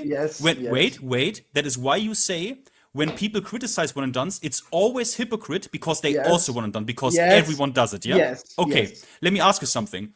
Let's say I'm the biggest one and done on earth. Yeah. Mm-hmm.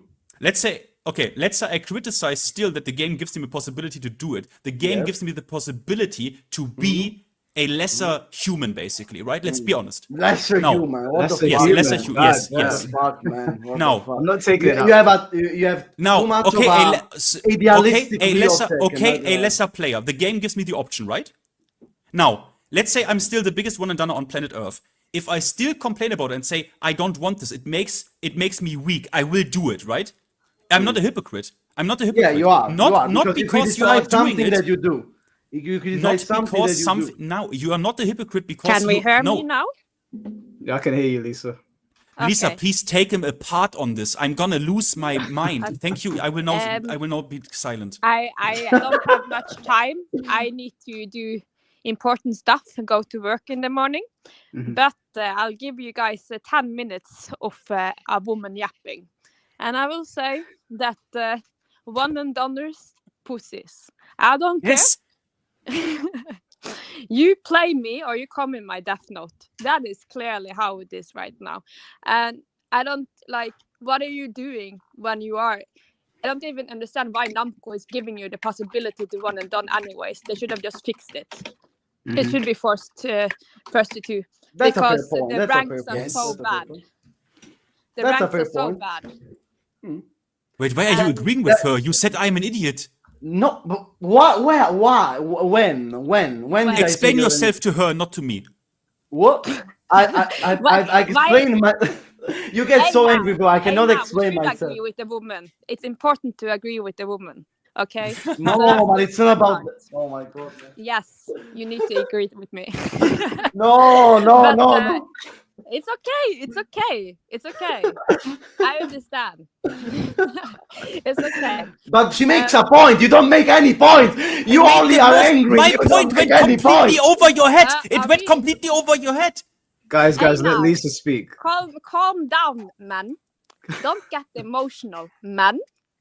Let the woman have a non-emotional moment right now. I'm chilling.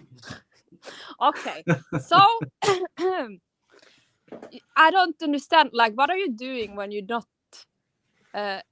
playing me? Are you patting the dog? What's more important than finishing the set? But I do understand something may happen. Your mom may walk in the door, but I don't care. If you're 12, you're still playing me, or I'm gonna call you a pussy. I don't care. If you're 11, if you're a kid, I don't care. You're a pussy, and your mom needs to know. You can call someone a pussy. You can call someone a pussy, I guess. Yeah. That's how it is. I can't do anything else than shame people right now because Namco is not forcing First to 2. So I can't do anything else. I will join this fight. Believe me, with everything I have. I will do it. I will engage in this. In my opinion, I will lead this crusade to Italy. You can't believe it, bro. Yeah, lead that. I agree.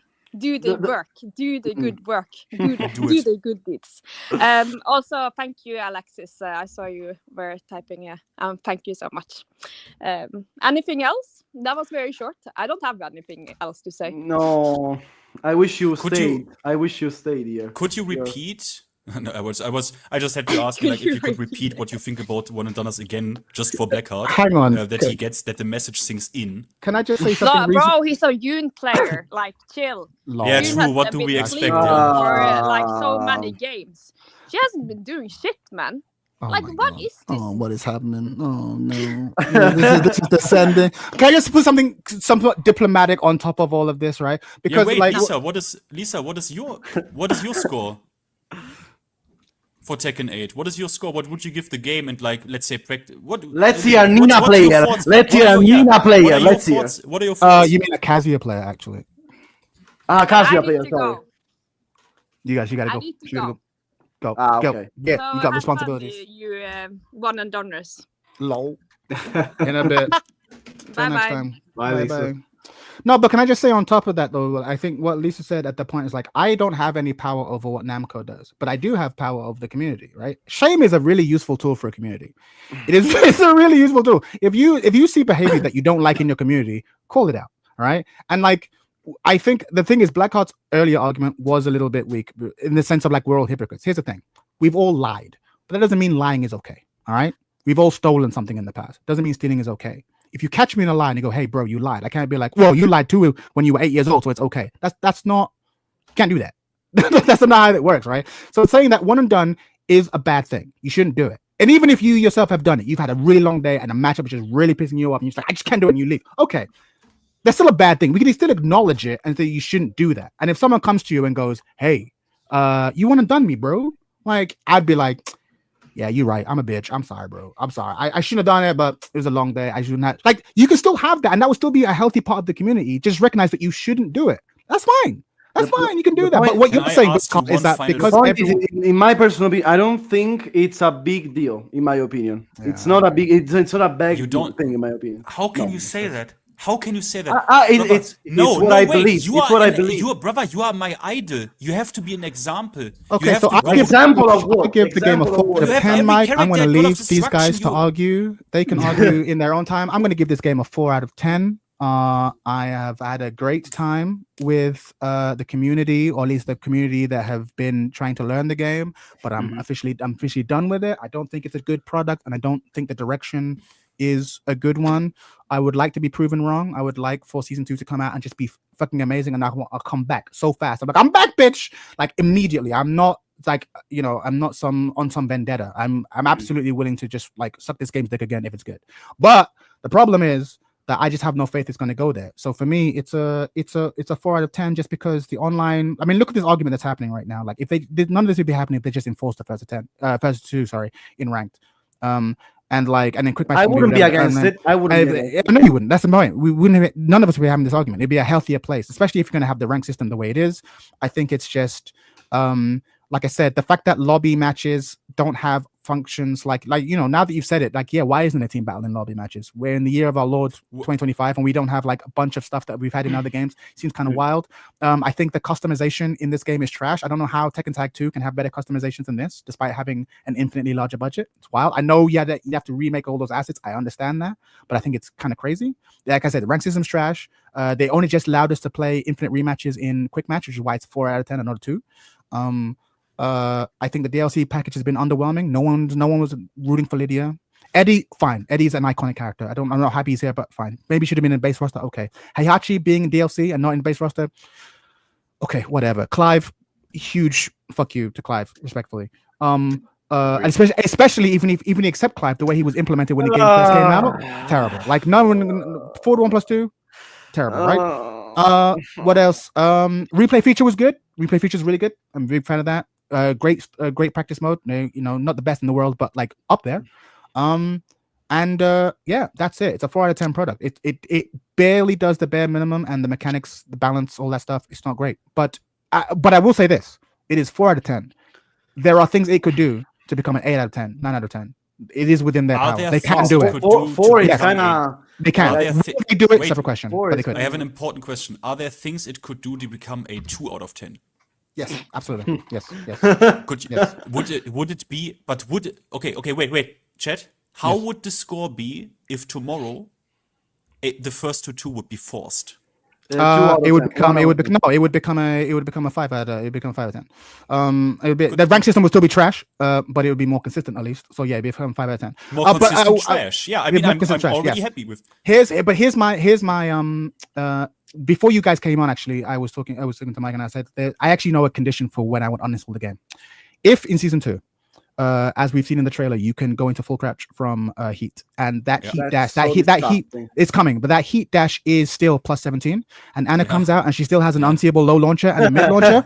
I'm done. And so, like, literally, you think I uninstall? Like, literally, you don't have to ask me if I'm still playing the game. Check that condition. If it's still plus 17 and she has unseeable low launcher and mid launcher, you don't have to ask me if I want to install it. I've already uninstalled it. We're done. How about if it's wait a minute, but what would you do if the low and the mid would not be launchers but knockdowns in a guaranteed follow-up?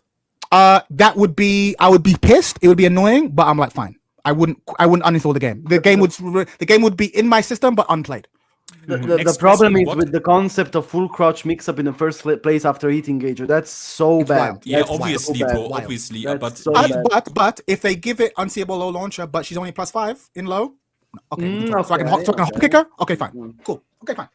But it's minus 17. Get fucked. I'm done. Genuinely, I will uninstall. I want to quickly ask the question, which I think I might be crazy here. Sure. Blackheart, did you say? Oh my god, man. Did you say you are not you would not be against it, right? No, he wouldn't. No, force the of first course, two. of course, I know. Because that's how he plays So anyway. are you actively for it also? Would you be with me on that? That they should force it? Yes, even though, not gonna lie. Then this why is- are no, we wait, the fuck wait, debating, wait, bro? wait. Why No, are we Finn, debating? you Okay, we're guys, because of you, Finn. stop, We're because of you, Finn. stop. We're gonna come back to this in a moment. I want to bring in some drip too because we need to be fair to the community. I'm gonna bring in the next caller. Chad, are you staying or are you heading up? Out of respect to the next caller, I'll say for the next caller, but then after that, I'm gonna head out. All right. All right, cool, no problem, bro. And then Did also Chen head out just say it's soon. because of me? Yes, I did. I can tell you why in the chat later. Sanjaku, you got 7 minutes, bro. Say your piece. Hey, hello everybody. Hello Mike. Hello Chad. Hello. Hello, It's my guys. first time actually speaking to Chad. Chad, I wanted to say I do love your video. I don't know what it was called. I forgot the title, but the video about Ling, Kazuya, and I think Leo, about those three characters in Oh dissecting them. yeah. Oh, bro, I love that video. I sat there and I was like in tune with that video, bro. I Oh my appreciate days. you. I hit I that subscribe appreciate video you, Son immediately. I appreciate you. All right, get to the point. Let's go. all right. Anyways, Tekken as a overall product, as maybe Mike knows, definitely Mike and Blackheart. I think Finn also knows, but Tekken 8 is like my first Tekken game where I actually took it Yes, seriously yes. from Yeah, the yeah. last platform. Tekken 7, Tekken 6, Tekken 5, like I kind of played those games when I was younger, just button mashing, obviously. But as a product now, taking it seriously, actually going to tournaments. I even like went to a tournament a couple weeks ago, like at the beginning of January. I won a $100 voucher. I got into top 8, $100 voucher for McDonald's go. or some shit. I don't Let's know. go. What Yeah, did it you was- play? it Did was you play pretty fun. Dragunov? no, I hate that. I hate that nigga. I hate Dragon. Because when you were on, when you were on another, I remember when you were on another. I played 3 characters. I played Jin, okay. Hwarang, and I also played Devil Jin for like one game. nice, and I lost. nice. Like, Damn, not- all the not tiers. I Devil Jin. respect it. Yo, Jan, what's up, man? Ah, okay, you went away. Shit. Yeah, he disappeared. But anyways, yeah. As a overall product, going to tournaments, meeting new people, like that's one of the things I actually do rate about products like this, like especially Dragon Ball Fighters. I met so many new people. I went to different tournaments. I got to get new experiences. Like that is in tune with the $60 that I paid for, $60, $70 that I paid for this game. That's also my experience with it. But inside of the game, that's a very different story. Different things, like the one that I wanted to, like, immediately when I messaged Mike, it was around the time when you guys were talking about the base roster. I hate the base roster for this damn game, man. This base roster fucking sucks. Why is Shaheen in this fucking roster, bro? I hate Shaheen. To annoy everyone. Baby. I hate Shaheen. As a Leia player, I'm grateful. Leia I'm is grateful. okay. I'm grateful Leo's unpopular okay. characters made it in. I'm just saying. I mean, sure, Leo's okay, but like, I want my unpopular characters to make it in, like Katarina, because she's a bad bitch, number one, and she was pretty cool when I played her. But like, Shaheen really didn't do it. Like, he didn't do nothing in the story.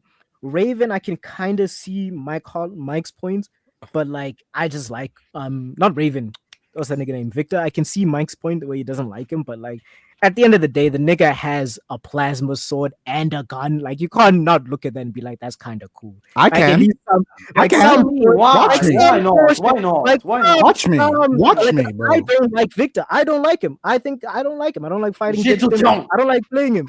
But like, I can't just all the time look at him and be like, that nigga has a sword. So- bro. I can't say he's not that cool. What is it? Star Wars so Power wait, no, Battles? no, What are you doing, bro? Wait, so Mike and Wait. Chad, you both have the same take that Victor is the most cringe ass motherfucker in the game. So cringe. A character with pistol, gun, plasma thing. That boring. In a martial art.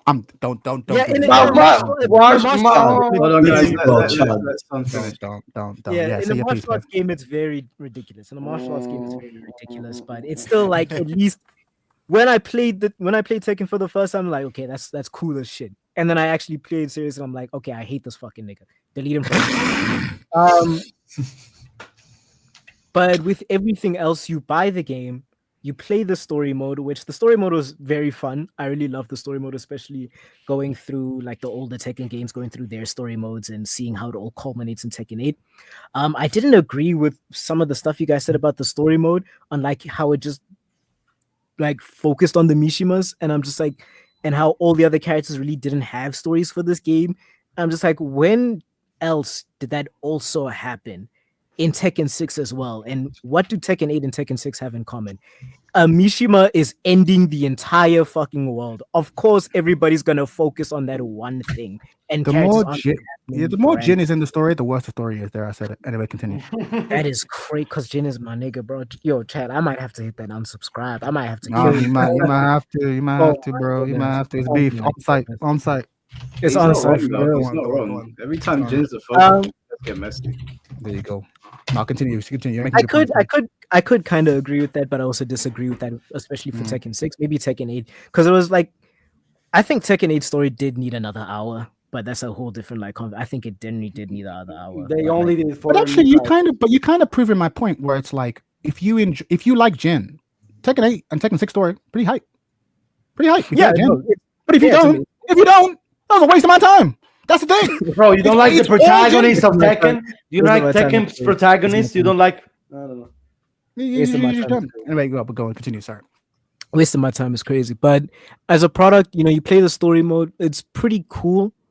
I definitely did think it needed another hour or so just to have at least more interactions or develop some plot lines. Angel Jin, as we're seeing on screen, didn't like that. Hated that. In fact, I fucking hated that. It was so lame. But yeah. Cringe.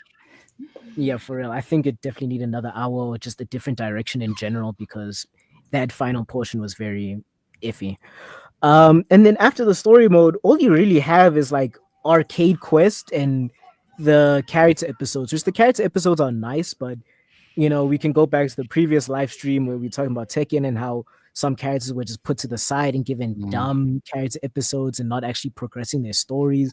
Like, for example, Brian is just now a mindless punching machine where he actually used to form sentences back in Tekken 5 and actually used to have a rivalry with Yoshi, like actual deep, meaningful rivalry with Yoshi.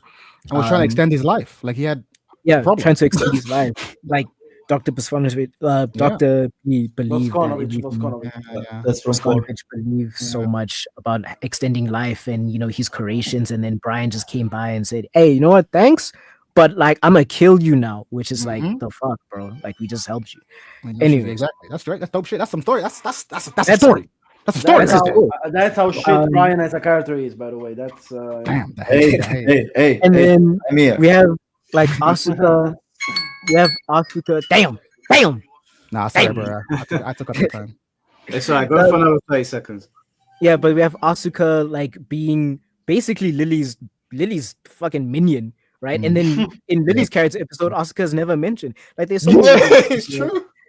so many little things where there are certain stories where it should have been more deeply involved with actually developing the characters with character episodes, and it kind of felt like a lot of them just wasted time.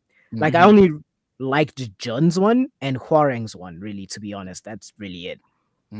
Those are some of the strongest ones, yeah, for sure. Yeah, and then after that, it's Arcade Quest. Then the normal arcade mode, then character episodes, and then one of the worst customizations in Tekken history. Like, after you play the story mode, you really only have online, and that's why, as a package in general, and then Tekken Ball, obviously, the fact that I even forgot to mention Tekken Ball just speaks volumes to the presence of Tekken Ball. It just quick question: Can you play against the CPU in Tekken Ball? Yeah. I played it for the achievement, bro, online, and I still haven't done it. There is the waiting queue. There is the waiting line before you make it with a new player, and you can play against the CPU. Okay, cool. Okay, that's cool, but okay. But yeah, it just goes to show how much of a package this game really wasn't intended. Like, it really just goes to show how much they didn't, or how many suits were controlling the process of this game, or maybe it wasn't enough love put into it, maybe not enough time, because as you said, Chad, this game has the worst customization, worse than Tekken 2, when it has a budget of like 20 times. That doesn't make sense. It's wild. So it's wild, the only things you can really change that to is like maybe the suits, maybe they didn't have enough time, They want pressure to sell you. from They want to sell the them. They want to sell you. they want to, yeah. And the But Tekken shop, so many things, man. I hear you. I hear you. So hold on. Did you give your score in the end? Yeah, no, my score. Man, the thing is, I just love this game. I do love and hate this game. I have a abusive relationship with this game. Yesterday, I was on this game for 3 hours. I hated my experience. Today was pretty nice. How many hours? But what's How the many number hours? though? What's the number though? Out of 10. How many hours I'm in this Odd game? number. Like 850. But Okay. the big number, I think a 7, bro. I think heat is really the big problem in this game that I have. Honestly, with gameplay, it's just heat and Heat is Shaheen. not gonna I go, bro. fucking hate Shaheen. But it can Heat is change. not Though. gonna He go. can change. He can Yeah, change. he can It will change. not change. It will not Go change. It's from- an idea that will. Go from plus 17 to plus 9, bro. I fucking love That's this. not game. gonna Like, this is change the- anything. That's No, not gonna bro, change anything. it changes big. It changes big. Not gonna. Come Yeah, on, it changes a lot Black for, Heart, like, no, guys, it's we've got to wrap been it up. We've got plus to wrap it up 9 to get the is next person. Yeah, yeah. But But like, could you yeah, give your final score? 7 out of 10. Just change heat, bro. And I'm in love with this game. Like, this will be the only game I ever play in my life. Just change heat a little bit. Only game. That's a lie. Well, actually, yeah, it is a lie. Dynasty Warriors. Dynasty Warriors going crazy, bro. Dynasty Good Warriors game. going crazy. Good Yeah, for game. real. But yeah, thank you for your time, everybody. Thank you for letting me in. Speak Bye my speak. bye, man. Thank you. Goodbye. Thank you. Take care, bro. Ow. All right, now just before we bring in Maori Gamer Dude, I do want to address John. What's going on, bro? Sorry, didn't say hello to you. before you No worries, man. All good. Sorry for being late. No, that's No, okay. no worries, man. I want to address some of the comments I got in the chat. They're long gone now, but I did see them. I'm not trying to be an elitist when I make those comments about one and done. What I'm trying to explain to you. Did they call you an elitist as well, Wait, bro? hold You on. are Let me- kidding let me- me. Finn, shush. Let me explain. I'm Yes, not Finn trying to be is an an elitist. elitist, yes. Guys, stop interrupting. I don't want to be an elitist when I say this, but I try to give you an analogy, right? Let's say that I have a path ahead of me, and we're all playing in a system where there's a ladder to climb, and my next opponent is Chad, and Chad's we've gone one round. Maybe I've won that round, but he's beaten the piss out of me, and I know the next round I might lose. But there's an option for me to go, don't want to do that again. I'll go to the next route and roll the dice to see if there's someone weaker. You can do that, but the person that says, I'm going to fight Chad, and they come out on top and they win, versus the person that goes around that, and you're rolling the dice, so 50-50, you're going to get an opponent weaker than you. And you do, and you win that set, and you both accumulate points. But maybe I lost the second game to Chad and I won the third. I've come out a better player than you, and when I reach that God of Destruction rank, it's going to mean a bit more because I went through the trenches. 100%. Now, I'm not saying you can't do it. You're well within your right to do it because Namco said you can. So it's But you're not a up for bitch, me though. to say so. But that's not. You're a bitch, though. If I get it. follow a path and if I fight every single person along that way, win, lose, or draw, and you don't, then my rank stands to mean more than yours. And I think that what we were talking about last time with a medal system where Yeah. it recognizes people that have actually sat through the trenches versus people that haven't.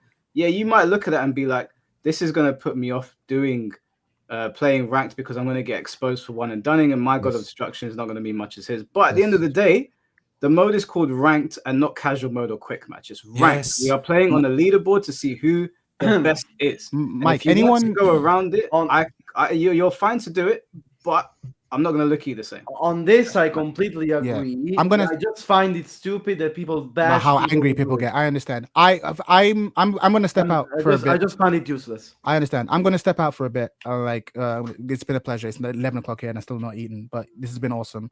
I just want to say, anyone who calls you an elitist, Mike, is full of shit. Like, it is mathematically the optimal way to climb the ladder is to play people who you beat twice and to play people who beat you once. That is just math. That is gaming the system. That's mathematically true. Therefore, if someone is doing that versus someone like, if I come up against a killer and I lose literally two sets of points, like I've been more honorable. I've been more consistent, and so that's factual. Like, someone who cherry picks, it has an easier path to whatever rank than someone who plays everyone, win, lose, or draw. That's not an opinion. That's not subjective. That's a fact. Hold on. I just want to add one thing. Mike, in terms of story mode, I don't know. Some of you might be too young, might not have played the game. I don't know. Well, obviously, we're watching Tekken 8 story mode in the background, right? If you can find the intro to Tekken 3, and play that, only because the intro to Tekken 3 shows the intro to Tekken 3 isn't just like the Jin storyline. The intro to Tekken 3, you will see Lei dealing with a helicopter, King training for this revenge match. Fucking Brian's got his thing. Yeah, like I know where everyone, you're going there to. are various. The trailer is showing you that this game is like 6 different movies all connected to each other. Yeah, It's yeah, not It's a choral one. story. It's not one story. It's like 6. It sells you on this major universe. Just watch this if you've not seen it before. It's Yeah. incredible, and they need to go into that direction. Like for me personally, that's my thing. And they're focused too much on the Mishima family only. too yeah, much, yeah. and the game cast is too big to focus on But- one storyline. You need more, or They shrink could- the cast, shrink the They roster. could easily 16 do player it, game. guys. They could easily do it. They just decided to stop to doing that since Yes. Tekken 6. Because Tekken 6, every character that is not involved with the Mishimas is just a comic relief. Comedy, it's just the yeah, new Lee comedy Chaolan. relief, And Lee Chaolan, Look don't get at me this wrong, shit. Lee Look Chaolan at this. is This is the always movie. been... Look at this the- movie. Yeah, This no, one? this Oh, is sorry, go on. perfect. No, Sorry. but Lee Chaolan has always been the perfect comic relief. He was the comic relief, and he was right. He worked because he was taking his revenge with Heihachi and all the Mishimas, and he always worked. But all the others are always their story. Like Armor King, King, and Murdoch This is part is probably so cool. one of the thickest stories you can find. But they stopped to develop any single story. Like even Brian now is ending. His ending now is just a Mad Max cameo. Nothing more. yeah. There is nothing. After I saw that, and I think I played the heavy one. I played Reina, I played June, and I saw that they were all comedy. It's like, there is no time to waste this. I'm gonna watch them on YouTube one day. Why do I don't have interest. This is not gonna bring me anything into the stories. Ugh. They include Well, that was like characters, an they don't adventure give them a trailer. story. Yeah, Tekken 3's You know? trailer was just so. It was Yeah, just, Tekken 3 trailer was probably the second best. it was just showing so much. Anyway, but I'm going to step out, man. It's been a pleasure. I love you guys. I'll catch up with you. We need to do this again in Bye, the future. chat. Bye. Yeah, bye. Ciao, Take Chad. it easy, everyone. Ciao, ciao, ciao, Take ciao, care, ciao. Ciao bello, ciao bello. All right, I'm gonna bring in Maori Gamer Dude next. Okay, guys. I So think I'm gonna give him- I'm also gonna listen to the last one, then I'm gonna go too, unfortunately. Yeah, we've got 3 more callers anyway. So Blackheart, I still love you, bro. No, You're just- No, I just don't. gonna say no. No, sometimes we always. What did I miss? What did I miss, guys? No, we argued about Lord, it. Kim. do it after the call. So as your closing statement, I'm gonna bring in Maori Gamer Dude. Okay, Sounds bro, like can you hear us? I can. Can you hear me? Yeah, bro, I can hear you. The floor is yours. To Mick here. Thank you, my bro. Kia ora. It's good to be here. And gonna be quite different because I'm just gonna tell you right out the gate, I fucking love Tekken 8. I fucking love it. The game is it's beautiful. I love it. Oh my god, Bro, man! he has a Are you having sex with radio- Tekken 8 right now? He has such a sensual radio moderator voice. I love the You enthusiasm. too, good I love lord. the enthusiasm. Okay, we'll talk about the radio voice thing probably another couple years from now. But first off, why can't I see my face? I thought I turned my camera on. How do I do this?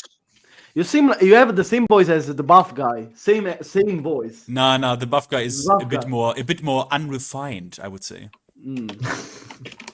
Okay, you know what? Face aside, it's all good. As long as I can say my piece. Can you say EA Sports is in the game? EA Sports Syndicate.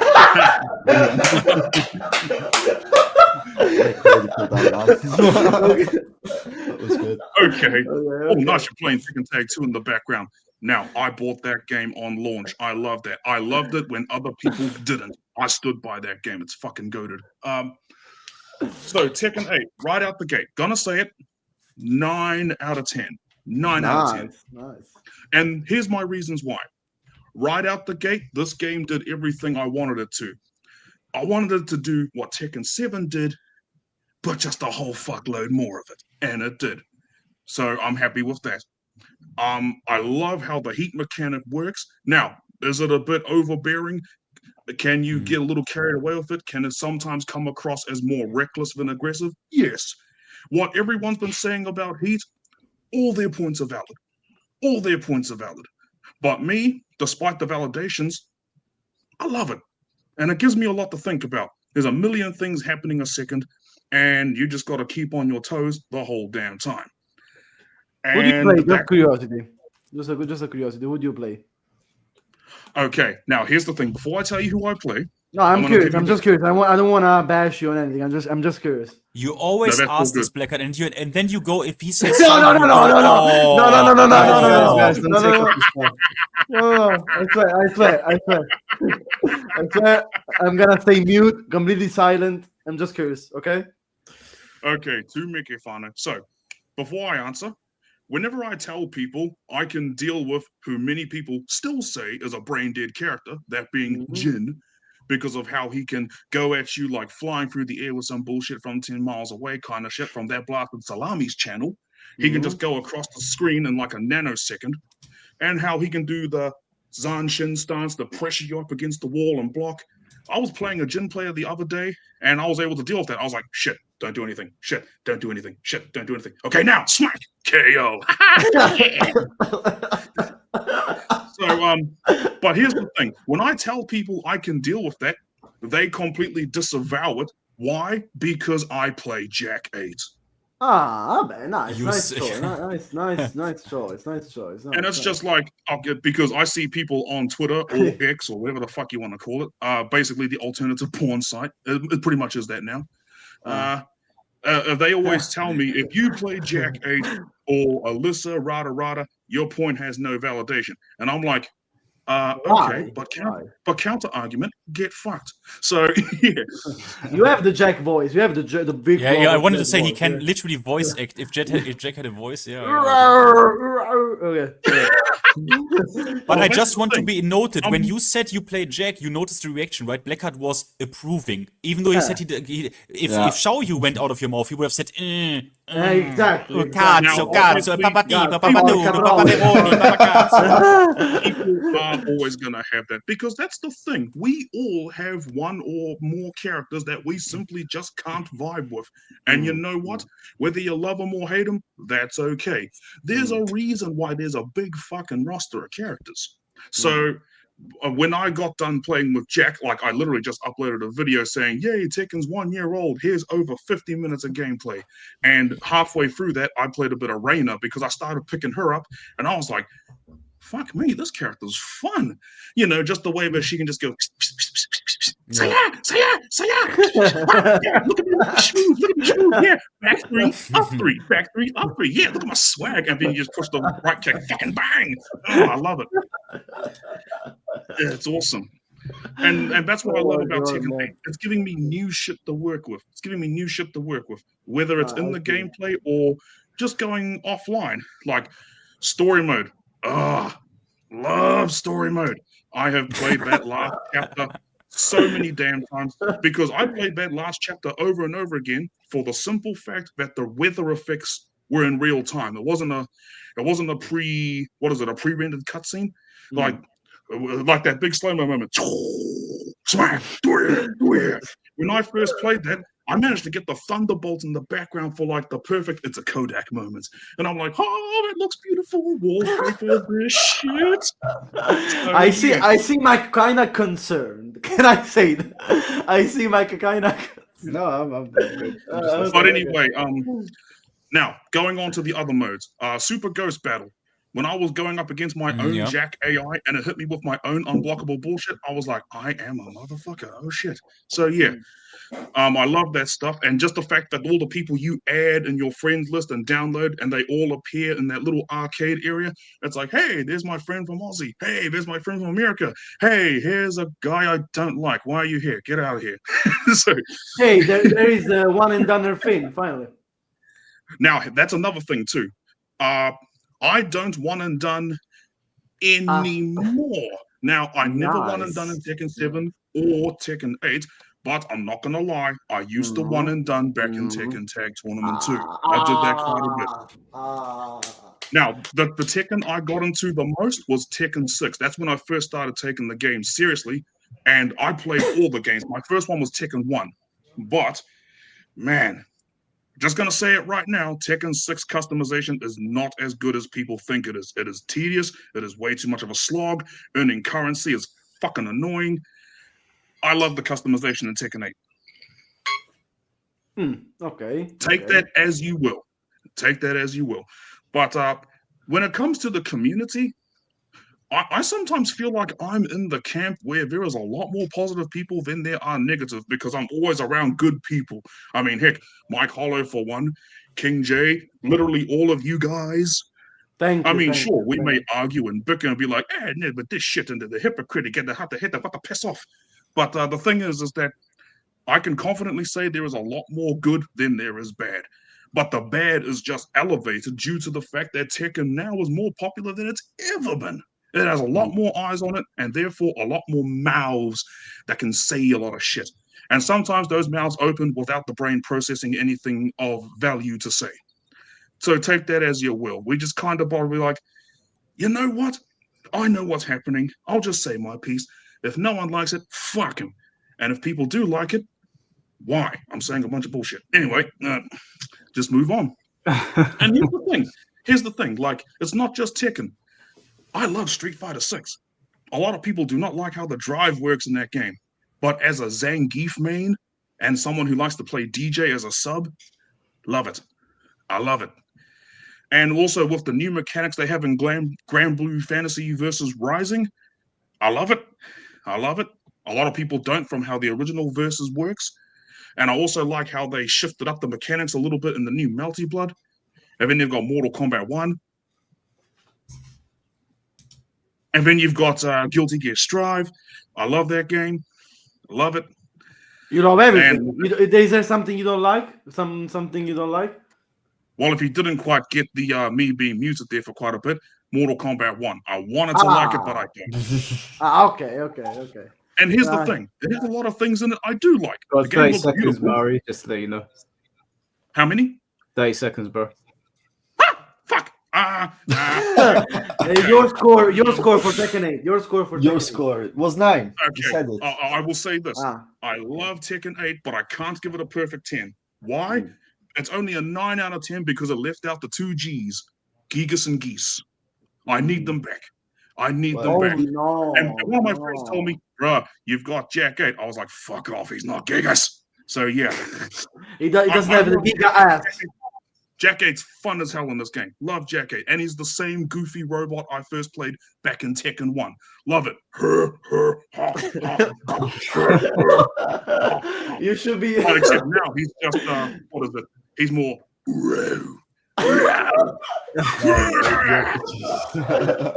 Oh my god, man. Oh my I need god. Gigas. I need Gigas.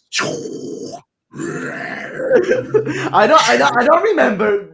Yeah, maybe he did these sounds. Maybe. Can you make it also? Wait, please, Mike. Please. Can you make also a feminine voice? Like, I don't know. How would you voice June? How would I voice? Hi, I'm June. I don't know how to fucking do it. Oh man. All right, guys, we'll wrap it up there just because we got a few more people waiting. Yeah, I think. Yeah, no, that's all good. To Mickey Fano, thank you for letting me come in and say my piece. And now that I have said my piece, you can let in all the other bros and brodettes to say their pieces to the puzzle. But yeah, love Tekken, but I need Geese back in Tekken 8. Okay. No, please, no. Thanks, bro. Appreciate it. No. Okay, guys, I think I'm done with this. I think I'm before gonna go you leave, what was your vote that you gave? I didn't give a vote to Tekken. I'm gonna give it solid 7. I think the game has potential, but there's definitely some things the game has to adjust. And really, the game has been so overwhelming in terms of heat and so on that really, and all of the broken characters that really I cannot enjoy it anymore as I did before. In fact, I'm not playing it basically these days. I'm playing other things. But hopefully season 2 fixes most of the problems. At least I hope they at least try to fix most of the problems the game suffering right now, especially at that. If you get to high ranks, you basically meet only 5 characters, 10 characters maximum. It's unplayable. So yeah, let's hope for the best. Thank you, Mike. Thank you, John. Thank you, Chad. Thank you, everyone. Finn, sorry. Yeah, also thank you. His microphone is muted, but he's probably shouting at you now. Thank you, chat. Thank you, everybody. I had so much fun, and thank you for having me, Mike, as always. No problem, Long live Tekken, and see you soon again. Bye. Bye.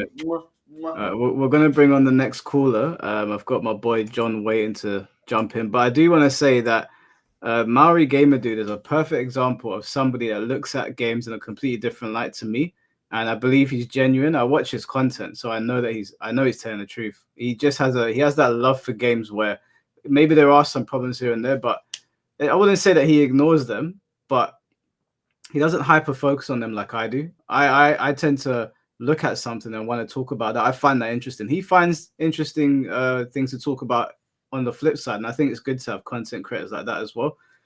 Because if everyone was like me, and it's not good to have an echo chamber, right? No. He has the gift to focusing on what's positive in the things rather than looking at the negative, which is probably more a doom sometimes. Yeah, no, it's needed, and I know some people like the toxic positivity label gets thrown around a lot, but that's getting thrown around a bit too much these days. And I think his kind of content you wouldn't label it as toxic positive. He's just happy to be playing the game. He enjoys what they've given to us, and I think it's good to have those kinds of perspectives. So I try to be careful when I throw around those labels, and you can kind of tell when people are not being genuine. But I'm going to bring in John to speak now. We've got John, and then we've got two more guys. And then what I'm going to do is I'm going to sit and talk to the community for a bit and give them my final thoughts. All right. John, can you hear us? Yeah, I can hear you. Can you hear me? Yeah, what's going on, bro? How you doing? I'm chilling. I just finished a couple of raids on an MMO game, so I'm just relaxed listening to the stream. All right, bro. Well, you got 7 minutes. Floor is yours. Yeah. So I've got a few things that I got noted in from obviously you lot discussing. And first thing I want to say is I do like Tekken 8. I don't hate it, but I do understand that, it's got some problems. People saying that they don't like the heat system, they should take it out. Obviously, you said it's not going to come out, but if they didn't add in the heat system, to me, it would have just been a Tekken 7.2. Like they had to add in something to make it a bit different to the previous game. So I think if they delayed Tekken, worked on heat, because the idea is great, the execution was just not, fantastic. But if they worked on heat and made it a lot better, then I think it would have been a lot better in my opinion anyway. Another thing I want to add in is the old gen or the old heads and the new gen of that's been appearing in like Tekken discussions and whatnot.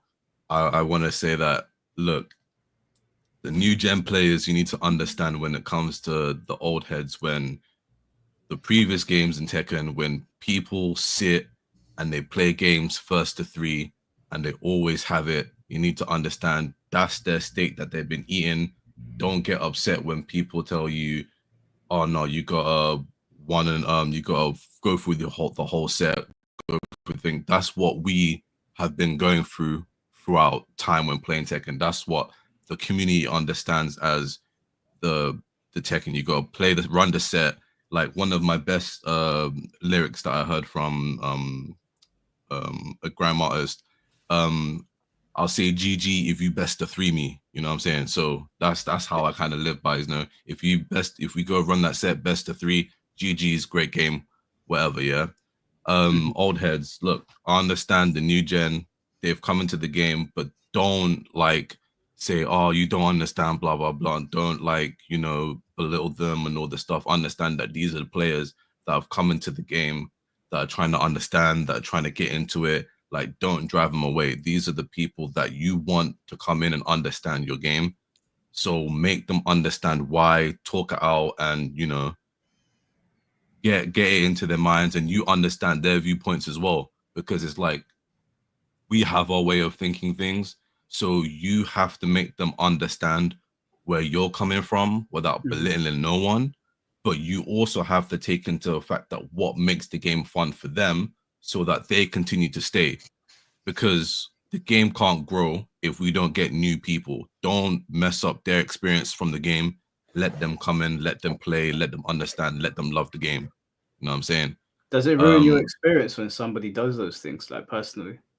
Which things entirely? Like when well, guess what you're kind of referring to is gatekeeping in a sense. Like, do you think it ruins the experience for you when old players are sort of enforcing their way of thinking on new players? Not me personally, but I can understand that gatekeeping can be troublesome for newer players.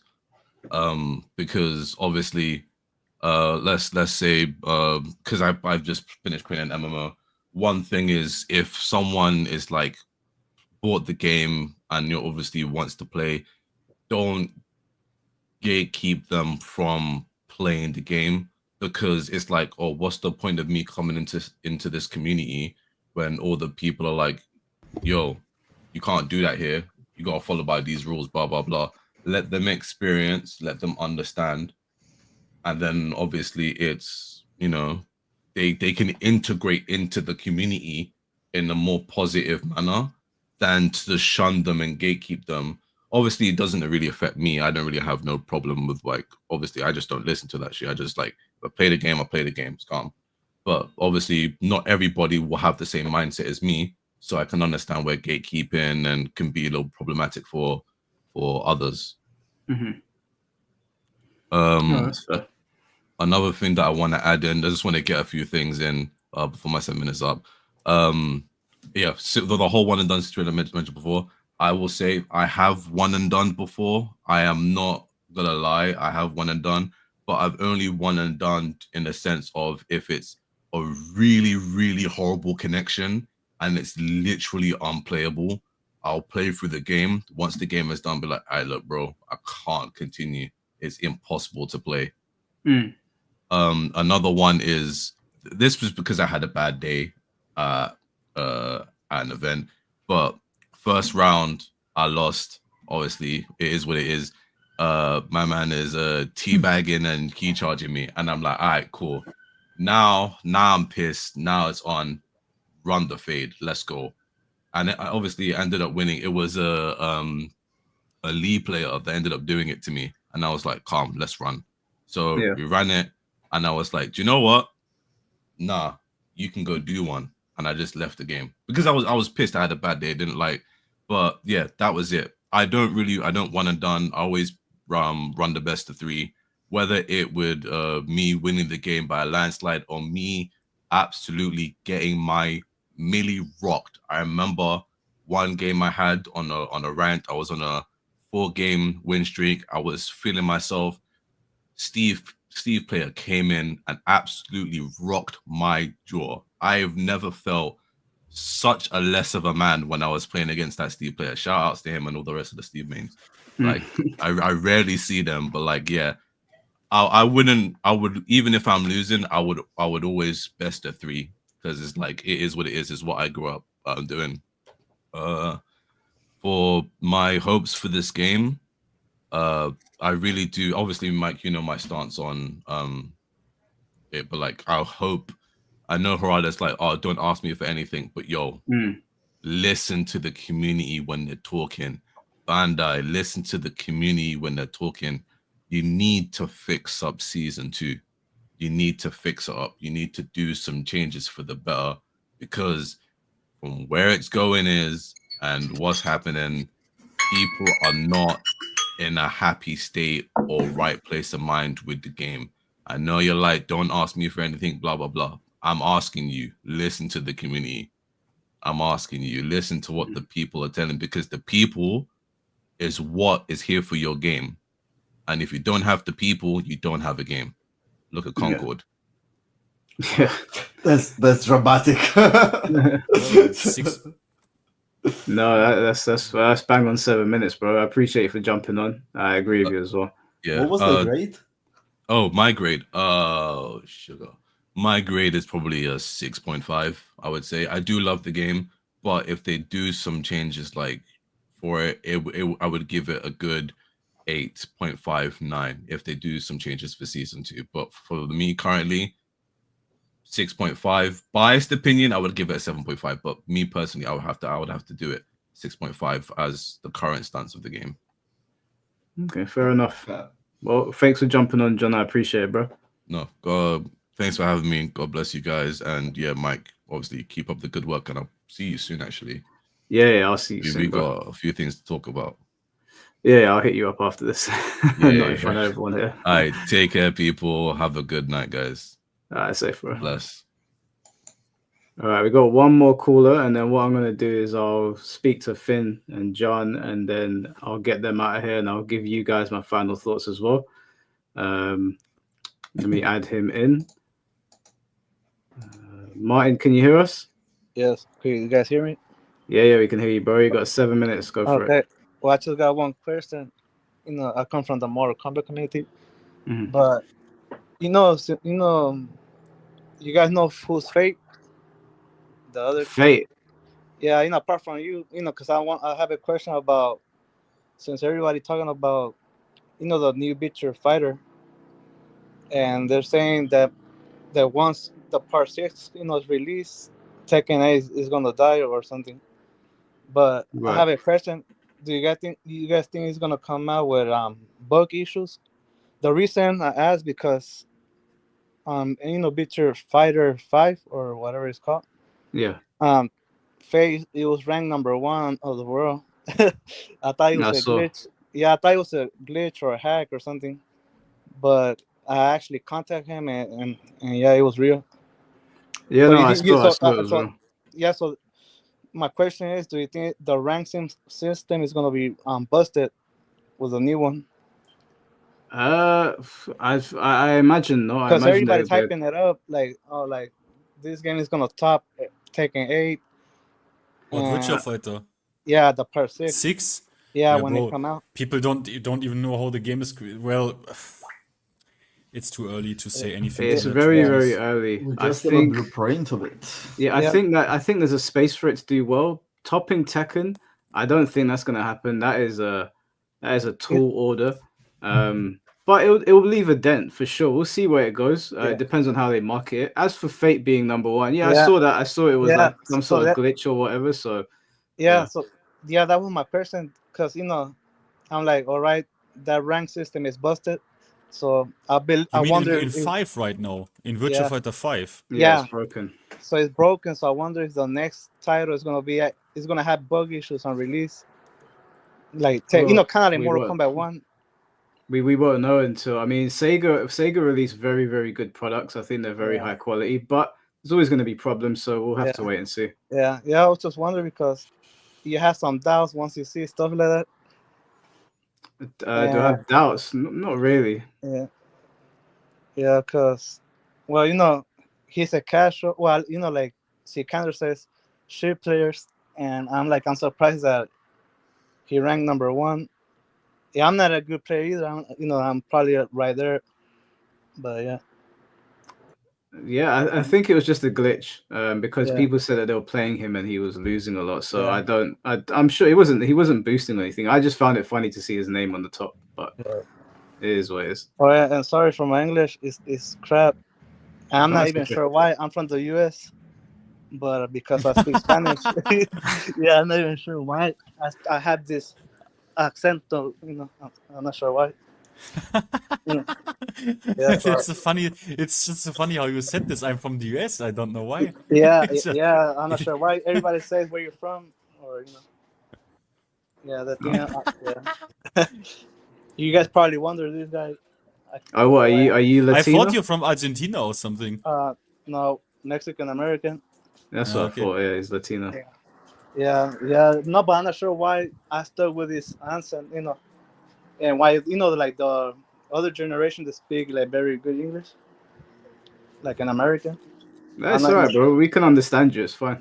All right. So that's all my question. What you guys think?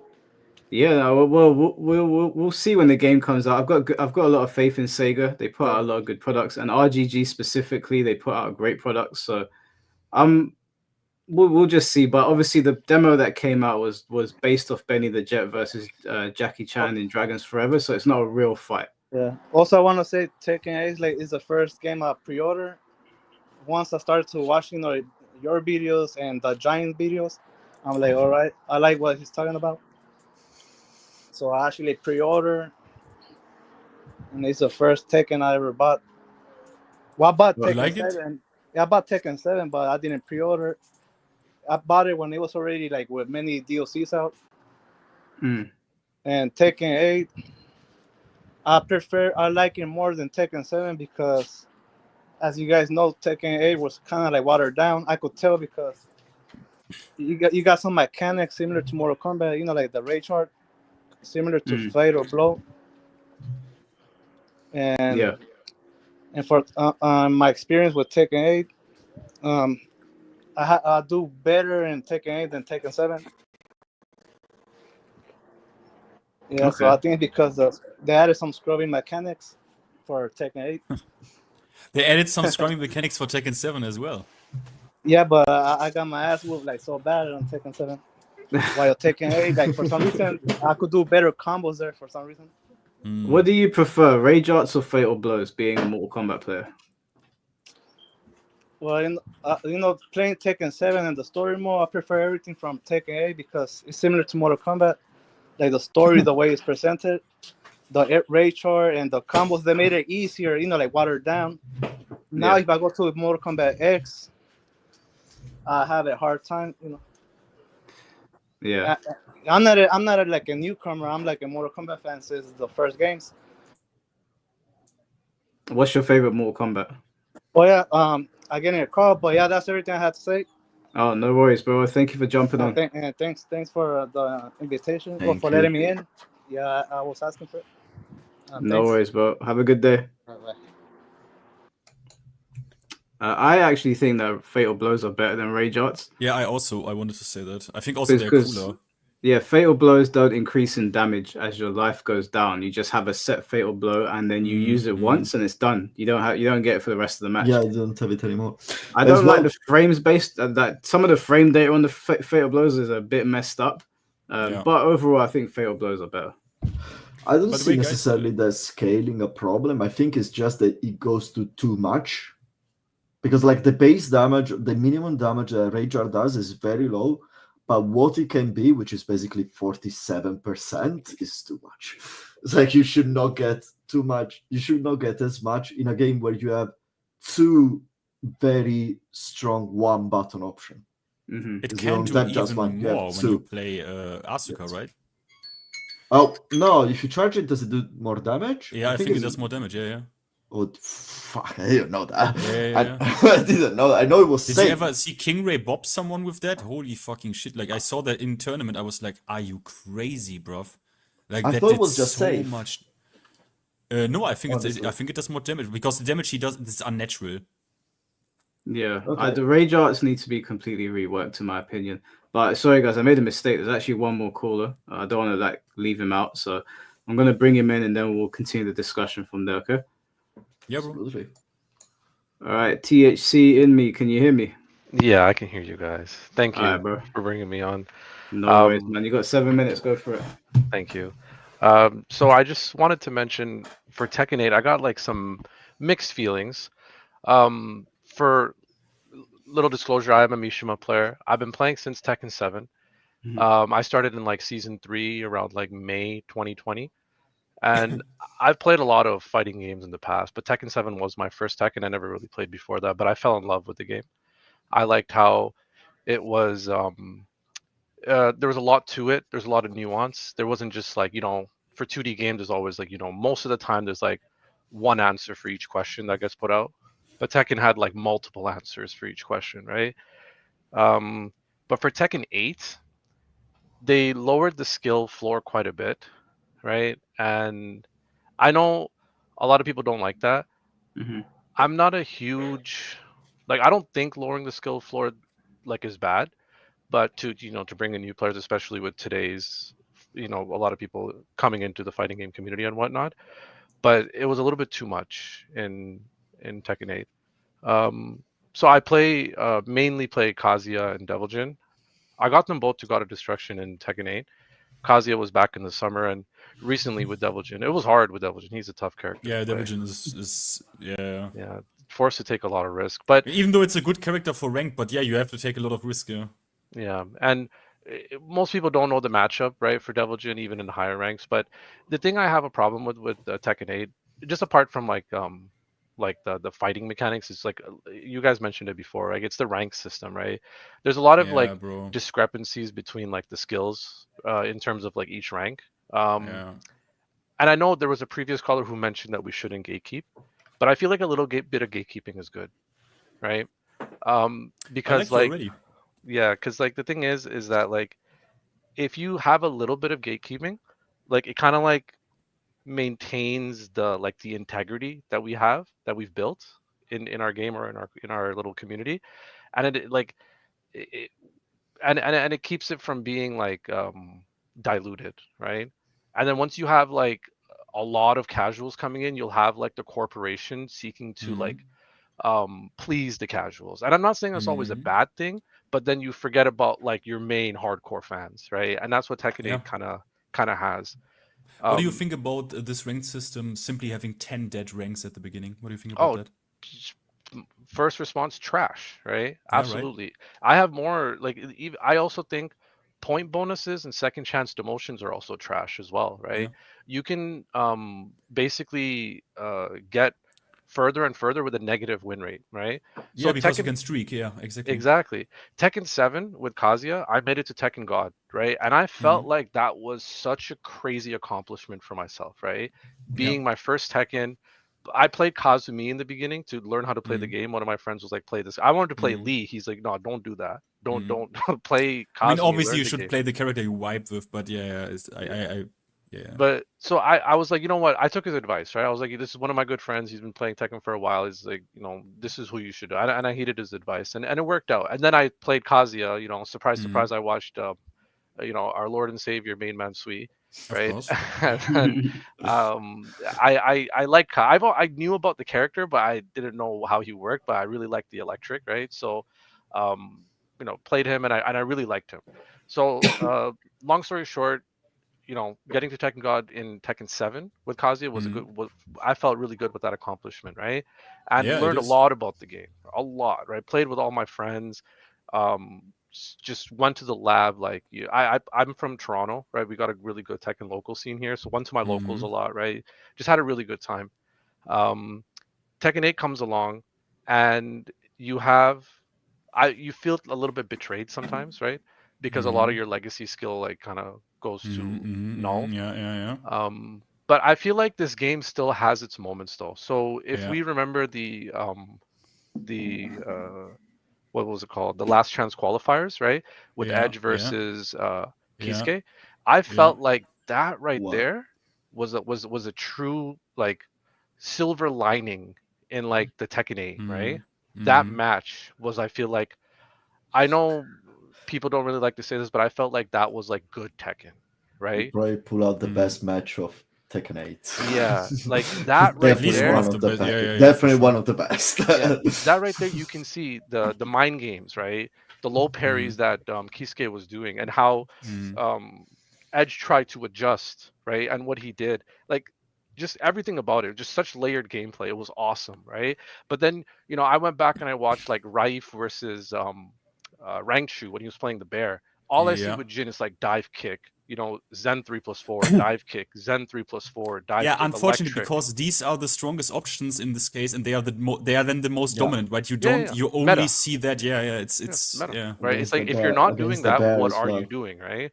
Exactly. Yeah. So it kind of boils down the character to a one note, and I feel like a lot of characters are victims of this in Tekken 8, right? Yeah. So, because the new stuff is too strong. Even with Kazuya. Oh yeah. Like even with Kazuya and should be nerfed. Or Brian players, bro. Brian players are the players that cry the most about the brain deadness of QCF 1+2 and QCB 1+2. Yeah. Right? Yeah. They are the ones that cry the most that it's brain dead, and they don't want that actually.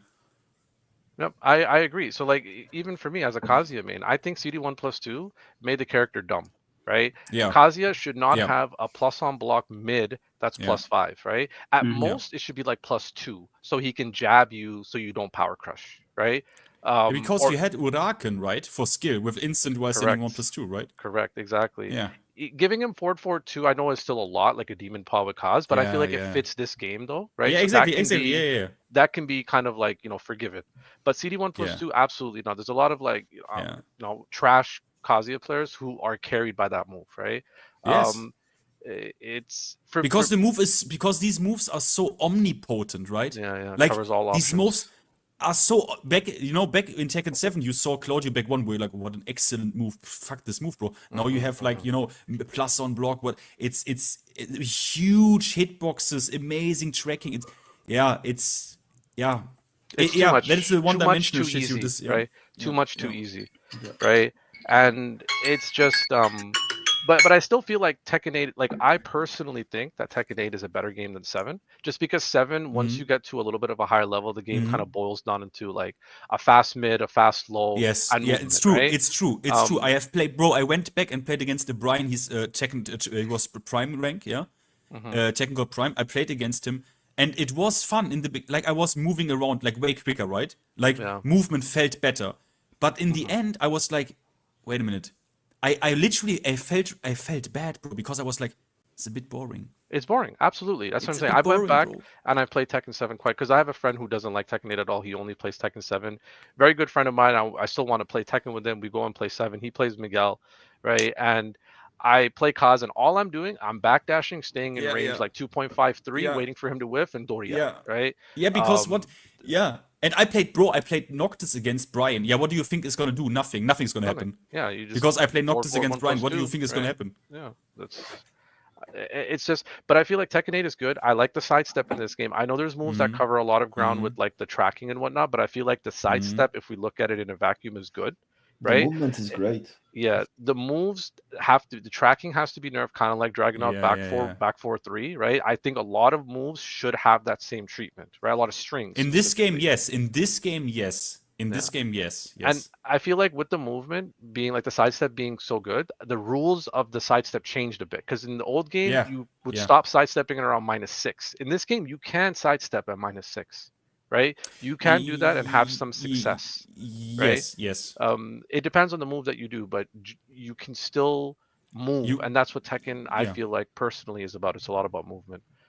But in terms of like the rank system, I feel like it's getting to God of Destruction. It felt good, but looking back, I'm not an advocate for one and done either, right? I feel like this game should be forced first to 2. I'm not a fan of MK1. I played it, I tried it, but I did like that they force you to do the set, and Tekken should do the same thing. They should force you to do the set, but you can leave early. But if you leave early, you forfeit points. Yeah, because otherwise, why have a format in the first place? You know what I mean? Like, why have a format in the first place?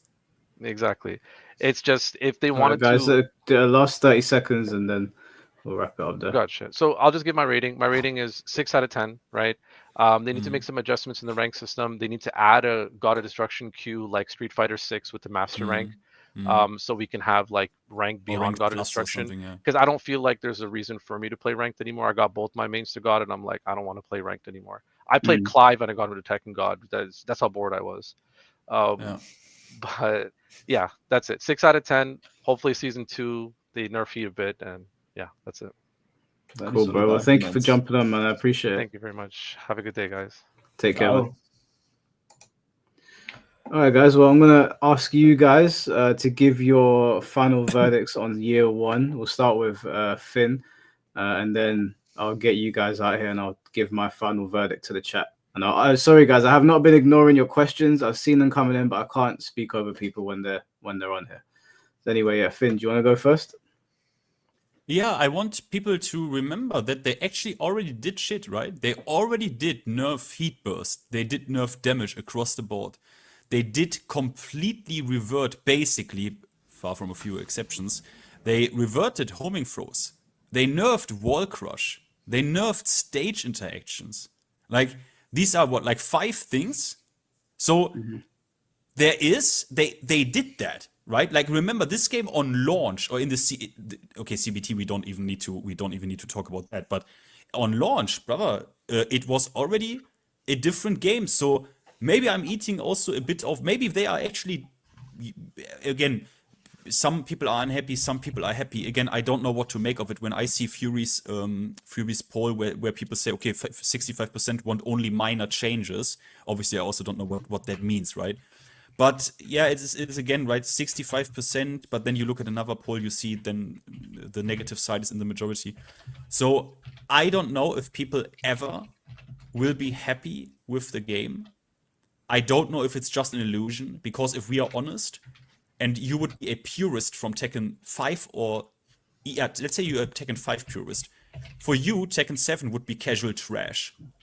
You had rage arts, rage drive, armor moves, homing moves. What is this new age shit? Yeah. If we go even further back, you would say walls are not Tekken, like the Koreans always did. Oh, Korean Tekken, only infinite stage. Now every stage has a wall. So I don't know if people ever will say they're happy with the game. Even if the top tiers are nerfed, I can see then people lock in on the mechanical side, right? Like the mechanical side, or the system side. Oh, I'm minus 17, dog shit. I'm minus 5 on block, dog shit. And then we go, then this is the target. So I don't know. I just, for me, I want to make players a bit feel more in control. That's what I do with my YouTube. I make guides. I rant on clowns. That's what I do. I just try to make people like a bit more feel in control. Because let's face it, bruv, if a tournament player like Joker says this game is a little casino, that has a different impact than you would say it on purple ranks. And yes, that sounds elitist. It is, but only elitist is a buzzword, right? Sometimes elitism is correct. Like, it doesn't mean I'm wrong, right? You can say I'm elitist, but it doesn't mean I'm wrong. Give me an argument. If you just say you are elitist, that doesn't mean anything. It's a buzzword. Tell me why I'm wrong. But that's what I mean. Like, just because many people hate this game, they feel not in control, right? Because of the heat and the pressure. But I think players can be a little bit more in control, especially at the, not God ranks. Yeah. Okay. John? Well, I've been thinking about the rating that I would give to this game since I joined this call, because I joined when this was the main topic of the conversation. And in my mind, the first thing that popped is that for me, this game can have 2 ratings at the same time. Because there is the more gamer side of me, the one that plays other video games, the one that try to be the kind of critical, the view and just see the critical aspect of the video game and see just as a fighting game from the prospect of a normal gamer, and you see this as a good product at the end of the day. The realization is great. The story mode, you can like it or not, it's very anime. The ending is great. The end fighting is great. But apart from that, the story sometimes has some very weak moment. But at the end of the day, he has a lot of modes. He shows you out, he introduces you to the game as well. So the game is good. So I see that as a 6.5, a 7 out of 10. But then there is the grade that I will give as a Tekken fan, as a Tekken player, and that goes way down to a 5, a 5.5, but no above that. Because especially if I see what they have been doing, what Finn said is true. They've been doing moves throughout this year, and they said that after the major moves, it's going to be just little steps until next year. And unfortunately, I think that was one of the many missteps that this first year had.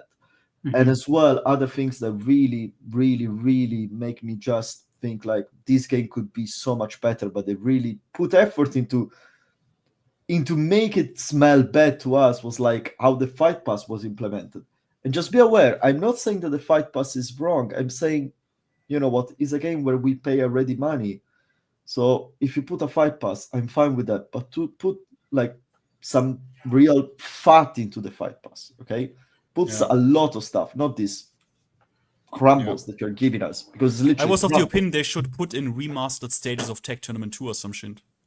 Why The not? Like, put in a stage. On stages, I've always said just put different rage arts.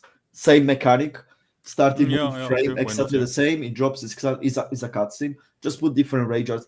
Put stuff, add, because it's a game that is being financed by us, by the pre-orders, being financed by the copy sold, it's being financed by Tekken 7. So it's not, I don't want to make the insult with Marvel Rivals because we are talking about 2 different galaxies, but the Fight Pass you see in Marvel Rivals, which is a free-to-play game, is 10 times better. 10 times better. Yeah, it's crazy. But on top of that, I've been working on a video in these days, which is about the forgotten fighting modes of Tekken, the forgotten Tekken modes. I'm a bit tipsy. The forgotten Tekken modes. And the difference that we had in the past between now is that all the Tekken modes that we have now are just, you're playing Tekken. You're just fighting 2 guys into the same room. What used to be in the past is extra stuff with the Tekken flavor. The Tekken ball, yes, is there. It's in the corner. You can play if you want, but they don't give you a reason to play it. And we are guilty to ask for it. I was the first one asking for it, and I'm ignoring it. Don't get me wrong. The Tekken Force, they give you a taste of it in the Tekken story, but then that's it. You don't see it. But the Devil Within, Tekken always had this kind of modes, the Tekken bowling. You always had this kind of modes that were extra to Tekken, very casual to play with your friends. There is nothing of that. They introduced the Tekken Fight Lounge. But the Tekken Fight Lounge, what's the reason to go into there? They don't use it to give you things to do. Today I was thinking, how can you make the Tekken Fight Lounge work? Put a right boss, Heihachi. He has 1 million HP, and all the community has to go there daily, once per day, and do as much damage as you can. You're eventually gonna die. But then the damage is cumulative between all together. And then when the whole community beat it, you get a prize. Very simple idea. But that will give you a reason for the Fight Lounge to be there. And it would not be just a dead mode. So when I think about all these things, I just see all implementation of stuff that was not necessary at the end, or is not done well. And I really hope they're going to start to improve this. And I'm not going to talk anymore about the rank system and all the stuff that I spent too much hair on that. It's like, we all know, we all said it, one and done and all the thing.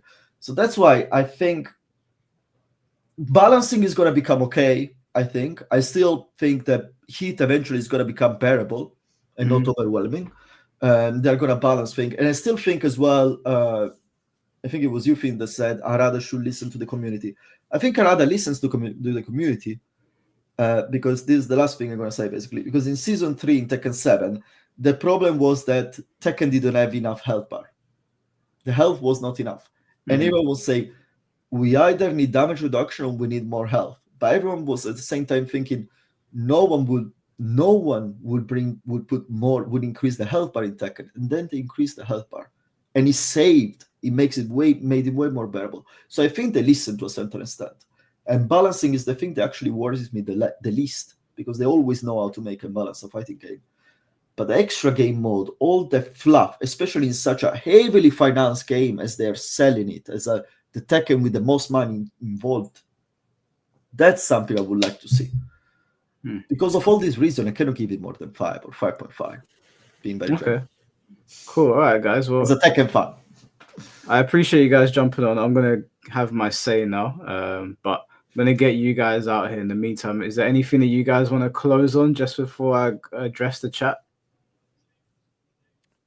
No, you're good?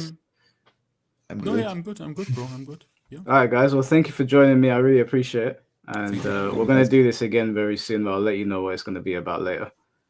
Perfect. Bye, Mike. I'm waiting for the anime one. It's coming, don't worry. Ciao, bello. All right, guys. Well, you're stuck with me now. I'm going to give you my overall thoughts on Tekken 8 because I didn't want to interrupt people. I wanted everyone to say their piece. Let me stop Tekken Tag 2 in the back. So I already went over the story. What I'm going to say, I'm going to mainly focus on Tekken 8, the fighting game. I think a meaningful change to Tekken 8, I don't think they're going to do this. I think maybe it's too drastic, is that I want them to make it so that Heat's there. I'm not going to come out of some stupid talking point like get rid of Heat.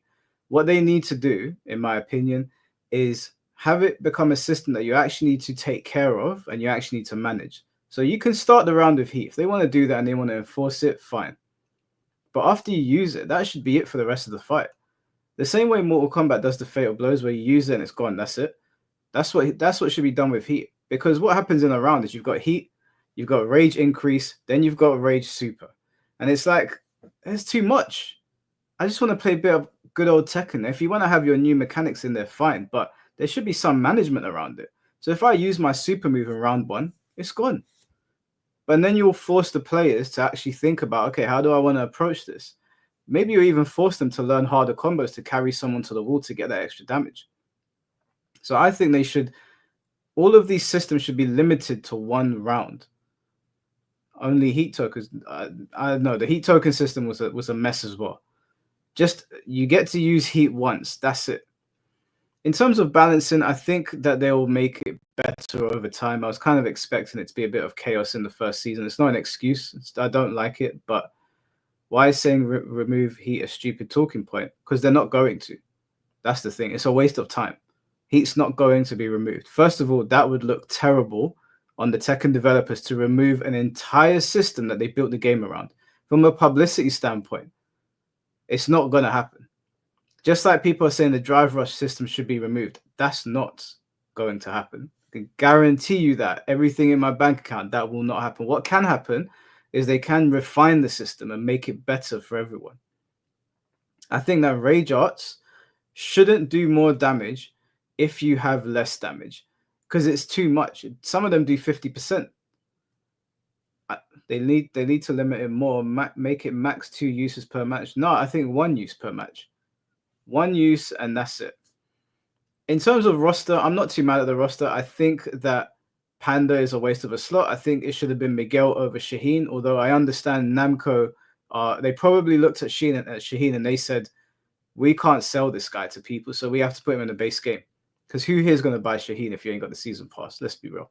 But people will buy Miguel. So I think that was the logic. Even though from a narrative standpoint, Miguel made more sense than Shaheen. Shaheen did nothing in the story.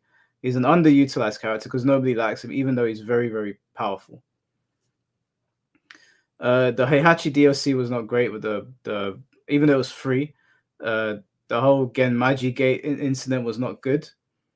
What I will say though about Tekken 8 that I can't say about Mortal Kombat 1 is that I've continued playing it. So there's obviously something there. And you guys know me. I'm a massive Soul Calibur fan. I traveled for Soul Calibur. I won't play Soul Calibur 6. I can't stand it. I can't stand Soul Calibur 6. And I can't stand Mortal Kombat 1. And so I won't play them. But even though I've criticized Tekken 8, I still like it. I still like it, and therefore I play it. I will not play something I can't stand. Promise you that you will never see me playing it if it got to that.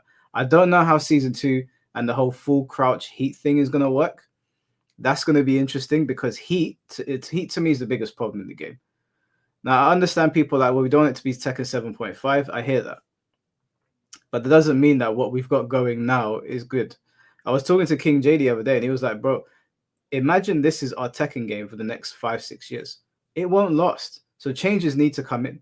Now, Frame Whisperer spoke earlier about how he's criticized the game and he's been very open and honest with his feelings and thoughts on it. And I'm also the same. Like, I will criticize. I think it's more important to point the finger at things that are not working rather than just making a video going, oh, this is great.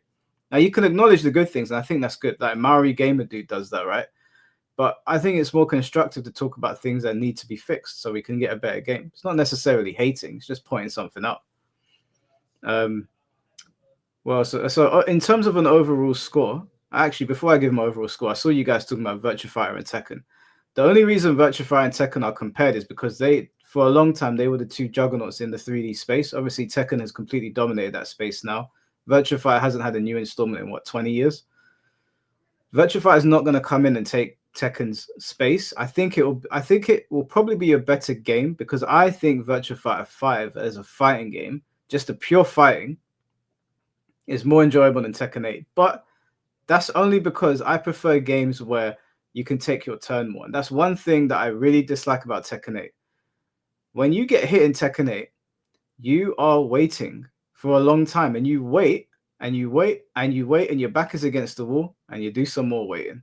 In Virtua Fighter, there are death combos. I've been hit by a death combo. It's not pretty, but it's very situational from what I've seen anyway. And more often than not, in Virtua Fighter, you're taking your turn like 5 or 6 or 7 times, even though you've been hit 5, 6, 7 times. There's a lot of like, okay, it's your turn now, or I'm back in the fight. I'm not in the air for 10 years. In Tekken 8, you get juggled, you're in the air for 10 years. Then they do heat on you, they continue the combo. So taking away heat every single match and just having it a one-time use will stop that from happening. There'll still be somewhat long combos, but the damage won't be as egregious. The damage looks so egregious in Tekken 8, or the length of time that you're spent not playing the game because you're in the air, because heat is accessible every damn match, every damn round. In Virtua Fighter, I don't have to worry about any of that. No chip damage, no heat, no super moves. And so I'll play in Virtua Fighter. I play Tekken 8 with you guys because it's fun. It's fun to play with you guys. The game is not bad. My final rating on the game is going to be... Okay, wait, hold on. Wait. I'm measuring this against the standards that Tekken has set. Heat Burst should be everything but Power Crush and Rage Art. Heat Smash should beat everything but Heat Burst and Rage Art. And Power Crush beats everything but Heat Smash and Rage Art. Maybe. I'll come back to that. I'm going to measure this against Tekken standards. As a Tekken game, because I've played all of them, right? As some of you guys like to refer to me, I am Unk. I would give Tekken a 5 out of 10. I think that there's a good foundation there. I think that they're on the right path. It can go up to an 8 with a couple of changes. The changes, like I said, add team battle win to lobby mode. What's going on, Jay? How you doing, bro? You add team battle into lobby matches, so it gives people variety. We're not just doing one-on-ones over and over again. Enforce first to twos in ranked because it's a ranked mode, and we're trying to figure out who the best player is, right? So ranked mode, ranked, not casual. In casual, leave. I don't care. Obviously, they got to fix up netcode and whatever. In terms of character, so people wanted me to talk about my character wish list. I didn't get to talk about it with everybody on the panel. My character wish list for Tekken 8 Season 2, and I'm going to be realistic about this because Anna's already going to be in. I think that there's a chance that they're going to give us 6 characters because in Tekken 7, I think we got 2 initially, and then we got 4, and then we got 6. Am I remembering that right? It wasn't always 4, 4, 4. There was a difference in it. I think we might get more than 4 characters. 5 out of 10 is not brutal. Here, understand, I mark things very harshly. So my 5 out of 10 is all right. Like, it's not doing bad. By Tekken standards, by fighting game standards, by the standards of modern fighting games, Tekken, maybe I'd give it like a 6.57. But as a Tekken game, there's much to be desired. So Anna's coming in Season 2. We know Anna's coming in. So let's mark that off the list. Now, if we're going on the basis of Season 1, where there's only 4 characters, I don't want a guest character for Season 2. You're giving us Clive. I don't want more madness. I don't want someone else showing up with a sword and doing all that shit. Someone came into my stream the other day and they saw Victor and Clive fighting, and they were like, "Hey, you playing Soul Calibur?" They didn't know, and I was like, "Oh my god, really?" Like people actually. He looked at it and was like, "Is that Soul Calibur?" No, bro, it's Tekken. I don't want no more swords, no more guests. Not for now, anyway. Give it a rest. There's too many Tekken characters that need to be in. Anna's coming back. I want Ancient Ogre because he's been mentioned in the story a bunch of times. There's a whole character model for him in the story. Just use it. And Moonsault, was it Moonsault? Yeah, Moonsault Slayer actually came up with a great idea. He said, give Ancient Ogre all of the moves of the characters that you are not going to bring back into this game. Because Ancient Ogre, as we all know, is the fighting god, and he uses the moves of other characters. So start with Ancient Ogre. Start off with a bang. Like, yeah, Jin, I killed your mum, and what? And then Jun shows up, and she's like, actually, you didn't kill me. And Ancient Ogre's going to be like, Nani? And then you start a whole storyline with that.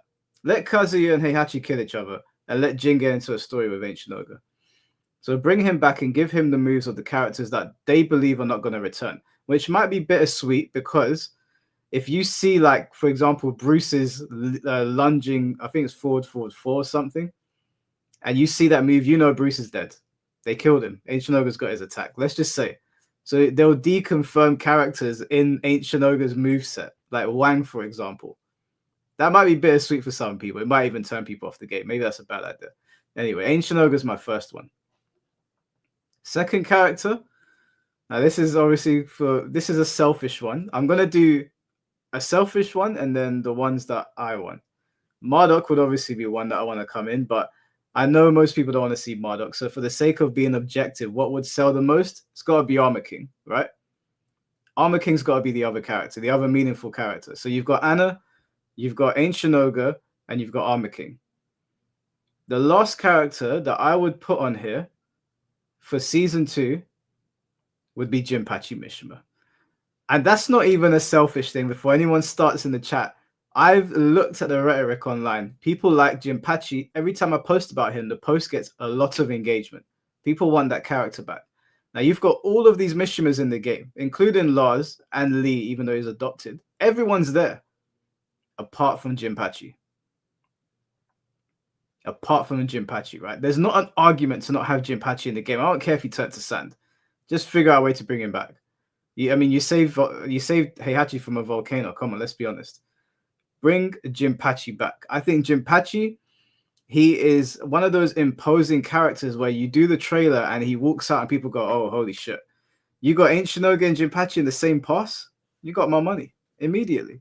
And I think if I ran a poll, most people would agree with that. Marduk, I can concede most people won't like that. In terms of content, team battle for lobby battles and offline, maybe expand on the story a bit. If you bring Ancient Shinogi and Jinpachi in, you kind of have to expand on the story. Like, how the hell are these guys back? Time attack and survival mode, kind of weird. I guess maybe I grew up in an era where survival and time attack were like the norm. They had to be there, and they're not there anymore. That's very, very bizarre to me. Enforce first to twos. So those are my main things. People love Jinpachi, but I don't want to deal with down one play. No, obviously you got to nerf some of the things on Jinpachi. You have to. I'm not saying bring him in the way he was in Tag 2. I understand people. Can you imagine Jinpachi of Heat with his Tag 2 complete moveset? But I don't hate Tekken 8. I make videos on Tekken 8 that are critical because I want the game to go in a good direction. I don't believe that, and I don't think this happens. I don't think I turn people off the game by pointing things out that are wrong with it. And to be honest with you, most of the time with the Tekken community, whenever I make these videos, they're like, yeah, that's a bit of a problem. Give us our points. Yeah, fix the plugin, obviously. That's a given. Fix the plugin. But yeah, the Tekken community tends to be very receptive to criticism. The MK community, do you know what? The MK community, I think that because they've been hard done by NRS twice, MK11 and MK1 did not serve them, that they're kind of just like, can you just let us play the game in peace? But I don't really see it as me ruining people's time. I'm just talking. And I think you guys don't want me to lie, right? I could just lie. Now, the last thing I will talk about is that I did want to make sure that I did not throw anyone's name under the bus when I was talking about players and working with Bandai Namco. I didn't use anyone's names, and the people that I was referring to are not from the Tekken community. So where people were talking about FDX, I was not talking about him. I just want to clarify that before that gets turned into a clip, and it makes it look like I was trying to insinuate something. I don't know who's got deals with Bandai Namco, and quite honestly, I don't care. You do what you got to do. I was just simply making the point that I spoke to people in another community, completely different, not anything to do with fighting games. And the guy told me, and the girl told me, we are not paid by this company, but if we talk shit on it, we will not be paid by this company. Do you get what I'm saying? And so sometimes people won't say what they really want to say. That's all I'm saying. It's hard to know. It's hard to know when someone's getting paid by a company. What are you saying, Alexis? No, we get mad in the MK community when people say dumb stuff like the down ones are bad. Well, the down ones are bad. Like the down ones are bad. Maybe they're better in MK1, but the actual down one system is shit. I actually think it's better in Virtufied system. The Virtufied down ones are better. Was it NRS? No, it's not NRS. It's nobody in fighting games. It's nobody in fighting games. So I'm not calling anyone out. I'm not looking for a fight today. I promise you. Yeah, I'm not looking for no drama. I just want to clarify that because I can see how many people are watching right now on Twitter, Twitch, and YouTube. Just in case. Because if I did think it was someone, I would just say their name. I've got no issue doing that. But that's what I was saying. So that's why some people sometimes think people can be shilling or whatever. And that is what I said initially, but I just needed to clarify. Let me see what you guys are saying. Just to I don't want to not read anyone's questions. You want to see Mokujin? Mokujin would be fantastic. It would be great to have Mokujin for streams. I do want to say Tekken 8, in terms of what they did with their lobby, was fantastic because I play a lot of anime games as well, and their lobby systems are shit, absolute dog shit. So Tekken 8's lobby system, being able to have 17 people in one room, one person can spectate. And then all the other people can play, and the system runs pretty well, and then there's loads of rooms so you don't have to wait around. That's great. I wouldn't have been able to do the live streams without that system. So, give praise where praise is due. Tekken 8 did that, right? I really have a lot of fun on Tekken 8 when Heat's not involved. I really, really have a lot of fun with it. I'm the Jesus of the FGC community. Save us, bro. Whilst I appreciate the high praise, I don't know. I don't know. And in terms of the community, I like there's a lot of bad things in the FGC. Don't get me wrong, and I see them on Twitter. And there's a lot of talk right now about guns being brought into venues. I'm gonna have James MK on here at some point to talk about that situation to really understand where they're coming from, because I think North America's FGC is in a lot more of a volatile state than our one is over in the UK. But overall, I like the FGC. I disconnect on Twitter. Like, I talk to people on Twitter, but when people are being rude to me, I don't get upset because I can't bring myself to be looking at a phone and read someone's message and get upset about it.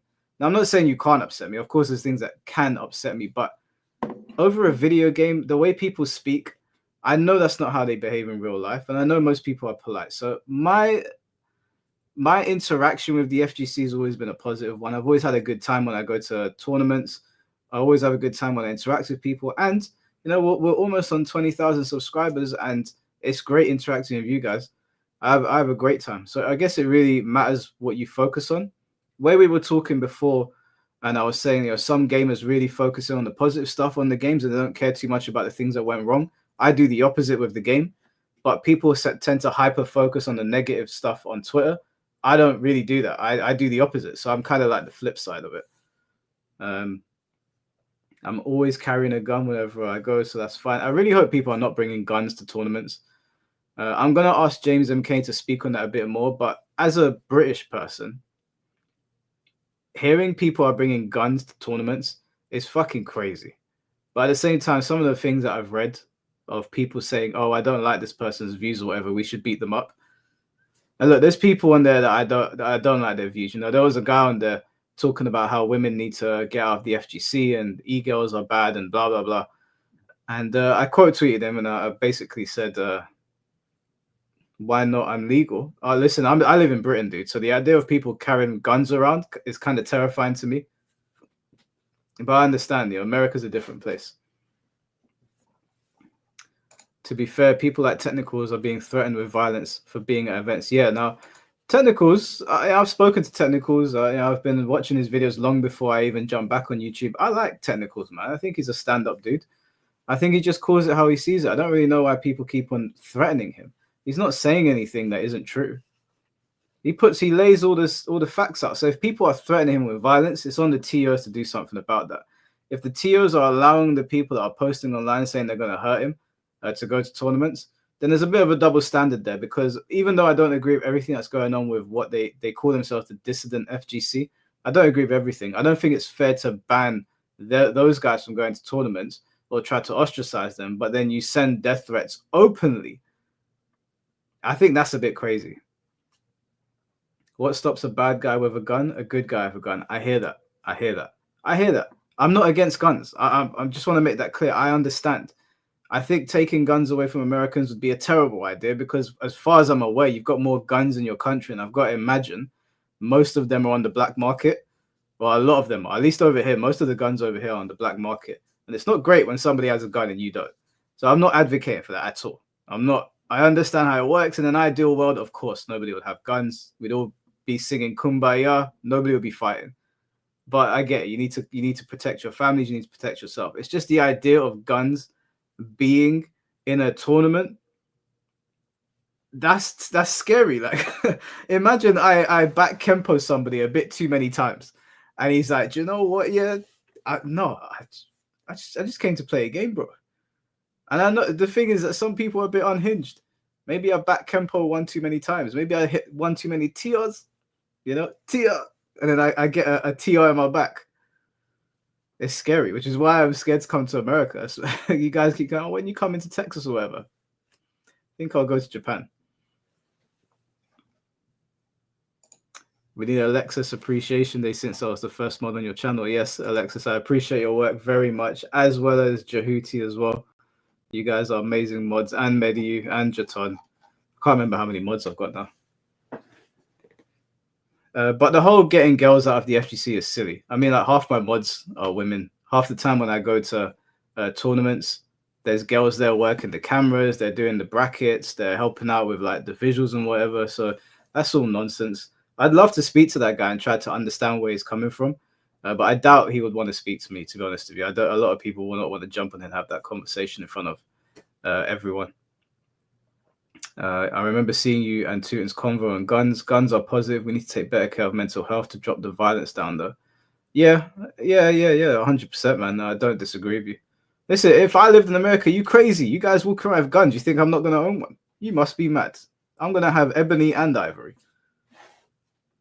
Yeah, there's definitely a mental health problem, of course. You got my back if you come to the States. Even you having to say that. I'm just like, Joe, we got knife crime problems out here. And when you go to tournaments in the UK, there's certain guys that are there, not all the time. There's certain guys that are there where you're like, man, if I 3+4 this guy too many times with Feng, I might have problems getting home, you know. But at least it's not a bullet. Medi, I think that's a personal attack. Wait, what? I'm getting mentioned that no, Medi, listen, bro, relax. Okay. Relax. As a straight man saying get the girls out is wild as fuck in general. Yeah, I think advocating for girls to leave the FGC is like incredibly disconnected. Also, I think it's all right, let me speak on this real quick. There's probably some people, because we're streaming on Twitter right now, that think girls shouldn't belong in the FGC. That's fine. You can have your viewpoint. But in reality, you can't get them out. Okay? We can all agree on that. You can't. Because in order for you to push girls out of the FGC, you're going to have a massive backing from men. Because most of the time when things happen in society, it's because men are like forcing an issue, whatever movement that might be. So we're not going to back, majority of men are not going to back that. I'm not saying that as like to start a fight. I'm just saying objectively, guys are not going to back that. They're not going to back pushing girls out or leaving them nasty messages to like get them out or whatever it is that you think you're going to do. So rather than you complaining about OnlyFans girls in the FGC or e-girls and saying that men are falling victim to the seductions of these girls, why don't you talk to the guys and encourage them to do things to help them with their mental health, encourage them to like get into like a boys group, encourage them to go to the gym. You're not going to be able to get girls out of the FGC, and you're not going to be able to get OnlyFans girls out. They're going to do their thing. Now, I don't think majority of girls in the FGC have OnlyFans. I know some do. But the way they're framing this on Twitter, like all of these girls are whores, I don't understand. What is it that you think you're going to do? The only thing you can do is like, say your boy is paying too much money to an OnlyFans girl or paying her too much attention. Sit him down. Yeah, bro, you know this money, we could invest it. We could buy a house together. We could go to Japan. We could get a new game. We could buy a bike and go bike riding. We can get you a gym membership. Talk to your boy. But putting on Twitter, oh, we need to get girls out of the FGC. You're just rage baiting. It's not going to happen. Yeah, you have to know it's just not going to happen. There's better ways to address these things. Yeah, I think it's cool to see girls at fighting game events, because when I was growing up in the arcade scene, there was no girls. There was like one or two here and there. There was they were scared to come up. I remember in Trocadero Arcade. So in Trocadero Arcade, right, you come out of the station, you walk past the cinema, you walk past where the guys are drawing people, like the caricatures, and then Tokyo Toys was downstairs. You take the lift upstairs. You got the Dance Dance Revolution and the Initial D racing game on this side, and then you had you go up a little bit further, and then the first game you saw was like from memory was Tekken 5 before they replaced it with Tekken 6. And I remember being at the top there because you had Tekken 6 here, and then on the right, on the left, sorry, you had Street Fighter 4, and then Third Strike, Virtua Fighter, and I think Mortal Kombat was over in the corner. And I remember obviously being at the Tekken stand and looking down, and you could see girls down there. You could see them, and you could see them looking up. And sometimes you would see them over at the DDR stand or Initial D because they'd hear the guys getting hype when like Law's beating or Steve or whatever. And you could see that they wanted to come over, but then they rarely ever did. So to see girls playing with us now, it's nice. I think it's a good thing. Now, are there going to be bad girls in the scene that are going to try prey on guys that haven't left their basement? Of course. But I think the focus should be talking to those guys. Because if it's not the OnlyFans FGC girl trying to get money out of him, it's just going to be another girl. So why don't you help the guy? That way, you've helped him and you've also cut her off. Like, you've cut off her earnings. Now, she's going to go try it on someone else. But you're not going to stop her. The only way to stop her is to pull the guy out of the mud. But I do think using OnlyFans as an excuse is just trying to paint women in a bad light. And it's the same shit that you hear on like podcasts or whatever. Oh, every girl's got an OnlyFans. Every girl's got a Fansly. Just like, you probably think that if you spend all your time online. But luckily for me, I grew up with girls. A lot of my friends are girls. You know, you've seen them on my Instagram or you've seen them on here or whatever. That's just not the case. That's not the case. Let's be honest, as the people who are never around women, yeah, it's got to be that. What women in the FGC has an OnlyFans? No, there are girls in the FGC that have OnlyFans. There are. I've seen them on Twitter. I'm not saying they don't exist. I'm saying the way they frame it is like every girl has it. Or every girl out here is trying to siphon money off of dudes. I remember going to a tournament. I've still got this girl on my Twitter, on my Instagram actually. Don't talk to her at all, but I made friends with her at a Mortal Kombat tournament. The Mortal Kombat tournament was at a hotel. I can't remember exactly what the tournament was. It was quite a big tournament. Problem X was there. I think King J was there. And this girl was sitting there watching us play Mortal Kombat. And the guys were just coming on, they're playing and they're playing and playing. And it was my turn to play. And I beat the guy. And I turned around to her and I was like, hey, do you want to play? And she was like, yeah, can I jump on or whatever? And we just sat there playing. She didn't want to chat to me about nothing. I didn't really want to chat to her about anything. I just wanted her to play the game. She was a very pretty girl as well. Very, very pretty. There was no like, oh, hey, blah, blah, blah, this and blah, blah, blah, that. And she wasn't like hanging around the guys in top 8. I was in top 8, just letting you know. She wasn't trying to like body up with anyone. She just wanted to play the game. There was a couple of girls like that. So this whole framing that you know, there's all these OnlyFans models, it's bullshit and it's rage bait. Now he did delete the post, but Lisa, Mrs. Play Stuff, was kind enough to save it, which I saved from her profile in case it ever needs to be referenced. But I would love to speak to that guy and try to understand the mentality. I wouldn't bring him on here to put him down. I wouldn't bring him on here to like insult him or whatever. I'd love to know his take on it because clearly he's had bad experiences with women. Well, I've had mostly positive experiences. You want names for scientific purposes, bro? I ain't giving you an OnlyFans model's name, okay? That ain't coming from me. You're gonna have to go and search. And to be honest with you, it's not hard to find on Twitter.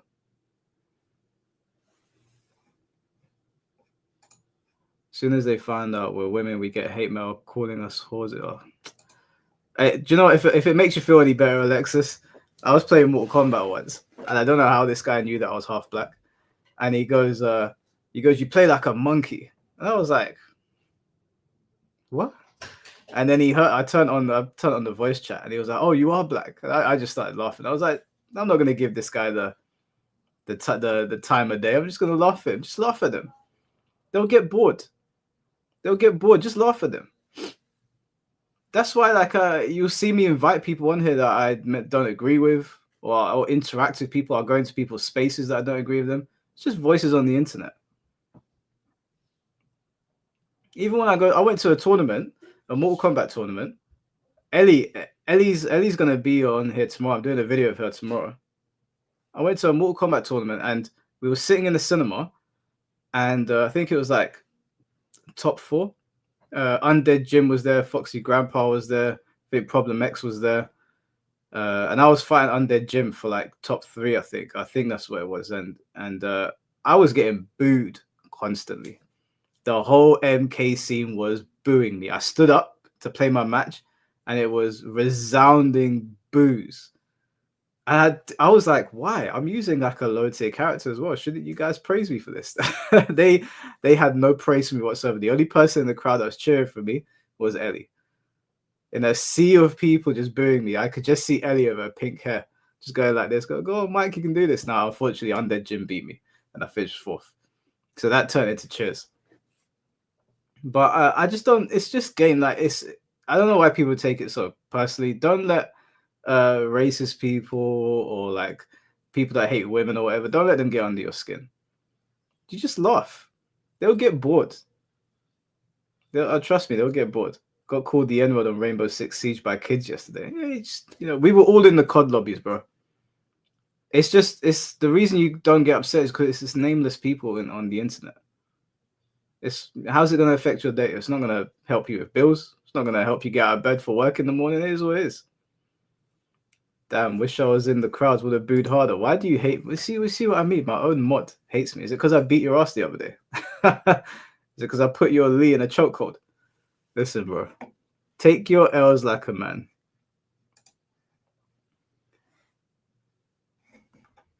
I'm trying to read some of your comments there. I missed some of them. That's not the bro code. Yeah, I'm not giving you OnlyFans DLs, bro. That's crazy. Growing up in the 4chan generation, I just can't get offended by people saying something insulting online. Yeah, I went onto Reddit and I found threads about myself. And this guy was like, yeah, Tom Brady, he's an intellectual, man. But that Mike Hollow guy, he's so fucking stupid. I was like, I'm not even here to defend myself, guys. Didn't even get a tag. I don't know how Reddit works, if you get notifications or not. But yeah. That's pretty much it. So I think I gave my rating on Tekken. I gave it 5 as a Tekken game, 7, maybe 6.5 as a game overall. I'm looking forward to season 2. I'm optimistic, but as with all things, if it turns me off, then that will be the end of Tekken, my Tekken journey for now. But I'm optimistic. I think good things are coming. As for Mortal Kombat, actually, though, Joe, let me address this real quick. I put out a video the other day, very, very celebrating the history of Mortal Kombat, because it's Mortal Kombat, right? Mortal Kombat is I think, probably one of the most iconic gaming franchises of all time. It's gone through ups and downs, good and bad, and right now it's having a bad time. But I don't want anyone to get my content mistaken. MK will bounce back. MK will bounce back. 1000%. And the reason I'm telling you that is because MK has already gone through turbulent times, not just with gamers, but in the legal system as well, right? And it's prevailed every single time. It had Sub-Zero mythologies, which was dog shit. Apart from the cutscenes, they were amazing. It had, what was Jack's one called? Special Forces, amazingly bad. But MK has got such a rich legacy that, yes, NRS have fucked up. Objectively speaking, whether people like hearing it or not, they have fucked up. And they fucked up big time. But Mortal Kombat will get away with it because it's Mortal Kombat. If they drop a trailer tomorrow saying MK1 content scrapped, this is MK2, you can see me hyped immediately, because I know that Mortal Kombat can produce amazing things, and they have. And don't forget, for as much shit as we give Mortal Kombat, MK really did change the landscape of fighting games when MK vs DC came out and then MK9. Story modes in fighting games are better because of Mortal Kombat. Now, MKX, MK11, and MK1 kind of fumbled, but the blueprint that they laid out has made fighting game story modes better, and it's put pressure on developers to do better with the games and not just make a fighting system. So, NRS has a lot of work to do. They threw shit at the wall with MKX and it stuck, but MKX had its own problems. But do I think MK is done and this is it? No, I don't. And if NRS mess up again, WB owns Mortal Kombat and they like money. And they'll just say to NRS, change your staff or we're taking it elsewhere. It's not the first time a game has got a new team working on it. MK makes too much money for me to believe that it's dead. MK1 is not doing good. It's not. MK1 isn't dead, but it's not doing good. And the perception is what's important to me here. The perception of MK is not good right now. That is not up for debate. That is an objective truth. But there will be better times for MK. I'm predicting the next NRS game to be announced in like 2027 at the tail end of it, maybe towards the end of the year, Q4. That's what I'm anticipating. I think it should be Shaolin Monks 2. I think before a fighting game, bring out Shaolin Monks 2. I don't know what the development cycle would be for a non-fighting game Mortal Kombat game. I don't know what Shaolin Monks development cycle was. But my advice to NRS, if they are by chance ever seeing this, is re-release Shaolin Monks for PlayStation, Xbox, and Steam. Let people be like, oh my, the people that haven't played it, because there's a lot of new people that maybe haven't played Shaolin Monks. Let them experience how fantastic that game was. And then whilst you're doing that, because you're building up hype for Shaolin Monks, drop Shaolin Monks 2, restore the perception of Mortal Kombat, and then go into Mortal Kombat 2 or Mortal Kombat 13 or whatever you want to call it. I don't think jumping back into another Mortal Kombat fighting game is a good idea, because MK1, even though it sold 5 million copies, which by MK standards, I don't think that's good. MK11 at this point, I think, was blowing it out of the water, but I'm not entirely sure. But it doesn't seem great. Player base on PlayStation seems to be sitting between 6 and 10,000 players based on what I've researched. It's hard to come by the numbers, but the numbers do exist. Otherwise, they wouldn't be able to give you a chart saying it's in the top 15. So daily players, Steam and PlayStation combined, is looking at like between 7 and 11,000 people. That's not great for Mortal Kombat. That is not great. I don't want special forces. Hell no, bro. Hell no. Why would I want special forces? And no, Mortal Kombat should not cater to Tekken fans. It shouldn't cater to anyone else but the Mortal Kombat community.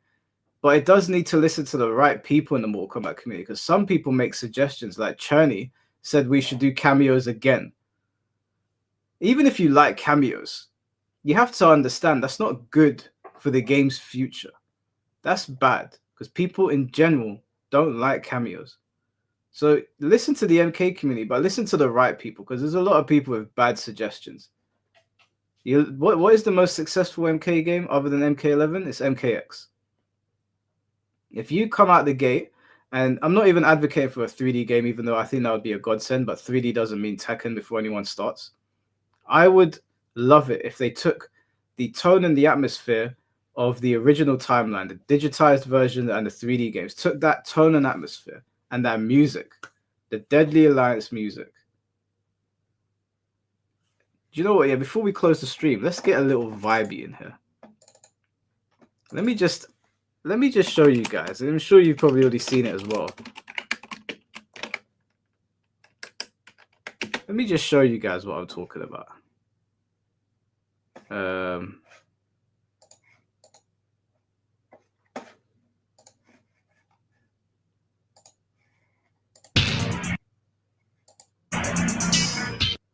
Where is it?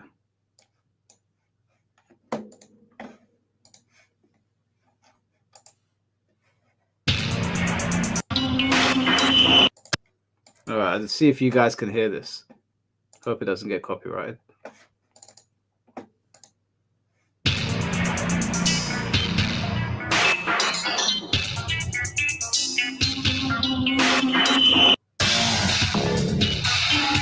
What are we doing, NRS?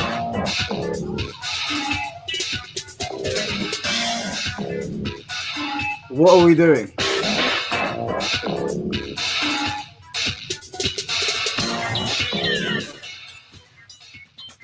Guys, this music, it needs to come back, NRS. You need to bring back your banger music, because MK used to have the sickest soundtracks. The sickest. Maybe only competing with Tekken, in my opinion. But yes, Mortal Kombat needs to cater to Mortal Kombat fans. But I'm not fans of Mortal Kombat 1. Let me just make that clear. Yes, it should cater to Mortal Kombat fans. Not fans of Mortal Kombat 1, though. If they do a Mortal Kombat 1.5 or whatever they decide to do with it, and they do cameos 2.0, that's gonna be hard to bring the franchise back from that. A certain MK streamer wants to debate you defending MK1. Who can we give me a name?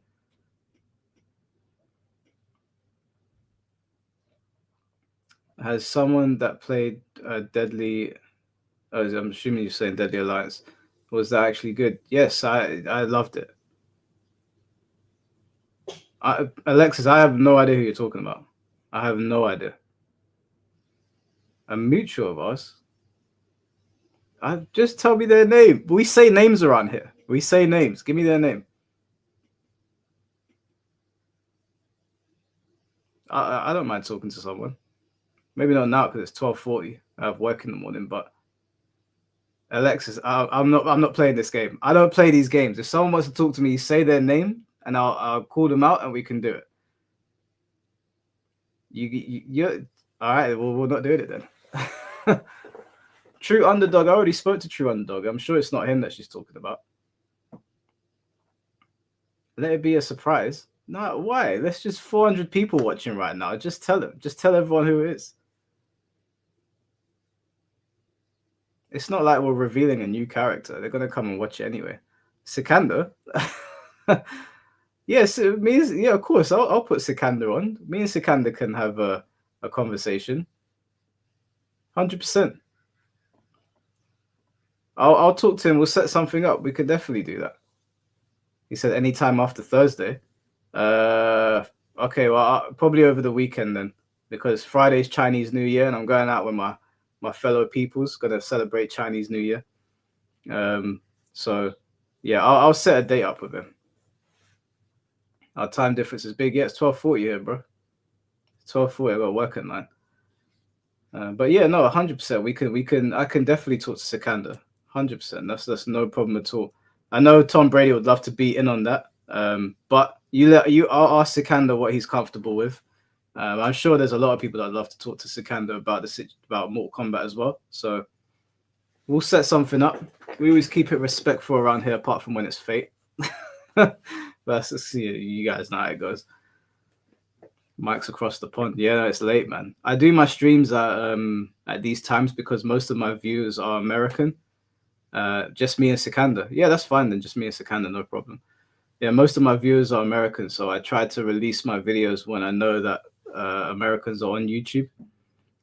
I think 80% of my viewer base is American, and then second is Australia, and then third is UK. Finally enough, they don't like me over here, guys. The Brits don't like me. Bring on Fate. Well, with Sikander sitting there, that's a bad idea.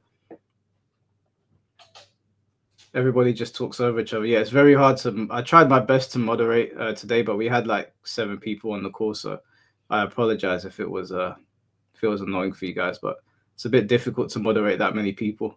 I think we did a decent time. I think we did a decent job, though. I think we did a decent job. But yeah, no, Sikander's fine. True Underdog. He reached out to me, but I haven't heard anything since.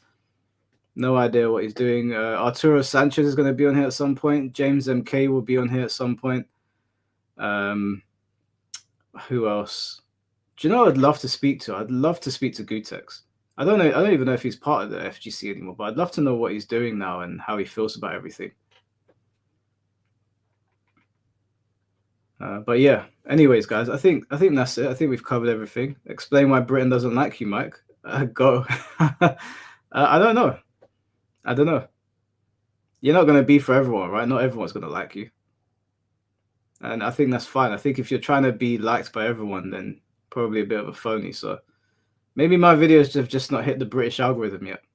Or maybe they've seen them and be like, do you know what? Yeah, this guy, get him out of here. Send him over to the States. Definitely worth getting a hold of him. Who? He says he has a model to make esports profitable to everyone. Who? I don't know who you're talking about. Can you use Throtimus pick in the thumbnail? Oh, Gutex. Yeah, no, I would reach out to Gutex. Definitely. Bring on Sonic Fox. Sonic Fox doesn't like me very much. So me and Sonic Fox exchanged words. It wasn't like a vitriolic back and forth, but I wouldn't say we were the politest to each other. We weren't swearing at each other or anything. But yeah, Sonic Fox wouldn't come on here, and I also don't know what I would talk to Sonic Fox about. I don't want to just bring him on for the sake of bringing him on. And yeah, I get annoyed when I keep on getting interrupted, and I think Sonic Fox would do that much like Fate, which was yeah, Mike, you were wrong in the Sonic Fox thing. I can't even. What was it about again? I can't remember. What was I wrong about? Get that info on the inside. I don't even know how you even ingest with Fate. Dude, it's so annoying. Well, I can only do it once a year. We do the Fate stream once a year. I'm sure he'll be back. He saw me. I posted on Twitter laughing at the fact that he was the #1 ranked player. I thought it was funny because he always goes on about the Only Pro stuff, but obviously it was a glitch. I was just having a laugh at it. I wasn't being serious. The assumptions. Well, I mean, the assumptions were based off what Ninja Killer said.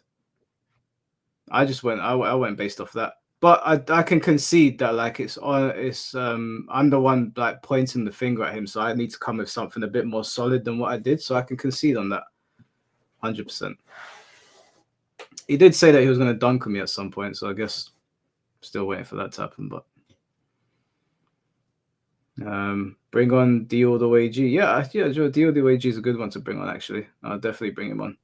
There's quite a few people that I've spoken to. Bring on Kenny Bombs. The thing is, guys, that like bringing on people like that, I have to have a reason to speak to them. I have to have an actual reason to sit there and speak to them. I don't want to just farm people for their name. Tom Brady's always on here because me and Tom are always talking in DMs, and I'm like, this would be an interesting conversation for everyone to hear. But like, I don't know if there's a particular topic that you guys want covered, then I can look into it and see if it's worth talking about. And this is why I like you. You could admit when you were wrong. Still a 54 defense Feng though. Yeah, do you know what? Yeah, 54 defense Feng that got all the way to Tekken God Supreme. So how about that? How about that? What rank are you? Huh? Kishin, are we? That's right. Silence. When is Fate going to reveal your checkered past he alluded to? Do you know what? When he said that, I was like, what does Fate know about me? What does he know? Me and Fate had a conversation in private, and I didn't reveal to him any checkered past. All I said to him was that some of my family. How can I word this? Thing is, I told it to him in private, which to his credit, he hasn't told people. I don't think. Maybe he's told people in his Discord. I don't know. How can I word it? I have to be careful how I word this because it's family I'm talking about. No, maybe I should walk this one back. I don't want to get a message from somebody being like, "Why the fuck are you talking about that?" Yeah, probably not a good idea. But yeah, no, there's no checkered past. I'm not secretly a mafia or some shit. No, he hasn't. Not even to his mods or his Discord. Yeah, I didn't think he did. I think he just said that in the moment because I was pissing him off and he just came out of it. But I don't think he has. For as much as me and Fate don't get on, as far as I'm aware, he never revealed any of the contents of that conversation. So I do have to give him some respect on that basis alone. But I'm sure we'll be cussing each other at some point again for your amusement. I know before anyone asks, it's not set up. There's no messages between me and Fate where we're like, okay, we're gonna start our beef again. We just don't see eye to eye. But I can't say that I have real hatred in my heart for him. I can't say I've got real hatred in my heart for him. He's just a gamer that I think says really dumb shit. And I think what do they call it? Is it like they say water and oil? They don't mix. My real name is Bruce Wayne. Yeah, I'm secretly a crime fighter. But yeah, no, I think we covered everything, guys. I'm just sort of rambling now. But yeah, I'll definitely let you guys know when we're doing more live streams. There's going to be a video on my channel either tomorrow or the day after with Ellie. We're going to be discussing Goonagate. I thought it would be good to get a girl on here to discuss Goonagate and work through that. And because there's a lot of stuff going on, I'm sure you guys have seen. You know, we're not always FGC on this channel. Sometimes we just dive into the culture war and see what's going on there. So Goonagate is going to be an interesting topic to cover. Obviously, you guys know what Ellie's like. She has different views to me.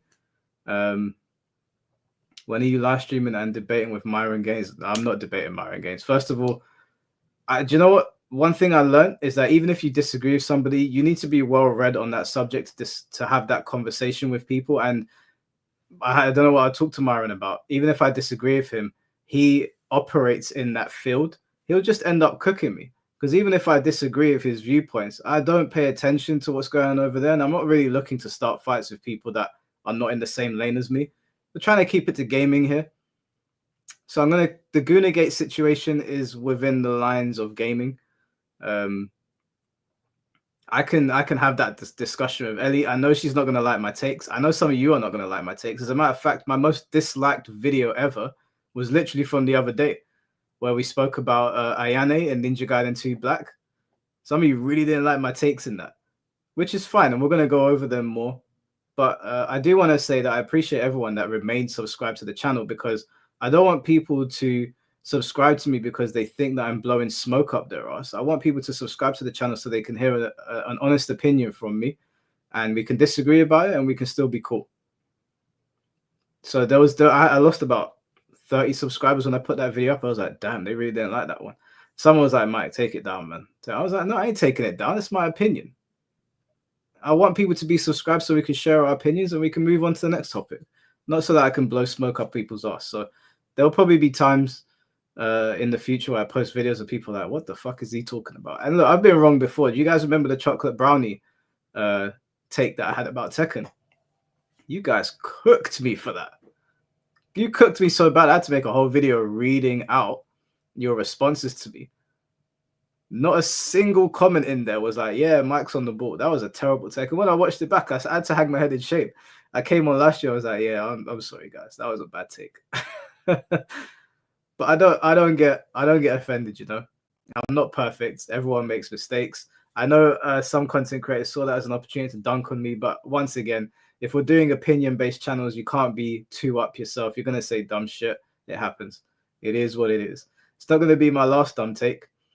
And I'm sure there's something that I said on here as well that someone thought was dumb. So, are women's bodies really that looked down upon? Huh? Are women's bodies really that looked down upon? What? But oh wait, are you talking about the Guna stuff? There's a lot. I'll give you guys a TLDR of the Goonagate situation, and I'm going to discuss it with Ellie tomorrow. The Goonagate situation started with Melanie Mack, from what I understand. And Melanie Mack is like a Christian, and she was making the case that I think it's The Last Descendant. The content in that game is too hypersexualized, and it's going to lead you down a road to pornography, basically. And she obviously sits in the same camp, or she did anyway, as people like Smash JT or Hypnotic or those guys. And there's been massive disagreements over it. I have my opinion on it. I've pulled a bunch of tweets. I've pulled a bunch of tweets from Smash JT and Hypnotic and Melanie Mack. Now, Smash JT I'm friends with Smash JT. We get on. You know, I haven't spoken to him in a little while, but I really enjoy his content. Me and Hypnotic didn't agree, but I actually quite like Hypnotic's content. I do watch it from time to time. I don't always agree, but I don't have to agree with people to like want to sit down and listen to them. I don't watch Melanie Mack too often. I used to, but not so much anymore. Even the quartering is involved in this. So it's like a civil war right now. It's a civil war between that side of the gaming conversation, and I guess the Alyssa McCante side of the conversation is enjoying watching.